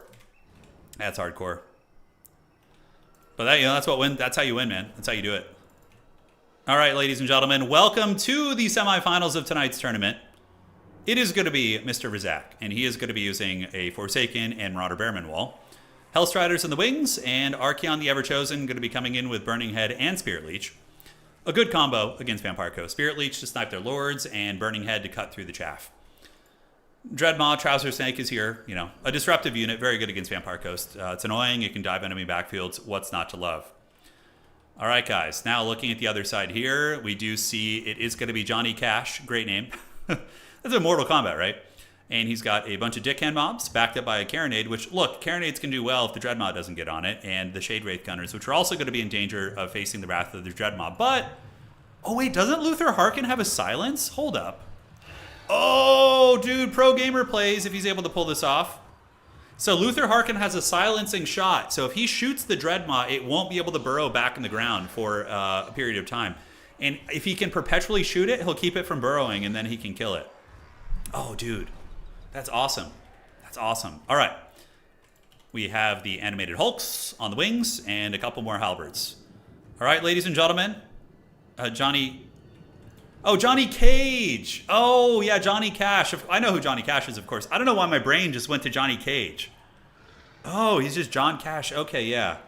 Oh, my God. No, I actually like Johnny Cash a lot. My grandpa was very into him, so... Yes, the Folsom Prison Blues is like one of my favorite kind of oldie songs of all time. I hear a train a-comin'. It's so good. It's so good. All right, guys. Good luck, have fun. Let's get it going. Let's have some fun and break it down. So Lord of the End Times is coming to party, but he is facing a mighty adversary here. Luther Harkin. There was a time in Warhammer 2 when Luther Harkin was the Scourge. He was very popular, one of the best duelists in the game. But again, land battle was more conducive to like kind of that SE style play. Because, you know, Luther is a little bit weaker in Dom because he can't contest the ground and, you know, play in that way as much. All right, guys. Moving on up, we do see Luther Harkin heading over to Objective 1. Not sure what he's going to be up to, maybe screening. He is going to be discovering the Trouser Snake here in a second. So here he goes. Wallets of Chaos rolling out with their worm. Yeah, Wallets of Chaos, yeah. Yeah, I mean, we defeated Chaos today. We took him down. It was good. The Dowie were able to get them. Carronade shooting in, able to hit the Hellstriders, which is feels pretty good. Hellstriders are not the cheapest unit in the world. And now the Trouser Snake is going to be moving. Luther Harkin is following it around. But the problem is chasing the Trouser Snake with Luther Harkin feels kind of bad because Luther is like a 2,500 gold character, and chasing a 1,000 gold monster doesn't really feel super good, you know? But if you saw the games I played in earlier, you basically just have to dodge it, you have to juke it, and as soon as it pops up, you just got to start moving and force your opponent to micro attacks. Oh, is the pistol going to work? Okay, it immediately reburrows, and he does hit it, but it did get back here. Teleports on top of the backfield, and if Luther can just keep shooting it, let's see if he's going to get it. So it's silenced for how long? I think the silence just wore off, and now he's going to go back in the ground. Unfortunate. Really, really nice try there by Mr. Razak, but he was just a little bit off. A little bit off right there. I created 2 grudges, but settled 3. Yeah, so we had a net positive of grudge settling today, guys. All right, so the Carronade's going to get back online. You definitely don't want to keep Luther Barkin back here the entire time. And letting Chaos have a triple cap on you for this long is incredibly dangerous. We do see Mr. Razak getting a beautiful burning head right there, so it's going to be going down and cooking pretty hard. And yeah, that one zombie gets roasted, but you know, it's only like 150 gold value. Not that crazy. All right, Trouser Snake is there. You got to just ignore it and move forward. You can't sit back there and babysit the Trouser Snake. All right, Zombie Legion's moving, and my only concern for the zombie armies is they're a little bit kind of wide, and they don't have like adequate support. They could get caught in a lot of isolated fights where like the Forsaken and the Bearmans just start to crush through the zombie units they're fighting. Yeah. And he's falling for the trick, man. He's staying back here and guarding against the Trouser Snake. It's a big mistake. It's really not what you want to be doing. He's got to move up and contest the objectives. Now, he does have a Deathcaster here. Deathcaster is pretty good against this. Spirit Leech spam on Archon is very cost-effective, like over the course of a long game. But the Lord of the End Times is going to be coming in with a full Rage Boner, and he is hunting down that mage there. He's coming for blood. So we're going to see if he's actually going to close and get the prize there. So he lurks, he watches, and the Deathcaster has now been circumvented a little bit. Dude, yeah, just ignore the Trouser Snake. He's got to bring Luther here. Like, Luther should be poking Archeon with his gun. Just, like, sit above Archeon, Spirit Leech him, hit him with your pistol, and the Trouser Snake pops up again. He's teasing him right now. He's teasing him. All right, so the shot is on. He's silenced, so now it's not going to be able to get back up. The Shade Wraith Gunners could turn about face and start shooting as well. And yeah, I guess Luther finally gets his prize. Definitely a mistake for Mr. Razak to pop up there. And we're going to be seeing the Trouser Snake probably get taken to Pound Town now. But man, oh man, the points are looking really bad for the Vampire Coast. And yeah, see guys, it works. I mean, the tech does work. It does work indeed. And the Vampire Caster in the middle getting absolutely destroyed. So a bit of a throw from poor Johnny Cash here. You can see the Lord of the End Times is going to butter that bread. Talk about a mismatch. All right, so the Vampire Caster is straight up gone. He does get a Spirit Leech, but that is a very rough start for the Vampire Coast. But yeah, look, the tech does work. So at the very least, it got the job done. And somehow, oh, he broke and teleported away. So you don't even need to kill the Trouser Snake. If you break its leadership, they just get deleted and teleport off the battlefield. Mainline fighting is underway. Shade Wraith Gunners are going to be shooting in, and we do see the Hellstriders moving into press as well as the Deckhand mobs are preparing their charge. Cannon is offline, unfortunately, so that does get that going. Okay, lag spike, but it's not on my end, which is good. Pistol mobs cruising, and Luther Harkin is going for it, diving in the middle of a bunch of Hellstriders. That is very, very dangerous. Scurvy Dogs are actually quite good against anti-large Hellstriders, so mixing them in is going to be good. Here on this side, Deckhand mobs and Mourngulls are ripping through these Forsaken pretty effectively, and we do see some of the Hellstriders getting hornswoggled and potentially broken as some of the zombies do collapse in the back. Pistol mobs coming. I think that Vampire Coast is going to need to resummon some of its Harry Potter. Like, not having that magic is too big of a setback, in my opinion. So breakthrough here, potentially. Vampire Coast is winning this fight. We do see the Zombo Legion cutting through the Forsaken, so they can move up and grab that objective. But they're going to need to get on the board rather quickly here. Shade Wraith Gunners are cooking, and they're pretty good at mowing down these kind of units. Definitely can put some hurt down to the Hellstriders, as Luther Harkin probably wants to keep poking Archeon and trying to keep him honest. Deckhand mobs back here need to be moved up to that objective. Big points deficit right now, but the Shade Wraith Gunners, man, doing work. Hellstriders getting mowed down here. Zombie Pirates, Night Terrors, and Animated Hulks able to win. So I think that Johnny Cash needs to very aggressively start playing the objective here, else he's going to be in dire straits. But yeah, keeping the Shade Wraith Gunners online, mowing down a lot of these units here. You can see the value is not that terrible for Vampire Coast. And that's even considering the fact that they blundered their caster and just straight up lost it, right? Like, losing your big, expensive Deathcaster. Vampire Coast casters are not cheap. They're like probably like 1,400 gold, depending on the kit of spells that you bring. Are you saying Deckhand? No, I'm saying Deckhand. Totally not saying Deckhand. Not at all. Hellstriders creeping around, broken by the Discourage effect from the Shade Wraith Gunners. We do see the Saltlord Scuttlers or Jack Dropper Handgunners, a good tech against Archaon. Middle objective does go to the Vampire Coast. Shade Wraith Gunner is going to be unleashing on Archaon, trying to wear him down over the course of a long battle. And are we going to be seeing the Harry Potter get resummoned? Vampire Coast, able to get it done here. Nasty Burning Head in the backfield. I'm sure you guys saw it. It did roast a couple of those cheap handgun units, so that hurts pretty bad. But Vampire Coast does have 2 objectives, and they do have the value within 500. Luther Harkin in Mortal Kombat with Archaon. And he is riding a Terrorgeist that has poison and anti-large, and Archaon is, going to have his stats heavily mitigated by that. But Luther still has to be careful. Archaon is an absolute raid boss of a fighter. Dick and Mob's going to be heading for the objective with some Morngulls, and the shooting line is still doing well. I mean, we got the Shade Wraith Gunners fully functional here, a couple pistol mobs putting the hurt down. Aspiring Champions are getting some damage, and 600 value deficit as he calls in the Trouser Snake again. Now, I don't know how much I like this. The Trouser Snake is not going to be able to contest the objectives. It, of course, will be disruptive against the shooting, but the Vampire Coast shooting is kind of minimal at this point. It's really just the Shade Wraith Gunners, and, by the time it gets to the Shade Wraith Gunners, they will have used a lot of their ammo anyways. But we'll see if it ends up playing out and doing well. Got to keep attacking Archaon here. We do see Morngulls and pistol mobs heading to the high ground. Over here, it is a Dickhand mob trying to hold the point, but they're about to get roasted really, really bad, so there it goes. And yeah, that's cooking. That's a lot of zombies being sent to the Shadow Realm and then rear charged by Forsaken, hammered by Marauder Horsemen. Vampire Coast is going to need to reinforce this, and they do call out some Vanguard pistol mobs to try and get up there and grab that. Shade Wraith still doing good, knocking down the Aspiring Champions. In the middle, a fair amount of Vampiric monsters are having an okay performance. Forsaken, of course, don't like getting attacked by Morngulls. Hellstrider rear charge will be disruptive. Luther Harkin coming in to help there. All right, up here, we do see the Hell Scourges as well as some Marauder Bearmen, but the Halberds and the Morngulls should be able to hold them at bay. Where is the Trouser Snake going to be going? I don't know where the Dreadmaw is going to be creeping. No, they fixed the bug. Dreadmaws can unburrow when they come in from reserve. To my knowledge, Anticity. I'm like 80% sure that they fixed it. I could be wrong, though, but I'm fairly certain they did. All right, Shade Wraith's doing a lot of work. Value, though, still favoring Mr. Bazak, as he does get a pretty good fight here. Looks like the Morngulls are being dragged down. Archaon is going to be a big problem going forward as well. And we do see the Warriors of Chaos getting this outside objective. In the back, what is the column going to be? It is going to be the Jack Droppers. And now, just imagine if the Vampire Coast hadn't blundered their caster. If he had had his Spirit Leech, Archaon would be at like 10% HP right now. It would have been like 5 or 6 Spirit Leeches. And Archaon would be on the brink of death, and Luther Harkin could maybe carry the game back, right? But yeah, it's very tough.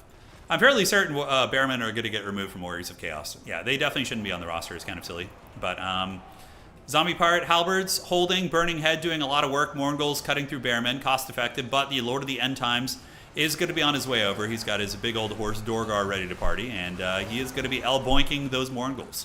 So the Morngulls do pay the iron price. Elsewhere on the battlefield, ladies and gentlemen, Luther Harkin waiting to try and silence the Dreadmaw again. And honestly, it worked pretty well. Like silencing the Dreadmaw, potentially using Doom and Darkness on it, but just not having your caster this entire game, I think, is one of the reasons why the Warriors of Chaos were able to run away with a lot of value. Having Bunas on, some of the mobility pieces, or even Forsaken, which are not a super cheap unit, and using Spirit Leech, Spam, and Archaon is so incredibly strong.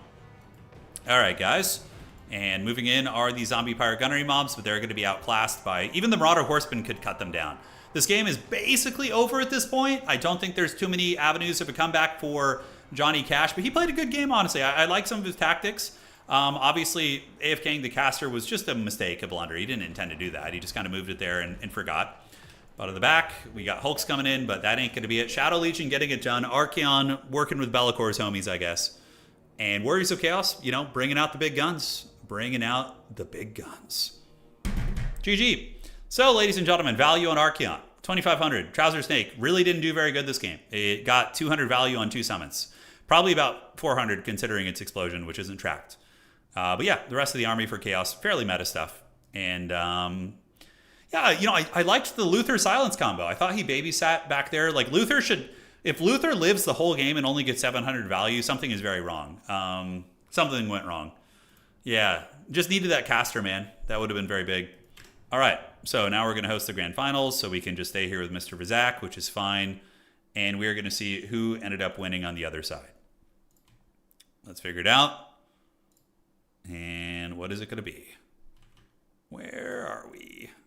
Other side is still going, I think. Serkian Outer Region. 2 very sweaty players, by the way. Very sweaty, duking it out. And the winners, it's going to be either Bretonia versus Chaos or Wood Elves versus Chaos in the grand finals. I would prefer to see Bretonia probably. Wood Elves are kind of a top tier strong faction. Seeing underdogs is usually more fun. So we will see. Yeah, the Trouser Snake was a big distraction. All right. I agree 100%. It was very troll. Very, very troll. By the way, we're an announcement I'll make in the Discord later, but we're going to be ending the current Total Tavern season at the end of the month. So basically, January 1st is going to be a new season starting, and we're going to be locking in top 16 and scheduling the championship in the middle of February at some point. I don't know when in February, but most likely 2 to 3 weeks into February. So we're going to have another world championship coming up, and big prize pool, all that good stuff. So the circuit will continue. All right. Turin Bretonia, yes. Maybe it will be. We'll find out. So heading on over here, let's do this. Go check the tournament real quick. And we're going to get that going. All right, so there we are. Refresh. Mr. Razak, make sure you report your score, please, so I can finalize it when it's done. And Serica and Outer Region, yeah, still waiting on those homies. Okay, so let me find him. Mr. Razak. Where the heck are you? Hurt your win, please. Thank you, dog.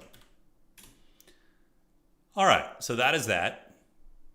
Pretty excited for another competitive event. That's always the most hype. When you have those big championship events, you get 16 players, the big dogs going at it. Really, that's when you really see what the meta is. It's kind of hard sometimes to draw conclusions about the meta in these events, but that's when you really get a taste of it, Yeah. Enjoying a snowy night with streaming hot cocoa. That sounds pretty good, man. That sounds golden. Yeah. That does sound golden. Okay, so Razak is here. We can go creep on Outer Region stream, actually. Yeah, I think we can. So let me give me 1 second here. We'll go see how far along he is in his game. All right, so there we are.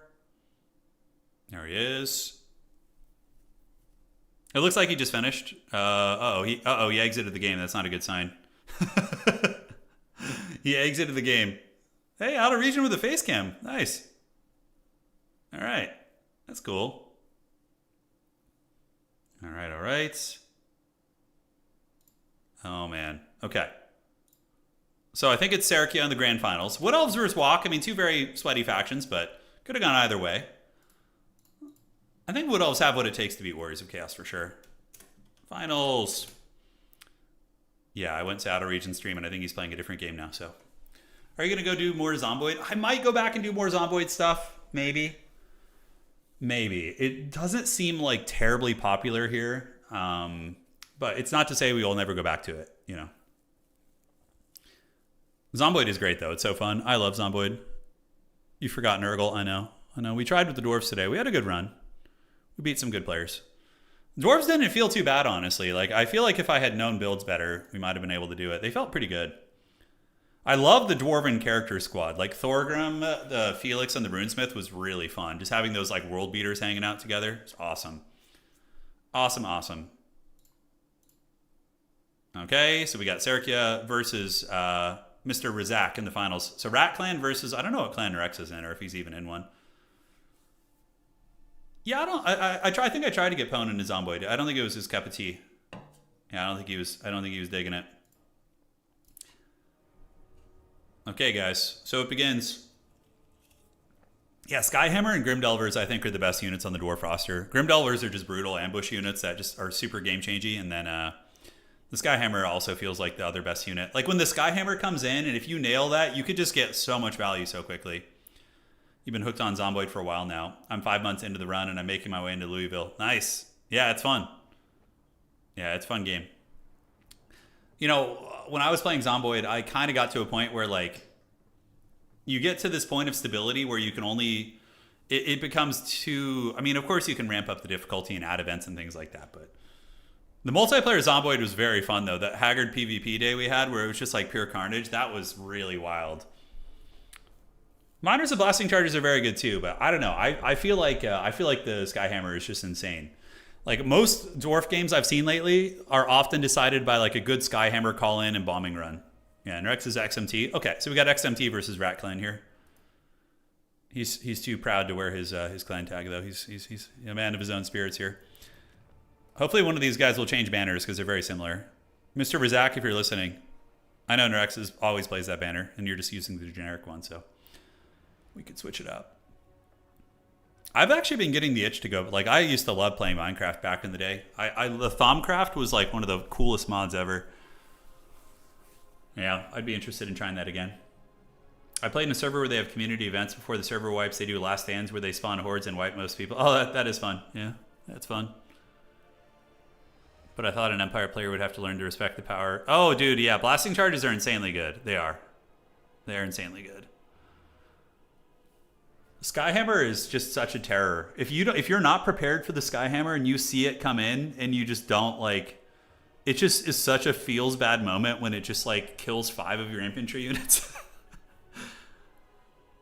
Beyond all reason, yeah, I would try that. I saw somebody streaming that on Twitch. It was what's his name? I think his name is Winter something. He does RTS games also. He's mainly StarCraft, I think, but I saw him streaming it a couple times. Yeah, I'll make more siege battles for the channel. Absolutely, yeah, those are really fun. Yeah, it was Winter Gaming, I think, is who it was. Yeah. Winter StarCraft, because Winter is also a Warhammer stream battle rep guy. Winter's SEO, so I got them confused there, but. Is BAR? Where do you get BAR? Is it on Steam, or do you have to like download it separately? Beyond all reason is amazing. Can't recommend it. Yeah, because we could all play together and do like big games, right? It's free on their website. Okay, it's an open source game. Is there like mods for it? Like, what do I need to dive into it? Like, what is the situation? Winter Gaming. Okay, not on Steam though. Okay, well, it sounds like it's free on their website. That's a good deal. Does it have multiplayer servers, or do you have to play with like a VPN type thing? Like, how does that work? When you're watching a Winter VOD on your other monitor at the same time? Hell yeah, dude. Don't think you need any mods. Maps will auto-download if you don't have them. Okay. XMT and ODM had a clan war today and had a 25 versus 25. I think you would like it. You just create lobbies. Okay, so it has a server, or is it peer-to-peer? I would assume maybe there's some sort of server since it's so like large scale. Would you say there's like diverse meta, or is it very like set in its ways? You want a good CPU, big battles go past 10k units. Yeah, I have a pretty good computer. I think you can handle it. All server hosted donations, sustained servers. Got it. Okay. Interesting. So what's the map going to be? Waiting on the map from the homies. Let me know map. And then we will set that up. It's set in its ways, the veterans, but for noobs, anything goes. All right, so for our lobbies, just like we're just going to be a bunch of trash bandits running around. Yeah. Brightworks gaming channel is awesome for Beyond All Reason. Okay, they have casting for it. Is it really? Is it an interesting game from a casting perspective? I feel like with like that scale and yeah, the variety is absolutely insane. Okay, got it. Absolutely insanely diverse meta. Love to hear it. Yeah, I mean, okay. Let's look at it here. So Beyond All Reason. And is it like an old man style RTS, or is it like hyper sweaty? Are my hands gonna fall off microing in it, or is it like more like slow, grindy, Beyond All Reason? I can sweat for like short periods of time, but okay. This is it, right? Beyond All Reason here. This is the website. Development. Okay. Play, download, play for free. It's more grandpa-y? Okay. So it's like a retirement home RTS. It's like where they send us out to pasture when we get old. Got it. It has servers, but Poison Ducky can connect you with mods and get a bigger size server. Okay. Totally boomer RTS. It's like Total Annihilation, slower than SC. It's not that sweaty. Okay, great. 30 APM is decent enough. Oh, yeah, I can handle that all day. No problem. Old RTS gamers are like horses. Yeah. Like, there's a certain genre of game which is like, it scratches the itch for RTS gamers, but it doesn't require to be like StarCraft, right? That's what's really good about Warhammer. You know? Like, Warhammer Total War has a lot of skill expression, but you don't have to have like insane APM to be a high level player. It's really nice in this game. All right. Once the moneymakers go, you get to see what's behind the shed. Oh, God, dude. No, I never played the Supreme Commander games, no. Eco, where it's only like 10, 8 p.m. Okay, yeah, I'm kind of excited. Brightworks community does a lot of 8v8 games that go for like 40 to 60 minutes. That's fine, yeah. It's like, you know, I was playing like Conqueror level Age of Empires, hour and a half long grinds. Like, I can handle it, but just like, I'd prefer it to be a little slower. It's where old RTS gamers go to, you know, tower defense and auto battlers are retirement homes for RTS gamers. You know, like auto battlers are the biggest, like Mechabellum is for sure. When you start playing games like Mechabellum and, you know, these auto battlers, that's how you know you have 1 foot out the door already, right? 1 foot, you're like halfway out the door. Yeah. Bro, you would love the Warhammer MMO private server. It's pure PvP game, some PvE. Yeah, maybe someday. Maybe someday. You can create lakes with enough nukes. Oh, that's fun. So, like, what you do on the map affects the, yeah. AoE 4 is very sweaty. It is. It is a very sweaty game. But, I mean, we're going to be sweating incredibly hard during Dawn of War 4. Like, when DAO 4 comes out, I'll make a push to get, not like, obviously, pro level or anything, but to be high enough level to, you know, have some good tournaments play. And then, obviously, Total War Warhammer 40K will put in a considerable amount of effort. I think when 40K comes out, I might make a push to actually, like, take tournaments seriously. Really see what we can do, depending on how the hands are going. I swear, though, every high-level Total War player I've seen is an old StarCraft player. Yeah, to an extent. I don't know. That's a good question. It'd be cool to do a poll of that. Like, see the RTS background of all the, some of the greats. Mechabellum is very strategic. Yeah, no, for sure. That's not what the RTS gamers lose. Their minds are usually sharp. It's just your hands and your APMs can't keep up. So yeah, games like Mechabellum scratch the strategic itch, but you don't have to be a sweat lord with your micro, you know? You just kind of place things and let them fight. Okay. Warriors of Chaos and Wood Elves. They've been taking their sweet time with their builds. Let me make sure they're actually here and they're not AFK. Yep, builds look pretty good. Yeah, pretty standard stuff. We still have 4,000 to be spent by Mr. Vizak. And it does look like Nerexa is ready to go. Yeah, pretty standard build here for the Wood Elves. And pretty standard for the Warriors of Chaos as well. All right. So they are actually building their armies. Crisis averted. Yeah, Sergio doing well today. Coming in and doing very, very solid play in this tournament. I played them earlier. We had a nice match. We had a nice match in round 2, I think it was. It was a very good game. With the Dawe. With the Dawe. And we will do some glorious siege battles at the end of the stream too, guys. So for anybody hanging around, we're going to have some big, fun, in-house siege battles.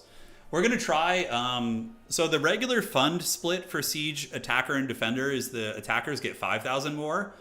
Today, I'm going to try 3,000. So we're going to do a 3,000 value deficit on the defense and see how that feels. And if that is too much, we might go down to like 2,500 and then eventually 2,000 maybe. But 2,000 is probably maybe too little for the attacker. We'll have to see.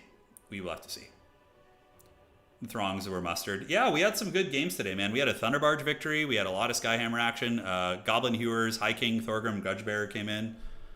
He did some really good work. So all around fun stuff. Okay, let me tell the homies here. I don't want to put pressure on them. I guess we're in no rush. We'll just let them take their time. We could just hang out and rant together in the meantime. It's been a while since I could get Mr. Rizak to start the game. It's 5,000 apiece, Jackal. So basically in a 3v3 siege battle, we were getting games where the attacking team had 15,000 more gold than the defending team, which is pretty freaking brutal. So probably 3,000, you know, they're going to have 9,000 more, which I think is more doable. Yeah. I think the attacker should have a time limit to force them to make risky plays. They play pretty risky already. I mean, the attackers kind of just bro charge into the gatehouse. We've won a couple. It's much easier to win 2v2 siege battles than it is 3v3 and 4v4 as the defender. 2v2 is better because, I don't know, it just seems easier to control the only 2 players. Yeah. Saturday night ranting for the win. Damn, what's with these desyncs tonight? We've had a whole bunch of those, like lobby errors. This is obviously a lobby bug, so we need to do this. So we're going to host playoffs part 3. Nope. And get out of here. Finals. Let's do that. Host that. And domination. And let's get you guys in there. And get you guys in there. Yeah, weird desyncs tonight. Weird desyncs. I think it's only been with one player, though. I think, has it been with our games, Mr. Razak, we've had desyncs? I'm not sure. Anyways, they're playing Imperial Road. Classic map. It's a very good one. We won that 1-4 though. The money was even. Yeah, that was kind of... When we won that, though, because if the defenders have even money and they get towers, it's just kind of unfair. And you know, of course, choke points and all sorts of stuff like that. The towers aren't amazing, but they're not insignificant either. They do something. Yeah. But as soon as we gave them more money, we lost it. Yeah, we lost it. Could fight in their armies. If Turin and Pone play Silica. Yeah, Pone was trying to sell me on Silica. But I have any of you guys played that? So my issue with Silica was that when I looked at the existing player base, there was like 7 people playing. And I was like, if I want to go on and learn the game, I mean, I could play when Pone's on, obviously, but you know, we sometimes have different schedules, and yeah, it looked pretty barren. Dwarves are S tier in attacking and defending sieges. They're brutal on both fronts. They're absolutely brutal. All right, so let's get you going here. You know what? We'll play dwarves tonight. We're going to attack a... we're going to maybe try and defend with dwarves. That'll be fun. How much lasts the Warhammer seasons? Usually 2 to 3 months. Miguel is kind of what we aim for. Like, yeah, 2 to 3 months. 3 months usually has been more standard, I would say. You ever get into arena shooters back in the day? The only FPS game I was really into was Halo Combat Evolved, Halo 2, and Halo 3. Halo 3, I played a ton of multiplayer on Xbox Live. I remember like 2007 or 8 it would have been, playing in the dorm room with the homies. Yeah, it was fun. All right. Flames of Asgore is nasty in choke points. It's really good. It is. All right, ladies and gentlemen, welcome to the grand finals. It is going to be Way Watchers versus Trouser Snake. Perhaps a preview of the World Championship. A look into the meta. Anyone's welcome to join the siege battles, yeah, but you have to have a good connection, good computer, ideally, and you need the Total Tavern map pack on, because we play with we just like play on the map pack version. So, dude, playing the Halo games and listening to nu metal music is just like a core memory, you know. It's just glorious. All right, ladies and gentlemen, breaking down the Elven army. It's your classic Way Watcher kite. What they're going to do is they're going to get up, they're going to get one objective, and then they're just going to poke you to death with Way Watchers, and then eventually run you over with mass cav. That's what you're going to see. You're going to see a lot of cav called in, eventually dryads, and yeah, just Way Watchers all day. High Magic Caster. Oh, I like this. So Homie has Tempest to shut down Chimeras, and then also Soul Quench for sniping, and Arcane Unforging for punishing wizards. I don't hate that. Yes, you can restock your allies. You can. All right, guys, and looking at the Warriors of Chaos army, it is going to be the Lord of the End Times himself, Archaon, the Ever-Chosen. Marauder Bearmen, you know, shielded. That's what you want against Wood Elves, with a couple of Aspiring Champions mixed in, Trouser Snake and Hellstriders. And yeah, very meta Chaos. Burning Head and Tormentor Sword is a very good combo. And so it begins. The battle is on. Let's go ahead and get it. Halo 3 and Creed is a core old man experience. I wasn't listening to Creed while I was playing Halo. Halo would have been like Foo Fighters time for me. Maybe like Foo Fighters and a little bit of Breaking Benjamin here and there, I think. Yeah, definitely was very into Foo Fighters at that time. That was like my favorite band back then. All right. So, ladies and gentlemen, the battle is soon to be on. Warriors of Chaos claiming objective 1. Wood Elves going to be claiming most likely 2 objectives here. The Trouser Snake, honestly, isn't that good against Wood Elves, I don't think. We'll see. Maybe it's good. I don't know. Because the Wood Elf archers are so mobile, and they can use Discourage and Alpha Strike it and like almost one-shot it if you're not careful. So you got to watch out for that. In the back, Wild Riders are going to be summoned in, so the Wild Riders do emerge, and they'll trade pretty well into Hellstriders, honestly. Hellstriders will also... It's an evenish fight. Yeah, but the Hellstriders with Poison Hounds, Burning Head, Tormentor Sword can definitely get some advantageous fights. Arcane Unforging, let's see. Yeah, that'll do a lot of damage, and it does... oh, it adds cooldown. Oh, is he going to use Arcane Unforging to try and catch a Trouser Snake? I wonder if that's going to be how he does it. So we have currently 4 Way Watchers waiting, and the Warriors of Chaos player certainly a little bit nervous, trying to pull a little bit of a light Anticity around here, but not really. He's not fully committing. Anticity would have like 5 Hellstriders back here and would just be waiting to just... waiting to go. But yes. Serkia chilling out. Hellstriders waiting in the high ground. Will Mr. Rizak be able to get it done? He's going to need to push with everything at once. If you trickle in and use the dreaded Reaganomics against like sniping factions, you're going to have a bad time. You have to usually Alpha Strike and commit everything at once to try and overload them. So like pop up the Dread Mob, move all your infantry in, have all the cav on the flanks moving in at the same time. You know, you got to go real ham bone on that, man. Real ham bone. And now we do have a couple cav units out. Wild Riders, and more Wild Riders. There's going to be 3 of those bad boys in total. A very good unit. I like them a lot. They went through a period of not being very popular. Then they got some minor buffs here and there. And, you know, now they're living their best life. They're here in the grand finals of a tournament. What's not to like? Way Watchers shooting into the Marauder Bearmen, who do have shields. I don't know if their backs were turned right there. So tricky. And on the wings, we got Hellstriders as well as Chaos Warhounds and more Chaos Warhounds, which Glade Riders can usually dispatch pretty easily. But yeah, Chaos is just kind of biding its time. They're going to let the Wood Elves get a little bit of a points lead. He wants to make sure he has the right army composition before diving in there. We do see the Way Watchers poking and forcing Mr. Rizak back, you know, tickling his pickle ever so slightly. And the calling back here is going to be more Chaos Warhounds. So he's going to be doing a very micro-intensive push.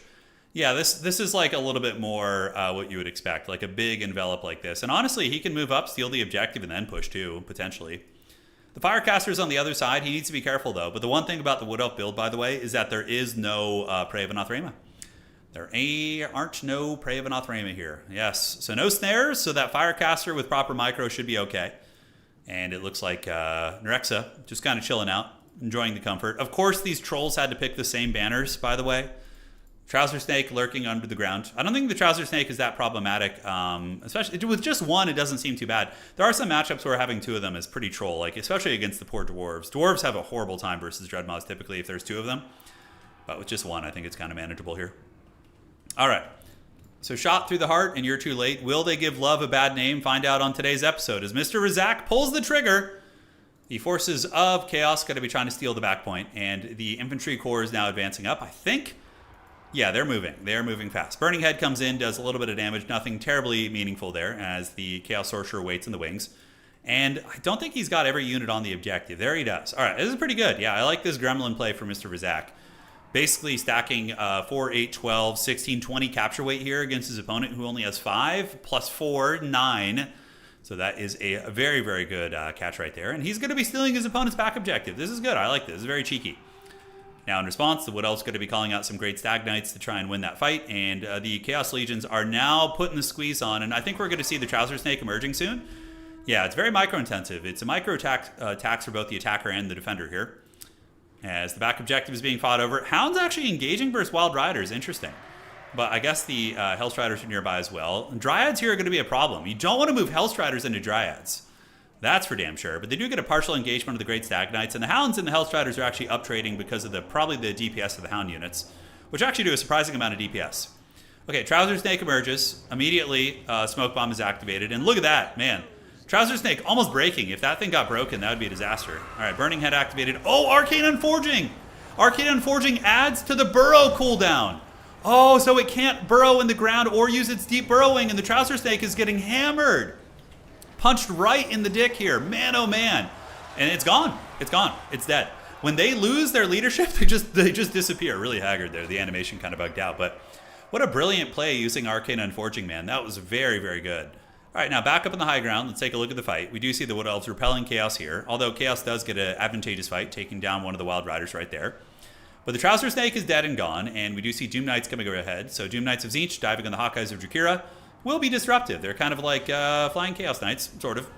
And yep, they are in the fight, and we do see some Hellstriders coming in. So the Way Watcher Corps is actually in a little bit of danger. So despite the Wood Elves having a very good pick here, they are being pressed really, really hard, and some of the Way Watchers are getting caught in melee, right?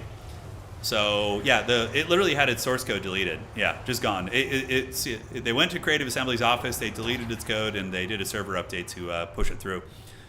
But yes, one Way Watcher unit brought very low. The other one's in trouble. Really nice Tempest coming in from the Wood Elves, able to hit that Doom Knight effectively. Chaos Warhound's also getting in. Mr. Razak with some very, very good pressure. Despite the Trouser Snake not really doing anything, it sent a message. Sending a giant phallus into your opponent's battle lines is a forbidden strategy indeed. Some Marauder champions, aspiring champions, Marauder Bearmen, got them mixed up there. Now pushing the back objective as the Fire Sorcerer is in good shape, and there's a hell of a lot of Chaos Infantry here. Mr. Razak honestly looking to be in pretty good shape as the Wood Elves are really, really pushed back. We're going to see if he's going to be able to rally his cab, but the Marauder Bearmen, a lot of HP to get through, man. A lot of HP. Thankfully for the Wood Elves, though, they are holding on to the back objective. That is one of the staples of good defensive plays, not losing your back objective and getting triple capped while being stuffed here. So he is hanging on. Waves and waves of Forsaken coming in. Very fast, very good against Wood Elves in general. And now we do see the Hardwood calling in their counter-punching units, and it is going to be the Wildwood Rangers. And they have good enough armor piercing to drag down Doom Knights for sure. You can see some of the Doom Knights are being spun up and having problems here, and the Christmas Cavalry trying to consolidate a bit of a Death Star here. Now, on the back point, Forsaken will be able to defeat the Dryads, typically speaking. The Firecaster prepping a Burning Head. I don't know where that's going to be going. Hawkeyes of Drakira still present, but honestly, a lot of the Way Watcher units got Shadow Realm there. One of them got hammered, the other one is very low. This one is basically out of the picture, isn't going to be a factor going in anymore. Nice Burning Head there, able to cook Wildwood Rangers and Dryads. Really, really nice stuff from Mr. Razak here. And do we see a catch in the back? Great Stag Knights getting a bit of a jump on the Chaos Sorcerer. Where is the Eagle Caster? It looks like it was chasing something off the battlefield. So an Arcane Unforging on this Fire Sorcerer here would be a huge play. That would probably get him pretty close to dying and most likely would break him, and that could be a big momentum shift. However, there's a lot of infantry on this back point, and we do see Nerexa on the back foot pretty damn hard. Wildwood Rangers trading well. And now Bladesingers. Okay, I like the Bladesinger pick. Bladesingers are really excellent at cutting through Chaos Infantry.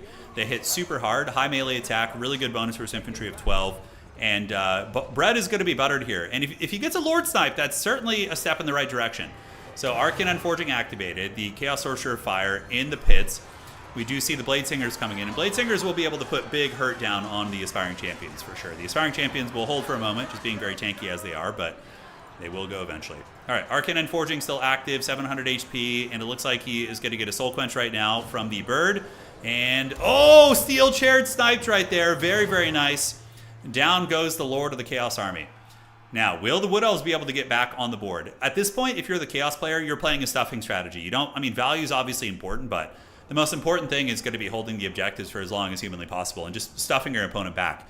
Nerex obviously getting a really good snipe, taking down the Chaos Lord, but man, did he have a bad engagement in the beginning with those Way Watchers getting just absolutely hammered. The Trouser Snake snipe, though, was very good. That thing basically kept in check and didn't really do a whole lot, so yeah, Trouser Snake against like static archer faction seems a little bit better, like Cathay, Dwarves, but Wood Elves having those like loose formation mobile archers, it seems a little bit riskier to make it work.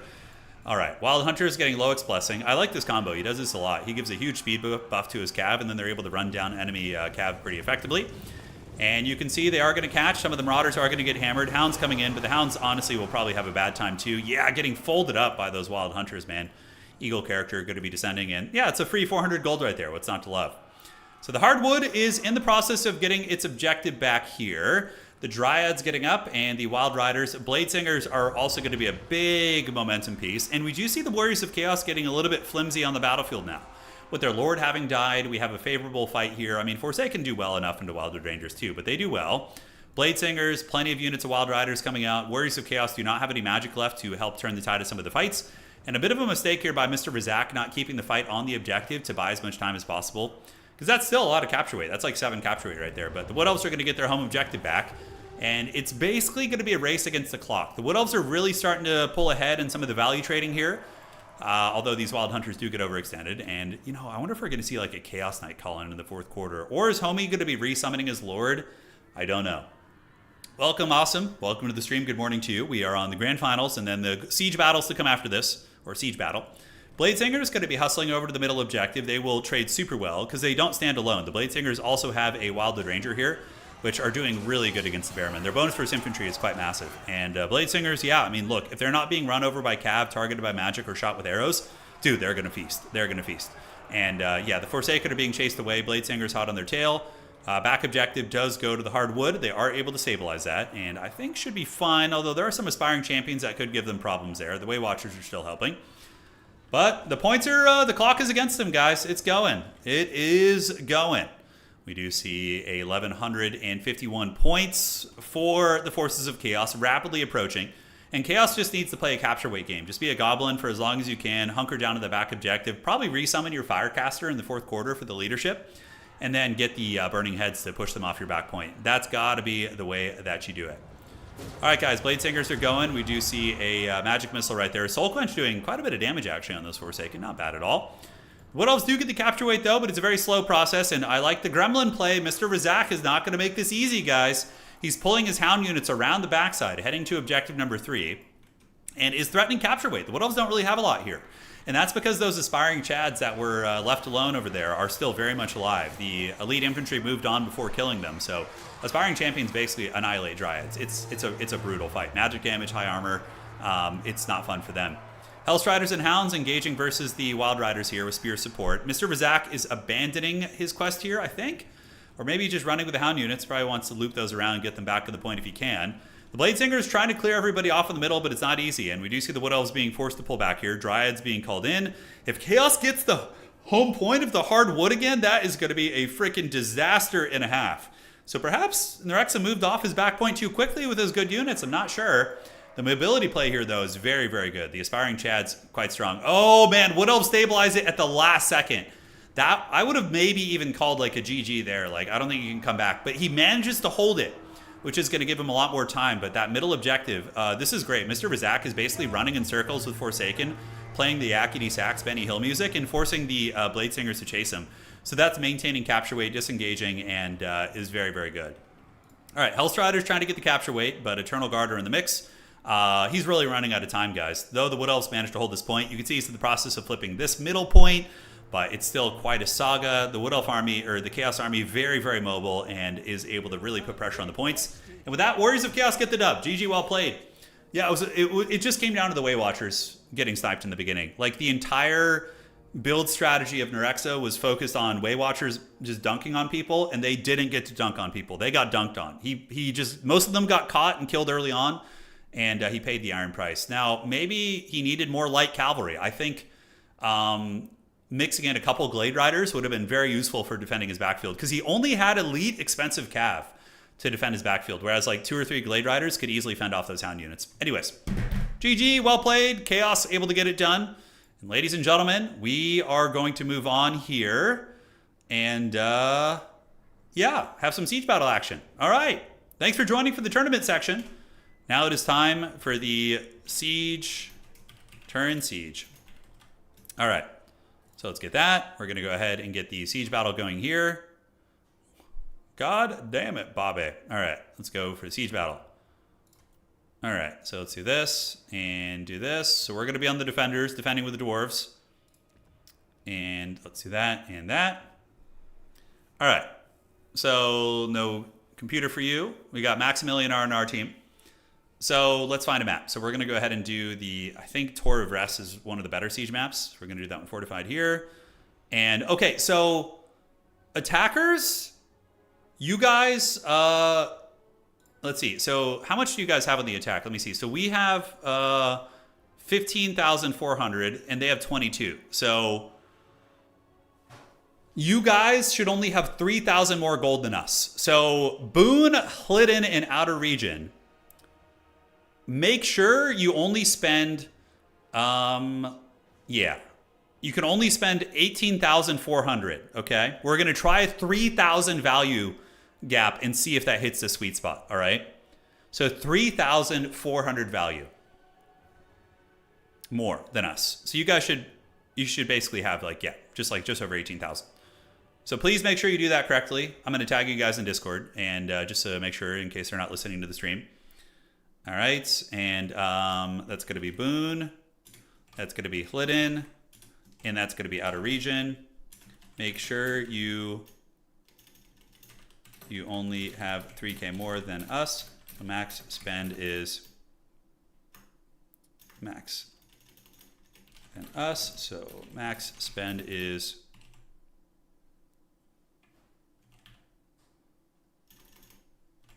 Okay. So they can only spend 18,400 here. I just tagged them. Hopefully they get that. Yeah. Can I math right? No. So your maximum, if you only have 3,000 more than us, it should just be 18,400. Yeah. All right. So let me see what these guys are rocking here. So we got Grand Cathay Dwarves. We need one of our homies to control the skies. Otherwise, we're going to have a terrible time. So one of our Aeon or Max, one of you guys needs to index into that probably if we want any chance. Yeah, I'm going to do Tomb Kings for you in the next game, Jackal. We'll close out the stream with the Tomb Kings game. We'll do it. We'll defend a Tomb King city, actually. It'll be very epic. But we're also, dwarf energy here. All right, so how do we want to do this? What can we contribute? Probably like cheap chaff units to man the walls is a big contributing factor for our team. And then, no, and then. Yes, yes, yes. Satisfy the grudge. I got you, Jackal. I got you, homie. Don't worry about it. All right. Let's do this and this. So we're going to take these abilities. We're going to do that. And then we're going to take this and this. Okay. Bring Ungram and his son. Nah, I got a different lord in mind. I got a different lord in mind here. So Khorne, Warriors of Chaos. So we're going to get homie here. Great. Then we'll get one of these. I think these will be fun. Going to be tricky to protect for sure. You need some heavy hitters in here. Yes, yes. This build looks pretty cool already. Yeah, I think it's coming together. It's pretty badass. Gyrocopters are too risky, I think. Yeah, I think gyros are too risky. We have some flying threats. We have actually a lot of flying threats. So there's going to be a lot of flying shenanigans diving all up on our shit. It's going to be hard. Basic Slayers are, of course, nice as well. So let's get some basic Slayers in the mix. All right, there we go. And then we can cut you and get maybe one Dwarf Warrior unit. All right. I like the build. I think it's pretty good. Yeah, you guys shouldn't be watching, by the way. I forgot the blocker. If you guys are attacking and you're stream sniping me, you should be ashamed of yourself. Don't do it. Don't do it. All right. Don't do it. Oh, I have an idea. Let's get one of these. Yeah, that's going to be good. Okay, that's the sauce right there, guys. That's the sauce. Yes, yes, yes. That's fun as hell. Although that's, yeah, maybe just one of those is adequate. Let's get two of these. Okay. I thought it was a solid army. Yeah. All right, ready up, team. Let's get it going. Don't you be stream sniping this casual siege battle. Good guys. All right, so we got Maximilianer on the Wood Elves. Wood Elves are pretty good in siege defenses, I think. I think they pack a punch. Wookiee forgot to protect his army comp. He did. Wookiee to the rescue, that's right. It's too late now, but the damage is already done, brother. It is already done. All right, we stand at the ready, ladies and gentlemen. My opponent out of region is ready. Clinton is... Yeah, out of region on Tzeentch is probably the worst part of it, because he's going to have just a toxic, degenerate Air Force just, like, trolling us. Yeah, so that's going to be hard. It's too late, I already counterbuilt me. Oh, I'm too weak. Don't do it. Don't do it. They should give the dwarves the Mortis engine that they have, the Rune of Spite from campaign. They should give dwarves to that in multiplayer, honestly. I wouldn't even be mad. Wookiee momentarily bamboozled by Tzeentch. I know. It's really the case. All right. So as far as Air Force, they can present an okay Air Force, but I think with Wood Elves and, some of the other stuff we have will be okay. It is the High King, Thorgrim Grudgebearer. Dowie looking side-eye to the Wood Elves and Cathay. I mean, look, I think the Dwarves and Elves would fight together under the certain circumstances. It's... because they're Wood Elves. It's more the High Elves they probably have problems with. I'm sure they still don't like the Wood Elves, but it's like, yeah, you guys get it. All right, so this is Tor of Rest. It's a cool map. It's really good because your opponent just, the siege maps where they start out in front of you are better. Yeah, like the ones where they can surround the city, people just cheese and don't really they'll deploy and then run all the way around the city and just like, it's mess up your whole deployment and everything. The dwarf. Give the dwarves a mortis engine. Give it to them, dude. It's time. No in-game chat. Yeah, you can blame CA for that, but it basically, I think it has something to do with the UK, like United Kingdoms. There's like some law that if you don't like moderate the chat in your game, then like you can get in trouble for it. I don't know. Yeah, they did bring towers, which is fine. We should maybe put like a rule in place where they can only bring like 1 or 2 towers. I don't know. I don't know how we do that, because it is very good for protecting your boys. All right. Dwarves cut down trees. Wood elves wouldn't care for them, right? I think if like the wood elves, it would be like in the Hobbit movie, or in the Battle of the Five Armies from the Hobbit, where like the elves and the dwarves are fighting, but then if like chaos showed up, they would put their differences aside. You know what I'm saying? Like I think that would happen. Yeah. Do you communicate with the paintbrush? I mean, it's about as good as it gets. Yeah. So just waiting for Jan to load. He loaded. He's loaded in with a couple of our games, so it should be fine. We'll see if he could hold. It's going to be a cockfight. The Dowie stand ready. The Dowie stand ready. All right, guys. Fasten your seatbelts. Get ready to party. Do it.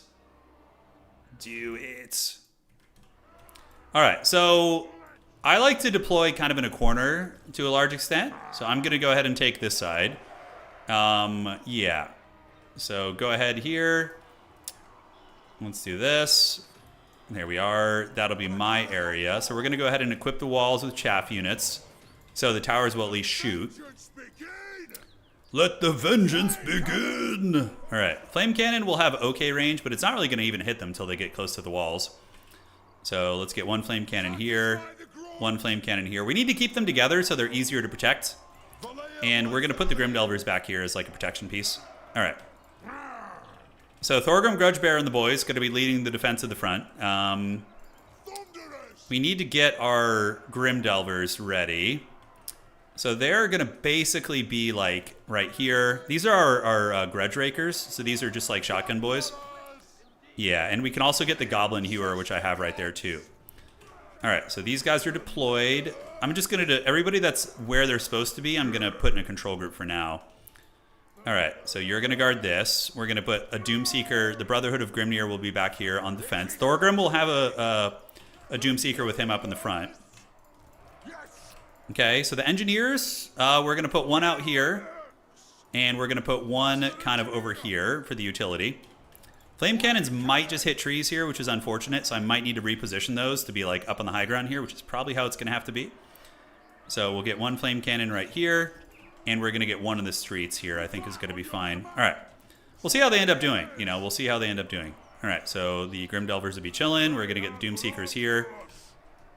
And then we need to deploy some of these guys. So having some in deeper reserve is going to be good.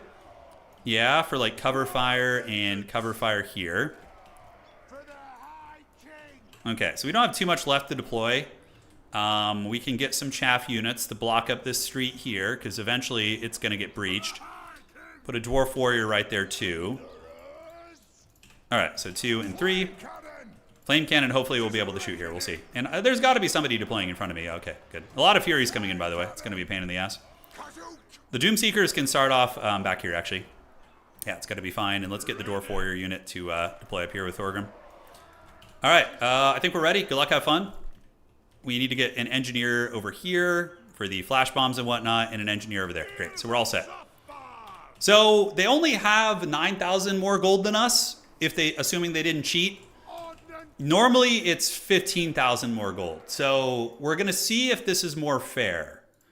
We're gonna see. Lord of Vengeance. All right, what do we got out here? We got a lot of Bloodletters of Khorne. Jeez Louise. Are those Wrathmongers? Oh, they're chosen. Okay, yeah, it's gonna be hard. Somebody's gonna have to deal with Outer Region. It'll be Maximillionaire and yeah, the other homie over here. This is a stream where the Defenders win. You can see it. Well, no, Jackson, it has happened before. It's the Defenders have won. Me and Charix won a bunch. We won like 2 in a row, actually, as the Defenders. But that was 2v2. I think that's...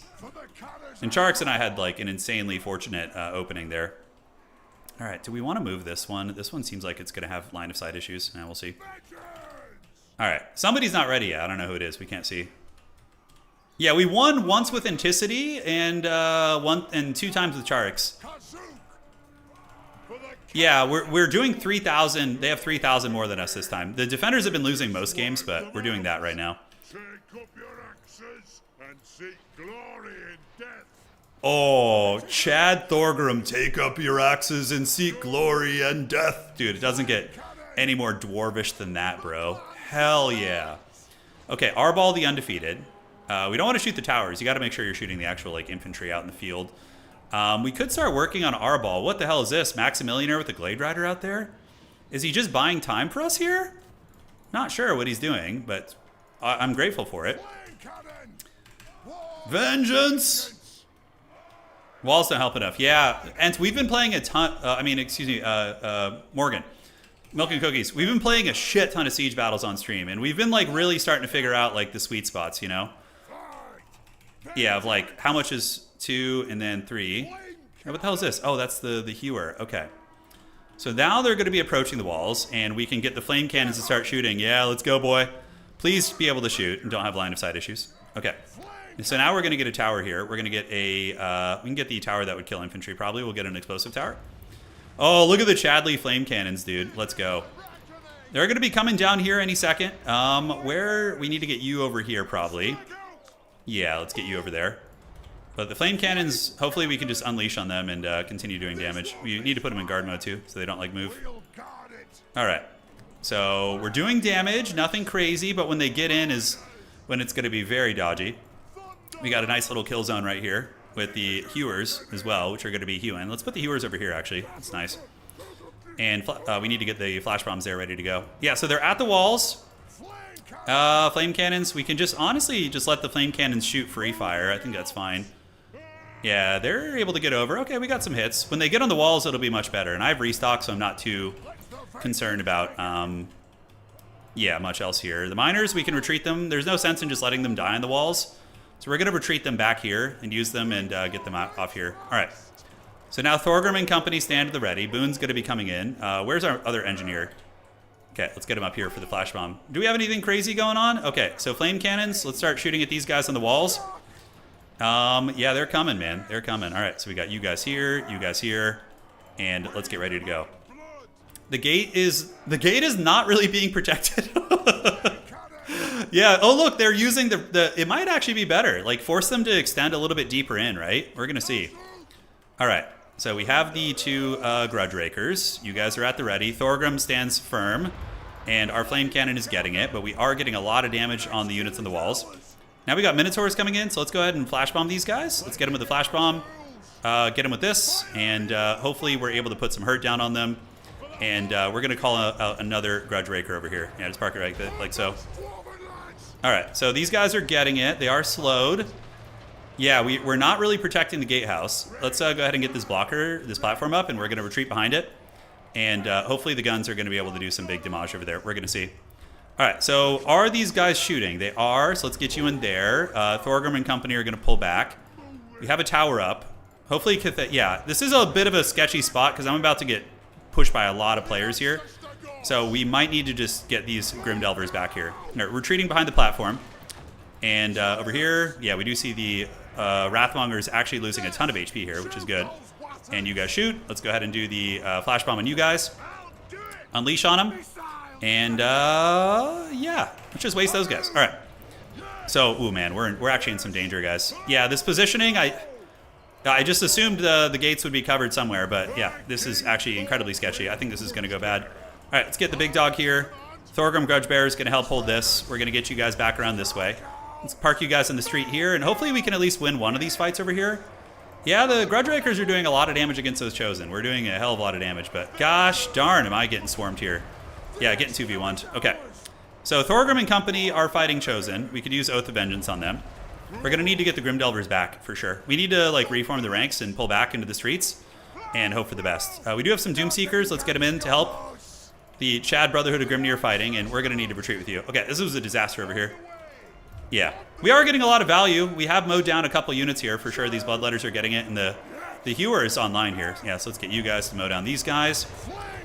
We're doing good damage. We're doing good, but not as good as we need to. So let's get you guys back. Do we have any more towers we can pull up? Let's go ahead and do this, and we're going to do a cannon tower there.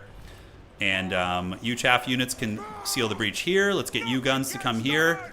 Engineer needs to run. We can just restock something before he dies. Yeah, it looks like he just got hunted and got chopped down there pretty good. All right, big-ass giant moving through the streets. Thorgrim and the Doomseekers here doing good. And yeah, this fight, what are these? These are just Corngors? Okay, so Corngors are, you know, a bit annoying, but yeah, we're going to need to move up. Unfortunately, I don't have like great answers for them. Let's get you guys to shoot the Corngors, and then you guys to run up here. They'll get shot in the back, hopefully. All right, chaff units are coming. Thorgrim maybe needs to retreat. Yeah, we see the giant moving there, so let's like retreat back. We need to get both of our engineers probably in the backside of the city now. No idea how the defense is going here. Probably not super good, to be honest. And you guys can fight them in the front while they get shot in the back here, and we can do a flash bomb on you. Yeah, knock down those bloodletters, and yeah, cool. So we'll see what we can do. All right, so big Cornade army coming. We'll set up ranks here, and we're going to go ahead and set up here, get you guys in front. Ay, caramba. I mean, we still have some units holding. The Grudge, Thorgrim is fighting with his boys. He's fighting with Doomseekers, which is quite good, but Kolek is anti-large, so yeah. I didn't consider the gatehouse would be overrun so easily. I thought one of our homies would deploy there, so that ends up costing me a little bit. Let's get you guys going, hopefully take down those goats. The Grudge Rakers are shooting and mowing down what they can. We're definitely not doing enough damage, though. This is not enough. Yeah, you got to do way more than this, man. You got to do way more than this. Making artillery work as defenders. Yeah, like Sunmaker's good. There's a couple pieces that I think are pretty feasible, but the flame cannons were just lackluster. I need to hope that my allies on the other side are doing good and having a good time. All right, so let's retreat you back up. We have 2 guns set up in the streets here, so set up. Let's get you back. Thorgrim's being a Giga Chad, but he is going to eventually get hammered down by these guys. We probably should just try and reposition him. And let's use the engineer. A little bit of distraction here. Run you guys back. And you guys can set up here and get ready to shoot. All right, so Thorgrim's going to try and get away. It's going to be very difficult. I will have a flash bomb soon. Bloodletters unfortunately got on my Grudge Rakers. Yeah, lots of scariness. Cannon towers, what are we shooting at right now? Let's just blast into these guys. And we do have 2 Grudge Rakers unleashing a pretty hellish amount of firepower right there, which is good. Thorgrim is trying. Yeah, he's going, but Kolek's hot on his tail, man. Let's see if we can lure him into this. Let's get you right there. And yeah, we're going to have a smoke bomb in 11 seconds, so maybe that's good. All right, so Kolek is going to get it. We'll have a smoke bomb in 7 seconds. We do get a big volley on him. Yeah, taking down the mountain god here would be pretty thick. Be pretty damn good. All right, so let's get him here and smoke bomb him. And we have you guys still shooting there. Okay, so my artillery crew somehow got away. We're going to go to the back of the city here. Is Kolek dying? He is getting mowed down a little bit, which is good. Flash bomb putting in a lot of lifting. We get a good shot there, so let's retreat back into the city now. Kolek almost dying, but God, there's so much. There's so much, dude, and the giants. Not having magic on a defense definitely hurts because there's a lot of like blobs you can punish. All right, so we're gonna get back here. We're gonna get a platform. Do we have any towers in the back that aren't being used? Yeah, unfortunately, they're just so much quicker than us. It's very, very hard to defend here. All right, let's get back on Kolek. See if we can maybe take him 2v1. Thorgrim's not gonna get away, so we gotta try it. These funds do feel better though. It's not like, it doesn't feel quite out of reach, you know? Like the other one just feels like almost no hope unless the other team just messes up horribly, but yeah, we're basically cooked here. We have the Oath of Vengeance. Thorgrim is just raid bossing it here. Maybe we can waddle away. All right. This feels like, I think we'll try 3,000 again, but we just have to play cleaner still. It's still like advantage for them because, you know, the walls didn't do a whole lot for us, but yeah, we didn't have enough to defend all the walls, that's for sure. Organ guns, yeah, like maybe getting them in some streets could be something, but army losses is going to kick in for me soon. I think I'm kind of cooked. I did okay damage. I did the worst on our team, unfortunately. But, you know, it happens sometimes. There's still time. Let's get you guys on the walls. You guys are caught. I'm really curious how the Grudge Rakers did. Yeah, the Chaos that we know what's up. I know, they really do. Not having no magic, man, yeah. I feel like so punished by that. Air Force kept in check. The problem is the other team got pretty good value, too. Like, across the board. Look at this. This is what it's all about, though. Getting Grim Delvers on the walls. Let's shoot the chicken if we can. Blast him. Blast the chicken. He's eating a little bit of damage, but nothing too crazy. Yeah, we had a bad build. Yeah, it was not good. I should have defended the gatehouse better. You know, that should have been my role. I should have just supported the other guys and held the gatehouse. Although Dwarven shooting is really freaking good. If I didn't get flanked on the gatehouse, I think we would have been fine. But I didn't take that into account, so we ended up paying the price. Yeah, the attackers are coming. Do we have any more going on here for our allies? Looking pretty cooked, although we do have 2 dragons. Yeah. No, the dwarf shotguns are good. Book of Secrets. Oh, he even got a Faded Boon on me here. This is Outer Regions, Kairos army here. Yeah, feels bad. All right, guys, we tried. We got flanked too hard. We got 2v1'd. It was too much. When Chaos came through the gates and flanked us, it was just, that was it. Wood Elves, though, defending pretty well. Yeah, he's got 2 dragons still. We can spend our resources on towers if we can find any spots to do. We do have the Glade Lord back there. Cathay is pulled back with its Terracotta. Yeah, we'll do Tomb Kings for the next one. We'll defend a Tomb King settlement. That'll be very fun. Yeah, they've taken that part of the city. Still a shit ton of infantry here, but 3,000 seems doable. We just have to play better. We have to play better. Yeah. Strong infantry to give them the opportunity to shoot. Yeah, we tried. Yeah. Just we had a couple Doom Seekers, which I think were good, but just there was too much. Like the Khorne army plus the Chaos army on us. It was just brutal. Here comes the Cockatrice Air Force coming in for Grand Cathay. Righteous Lances of Wei Jin fighting to the end, but army losses will be upon us soon. And yeah, the Wood Elf Lord is still there. What do we got? A Hell Cannon over here? Yeah, Hell Cannon shooting in. Yeah, I prefer to play defense in siege battles. I don't like to attack too much. I like to play the underdog role. It's way more fun for me. Attacking is fun though too, but you definitely just have, with the way we play it, you have such an advantage. Yeah, usually you need to punish them at the gates with like big AoE magic, but I didn't have any this time. It's kind of painful. Kolek popping Tempest Rage. Value on Kolek this game, about 2,900, pretty damn good. Yeah. Army losses is going to be here in a second. Yeah, there it goes. GG. Nice try, guys. Good attempt. My allies did really good, but nobody on our team did so good that it could, like, win the game. You know what I'm saying? You need to have, like 40, 50% more damage than the other team, like, across the board. Yeah. Satisfy the grudge. They wronged us yet again. And why? Oh, the war drum's unbreakable here. That's funny. You see him breaking. The drums, dude, we're getting the drums in the deep, dude. It is really fun, Milk and Cookies. Yeah, it's one of the best parts. Okay, the drum should break, and that should be it. GG. Nice try, guys. We're going to try again, but this time it'll be Tomb Kings. Now, are there any Tomb Kings maps which are very good? Okay. So Thorgrim did all right. The Doomseekers just kind of got ground down, but we did get some okay value on some of our guns, but really nothing crazy. The flame cannons were also terrible. The Hewer paid for itself, but in defense you need to pay for itself way more. Okay. Hemry is like, oh, let's do it. Hemry defense. All right, defenders were Tomb Kings. Let's do that again. 3,000 difference again. I don't want to just rule it out. So we're going to do Tomb Kings defenders. Well, I'll play Tomb Kings. You guys play whatever you want. Aeon and Maximilianer, you guys can play anything you want. Bad guys, just evil attackers. You know, vampire counts would be fun. You can do like vampire count attackers, whatever you want. Just treat yourselves. The shotgun attack, it can work. It can work. Okay, so you guys spend 18,400, 3,000 more than us. That will be the play. Okay, so Boone, Outer Region, and Hlidden. You guys get 2 towers each. No more. Yeah, they had too many towers last time too. That just takes away our advantage even more. So we're gonna give them 2 towers each this time. Nothing more. Yeah, the blocker. All right. So we got Tomb Kings, and Dark Elves, and then we got Chaos Dwarves, Warriors of Chaos, and Tzeentch here. Okay. Yeah, the blockers here. All right. So we're on the defense. We're on the defense. No, Milk and Cookies. So we have 15,400. They have 18,400. So they have they should have only 3,000 more gold than us. Yeah. 4v4 is risky. It can work sometimes. It can work. All right. So there's going to be Deathreakers. Hemry is a cool city. Yeah, but Milk, we like the challenge, dude. We like the uphill fight. It's when the defenders win, it's super epic. You know, that's what it's all about.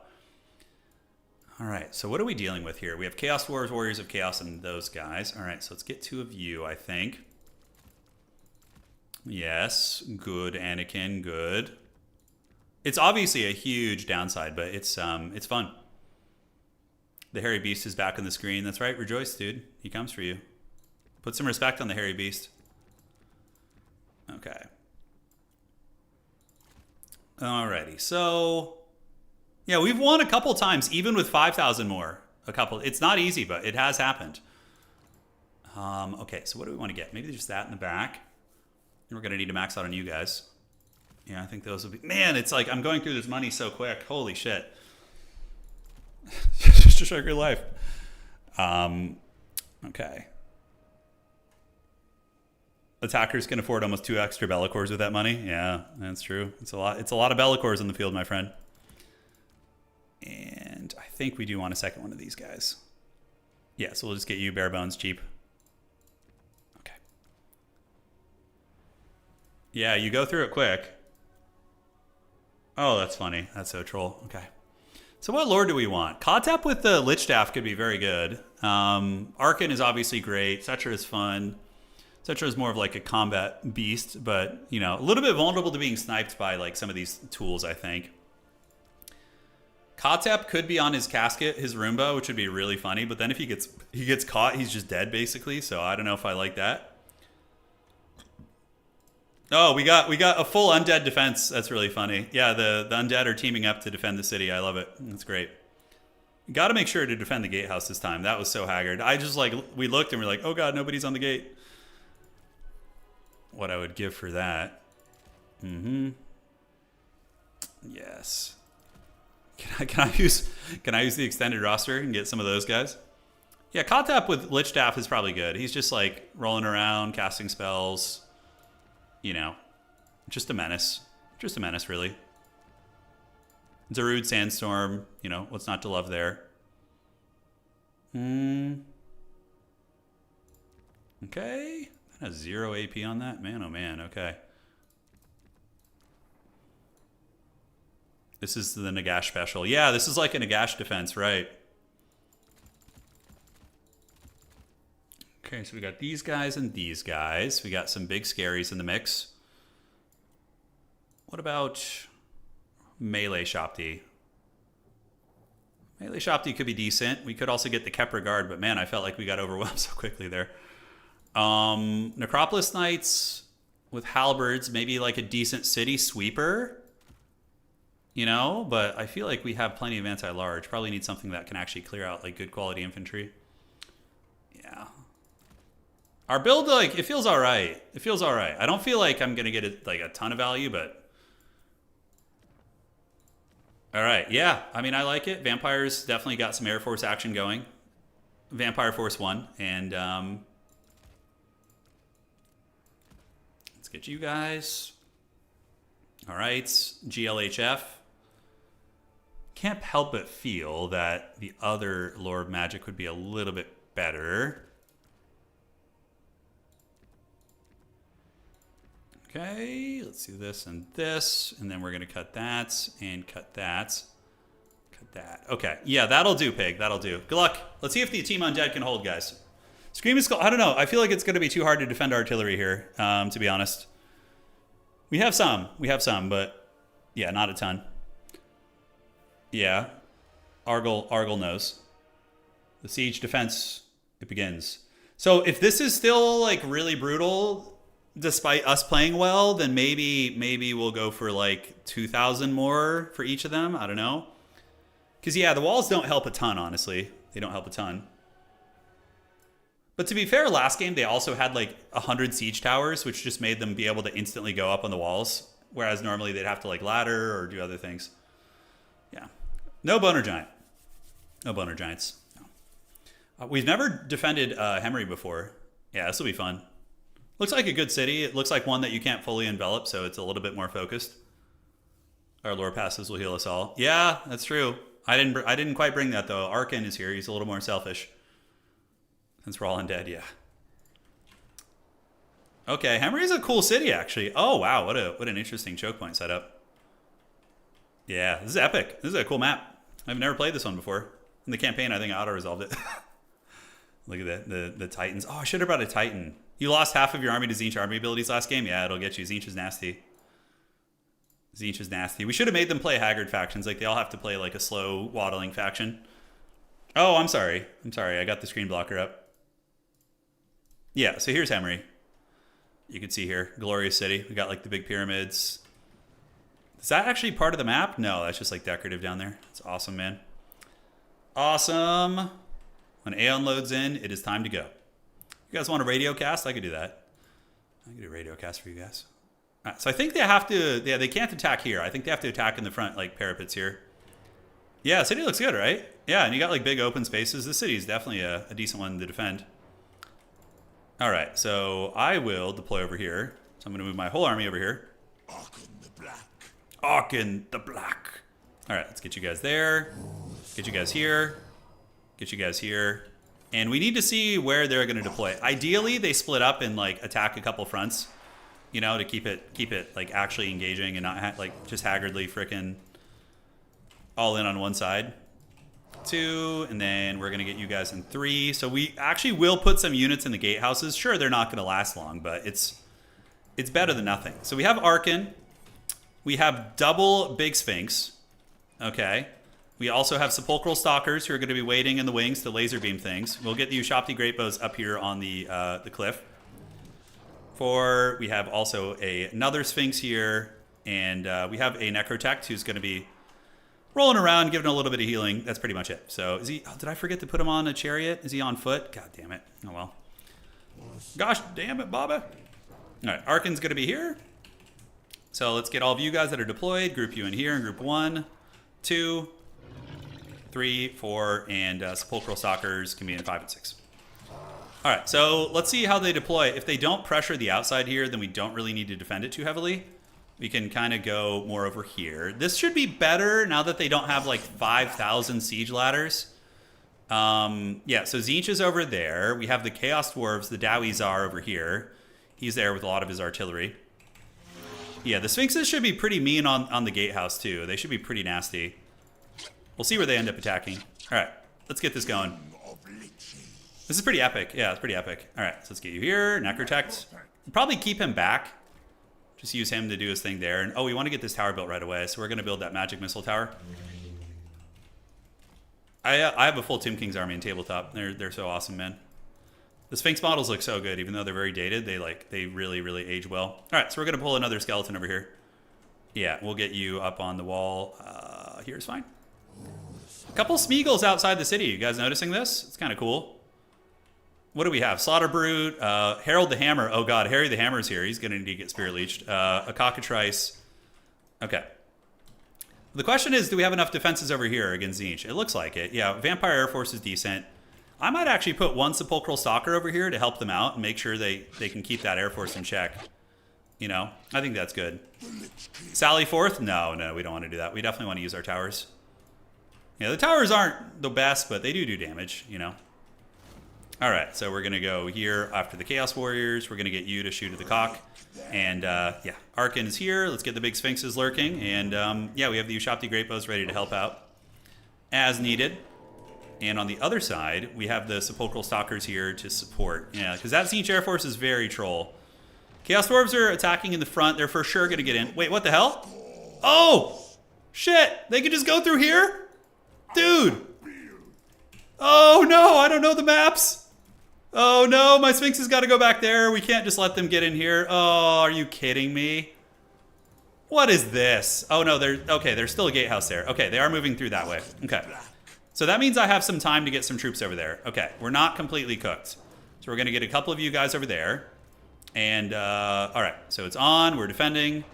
The towers are shooting. Dude, I didn't even know they could go through the middle right there. That's so troll.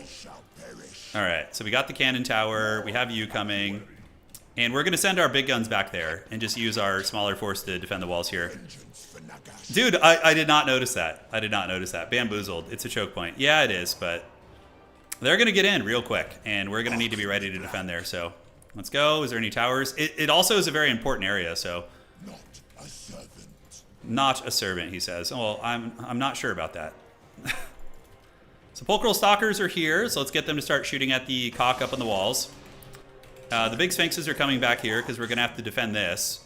The Ushapti Greatbows shooting at the Forsaken there is kind of cool. So we'll get them on the walls there, and they can rip shots into the Forsaken. And Laser Beam Boys should be able to rip some shots. We're going to see what line of sight looks like. Okay, and yeah, what is going to be coming through that gate? So we got a freaking Slaughter Brute, Trolls, and Slaughter Guard. Oh, God. Okay, I know I have 2 Skeleton Infantry coming to support there, so that's good. All right, in the meantime, we need to shoot at the Forsaken of the Walls. The Stalkers here, are they shooting? They are, and they're missing, unfortunately. So, yeah, hopefully they'll be able to hit home eventually. Tzeentch is cackling outside the walls here. We do see big fighting going down over here. We probably bring the Stalkers over there to help. And the Sphinx Legion will maybe be able to get it. We need to win one of these fights here, you know. The cock is running away. So let's reform the ranks, let them shoot, and you guys can just fight those Chaos Warrior Halberds, and you guys can shoot those guys. All right, so he's coming. Oh, man, Archaon's coming. I don't know if we're ready for this. Do we have any towers we can build back here? I don't think anybody on my team noticed that that was the situation, by the way. Nobody noticed it. All right, Archaon, if he wants some, we can go give him some. We're going to go Spirit Leech him, and we're going to get that Slaughter Guard next, too. All right, so you guys just shoot. We can put you on fire at will, and you guys are coming around. You can start shooting at the Dwarf trains. Archaon running. Okay, we've got him running scared here. Yeah, he's getting back. So the 2 Sphinxes are coming. Thankfully, it's buying time for my reinforcements to get here, the infantry.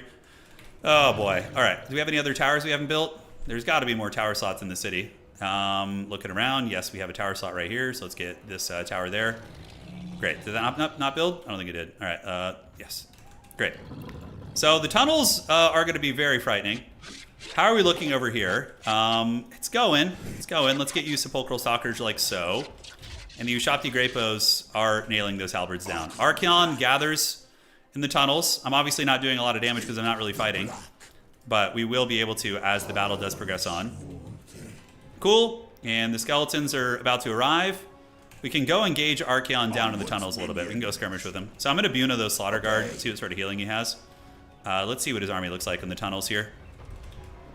So mostly spawn. Slaughter Guard are the biggest problem, and they have spell resist too, which is tough.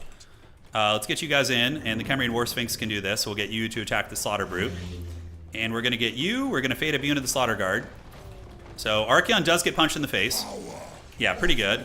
So then we drop a Skeleton Summon on the Halberds here. Tarpet them. Oh my god, it won't let me click. All right, back you go, back you go, back you go. What the hell is happening here? Oh, well, at least they're fighting big targets. It's fine. Could be worse. Okay, let's get you guys back. I don't know why we're stuck. We should be able to get away. And you need to turn around, buddy, and attack into the Slaughter Brute again. So we're going to attack into him. Do a little bit of this, and you're going to come back up here. All right. So Arkan, we could use the new Ushabti summon here. I think we're going to, because it's a pretty important little fight. The Demon Spear there. All right. So the big dogs are fighting. Yeah, we're having some success here. We need to get on Archaon. And we can Spirit Leech Archie as well. So he's going to get Spirit Leeched. Lore of Death. We have our dudes fighting in the gatehouse over here. So let's get these Sepulchral Stalkers away from those halberds. Hopefully we can win this and do well. It's going to be messy, but let's just get back and get back. Yeah, we need to get back and heal now. So we need to retreat, retreat, retreat. Get some skeleton support in there and get you guys up here. All right. So we've done a lot of damage in this fight. And now it's time for us to pull back and use the restores on our boy. Ushabti Grapo are nailing down a lot of the units that have gotten into the walls here, but we got to retreat back now and hope that the towers are going to be able to actually do something. That's our hope. Usually they don't, but you know, we'll see. All right, tower and boom. All right, hopefully my team's doing the towers as well. We're going to get the restore activated on one of the big dogs here. So let's do restore. Let's do this. Okay, so restore should be active, and we can go and get another Spirit Leech. Yeah, Archaon's pretty beat up, and so is the frickin' Slaughter Brute. The cock is coming for me. We need to get you all the way back here, I think. It's time to probably start falling back. Okay. Yeah, Purple Sun would have been very good. Yeah, it would have. In retrospect, it would have.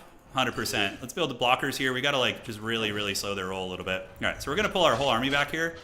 I think our team should start getting ready to fall back. If I had some Ushabti Grapos in this alley, too, that'd be so good. I could waste those guys. Yeah, we're going to use the last of their ammo here. Arkin the Black. Arkin the Black. All right, let's do another Spirit Leech on you. Should just have it on cooldown as much as possible. So we do get that, and we're going to need to be in combat for a long time to get the other goodies going, and Restore never got used. Oh, that's great. All right, let's restore you. Yeah, Max is coming with some Crypt Horrors, which is going to be nice. We do see a cock chasing us, so we're going to get you here, and we're going to go ahead and block this also. So let's get all the blockers up. The Sepulchral Stalkers will be incredibly good here. They're going to be incredibly good. All right, so that's going. We have the Van Braces of the Sun as well, which are going to be monstrously helpful. That's gonna hurt. Yeah, we can't. I mean, we could dodge that, but Burning Head's pretty nasty here. All right, let's get you guys back. Let's get the other Skeletors in, and then we're gonna go ahead and attack Archaon with you guys. Get these Sphinx to be charging in. I don't know how we win this fight. It's gonna be very difficult, but yeah, you guys attack the Brute. You guys shoot the Brute too, and we can get you attacking that thing also. That thing does have good spell res though, so we gotta watch out. Okay, so we shop the Great Bows. Yeah, just waste that Slaughter Brute right there. Let's see what we can do. We gotta just have good monster micro here, basically. That's gonna be what it comes down to. So let's form ranks. Pull you guys back a little bit, get you to charge in against the Brute here, and you to charge in against the Brute. And we need to get the Vambraces of the Sun guy to attack, which what the hell does that even do? All right. Oh, yeah, it's cool. Let's put it on you. All right. Yes, sire. So the Chimerian War Sphinx in a bit of danger. We're going to need to move that thing through, but we are killing the Slaughter Brute very effectively. The Sepulchral Stalkers should be laser beaming, freaking laser beams on their heads. And we want to attack Archaon here. That's fine. All right, Slaughter Brute's almost down for the count. Archaon should take a little bit of damage there. And yeah, the laser beams are doing it. Let's retreat you back. And we want to get these skeletons in, retreat you away. Keep the big dogs in check, and you need to shoot at these guys here. All right, so yeah, getting caught in those halberds definitely hurts. Definitely is not fun. All right, we're going to Spirit Leech Archaon again. I don't know what's trapping me here. These are just Demon's Spew? I don't know why I'm so trapped up. Jeez Louise. All right, so you guys shoot here. Big Sphinxes. Harry the Hammer is nearby too, by the way. He's a problem. He is a problem. All right, let's go see if we can punch Archaon in the face. I don't know if I have anyone coming to help me, so it's going to be hard. Go, big dogs. Let's see if we can rally the Sphinx, get it back in the city here. And if we can snipe Archie, that's pretty massive. All right, let's try and snipe Archaon. Turn and fight here. Looks like it rallied. Great Bows can run over here, and Sepulchral Stalkers can just keep shooting. We'll have another Spirit Leech in a second, so that'll be pretty nice. Let's get the chaff units in. You guys turn and fight here for a moment. Kite you guys back, and the Great Bows are now getting attacked too. Wonder how my allies are doing. Yeah, I'm so hyper-focused on this little minutia of a fight. I gotta hold it down. Let's go ahead and get a respawn or a reforge on you. The Slaughter Brute is about to go in the trash can. Let's get you guys back, get you guys back. Great Bows can fight there, and the Slaughter Brute looks like it's dead. It's got 400 HP left. Spirit Leech Archaon again. It's the classic. It's how you deal with them in competitive too. All right. So the big beastie is getting it. He's down. That's good. Our two Sphinxes are cackling pretty hard. Now let's see if we can get his cock here. We're going to try. You guys shoot here. Keep the Sphinx nearby. And the two big Necro Sphinxes are doing very, very good. All right, how are my allies doing? We have the towers still. We got to make sure we don't just get army loss before the towers can do something. The city's massive, man. Jeez Louise. All right, they're doing good. Let's laser beam these guys, and we can cycle charge them a little bit. Yeah, the cock is getting beaten on. Let's retreat back. Arkin, how much WOM do we have? We have a bit, actually. We have a bit. So we need to kite. Do what we can. Looks like some of the parapets and whatnot are being built here. Yeah, looking for towers. All right, so we retreat. Let's get the Sphinx in there. Arkin will have another Spirit Leech in a moment. We're just going to charge a little bit and then run away. Keep you guys in the mix. And these Forsaken are now overextending, so we can charge in and fight them. Should have been more cautious with my Sepulchral Stalkers. The ones that died at the gates was very, very meaningless. Very unfortunate. All right, so Spirit Leech. Let's go ahead and get it on the frickin' Slaughter Guard, because they're the one unit I really, really need to work down here. We're recharging our staff as well. No idea how my allies are doing. I'm very concerned because the enemy team has more gold damage value than us, but we are playing undead with healing, so you know there is that. You guys can fight the spawn because it's just a spawn unit. They should be able to win.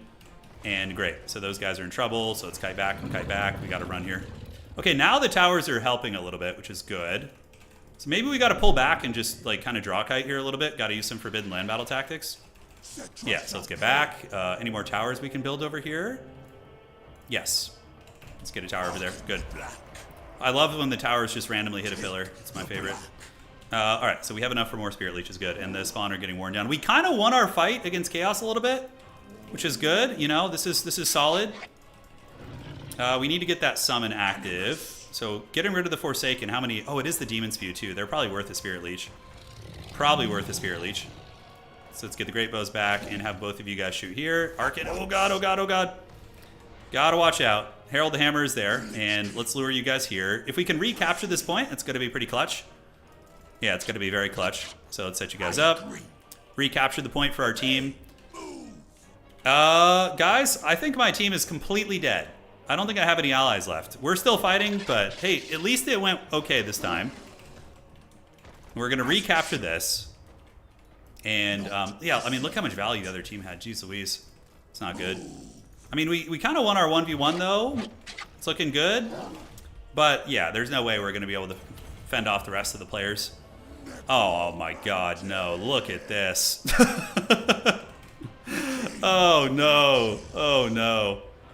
I don't know what happened. Okay, I still think we got to lower the funds even more, probably, to make it fair. I mean, there could be a... Max is a really good tournament player, though, too, and Aeon has played well, too. There might be a team imbalance because they have some really... But yeah, I mean, that Chaos Dwarves are also just so nasty in siege battles. At least we won our fight. We won our fight, guys. If it was a 1v1 siege, we would have won it. All right. Do we have any more towers we can get? Little towers are shooting there, and Harold the Hammer should get wrecked by all these guys. But yeah, we gotta just run. It's mostly Air Force left. Yeah, to be fair, all our factions were dead to begin with. Right, that's true. So you raise a great point. The Sepulchral Chads. Oh man, 2 Exalted Heroes of Tzeentch. Yeah, that's nasty. All right, so we're gonna do this. Nothing. Yeah, Tzeentch Air Force is pretty toxic, especially with undead. Yeah, you're gonna suffer. There are some factions like High Elves can shit on it if you have Tempest and like, you know, some elements like that going. Yeah, are we gonna have something here? Tzeentch has a full army. Yeah, I don't know about infantry. I think their ground force is... Oh yeah, it's actually in pretty good shape. Yeah, it's in good shape. Okay, so we're making our last stand in this little alley. Do we retreat to the back of the city and make our stand there? Yes, I think so. Like, siege towers in this game just don't seem super effective. Let's get the Camarine Sphinx to go after him, and we're going to retreat. Yes, flee. Chaos, I guess, has some raggedy spawn coming. That's so many units, man. Oh, man. All right, let's just get back and see if we can fall back to the keep. We have this tower here. Do we have any other tower positions we can upgrade? Yeah, the range on the towers is pretty lackluster. We probably have to like have some restrictions. Like Tzeentch might be a little OP in siege battles. There's a couple other ones that might be a little OP. Of course, Outer Region goes with the OP tactics. All right, so let's start blasting you guys. He's probably going to land, I would imagine. Must have a final transmutation somewhere. Okay, and is he coming? He is. All right, so we're just going to get a pit fight here. What I would give for a final transmutation, geez Louise. All right, so the big Sphinxes are going to move in. There we go. All hands on deck, guys. All hands on deck. Let's see what kind of value we can get. Spirit Leech, we have a couple left. What could we possibly Spirit Leech that would have any impact on this fight? I'm not sure. So you attack here. Big Sphinxes are getting in. We got to get Arcade in so he can recharge his business. Oh, we're just going to get Army Lost. Yeah.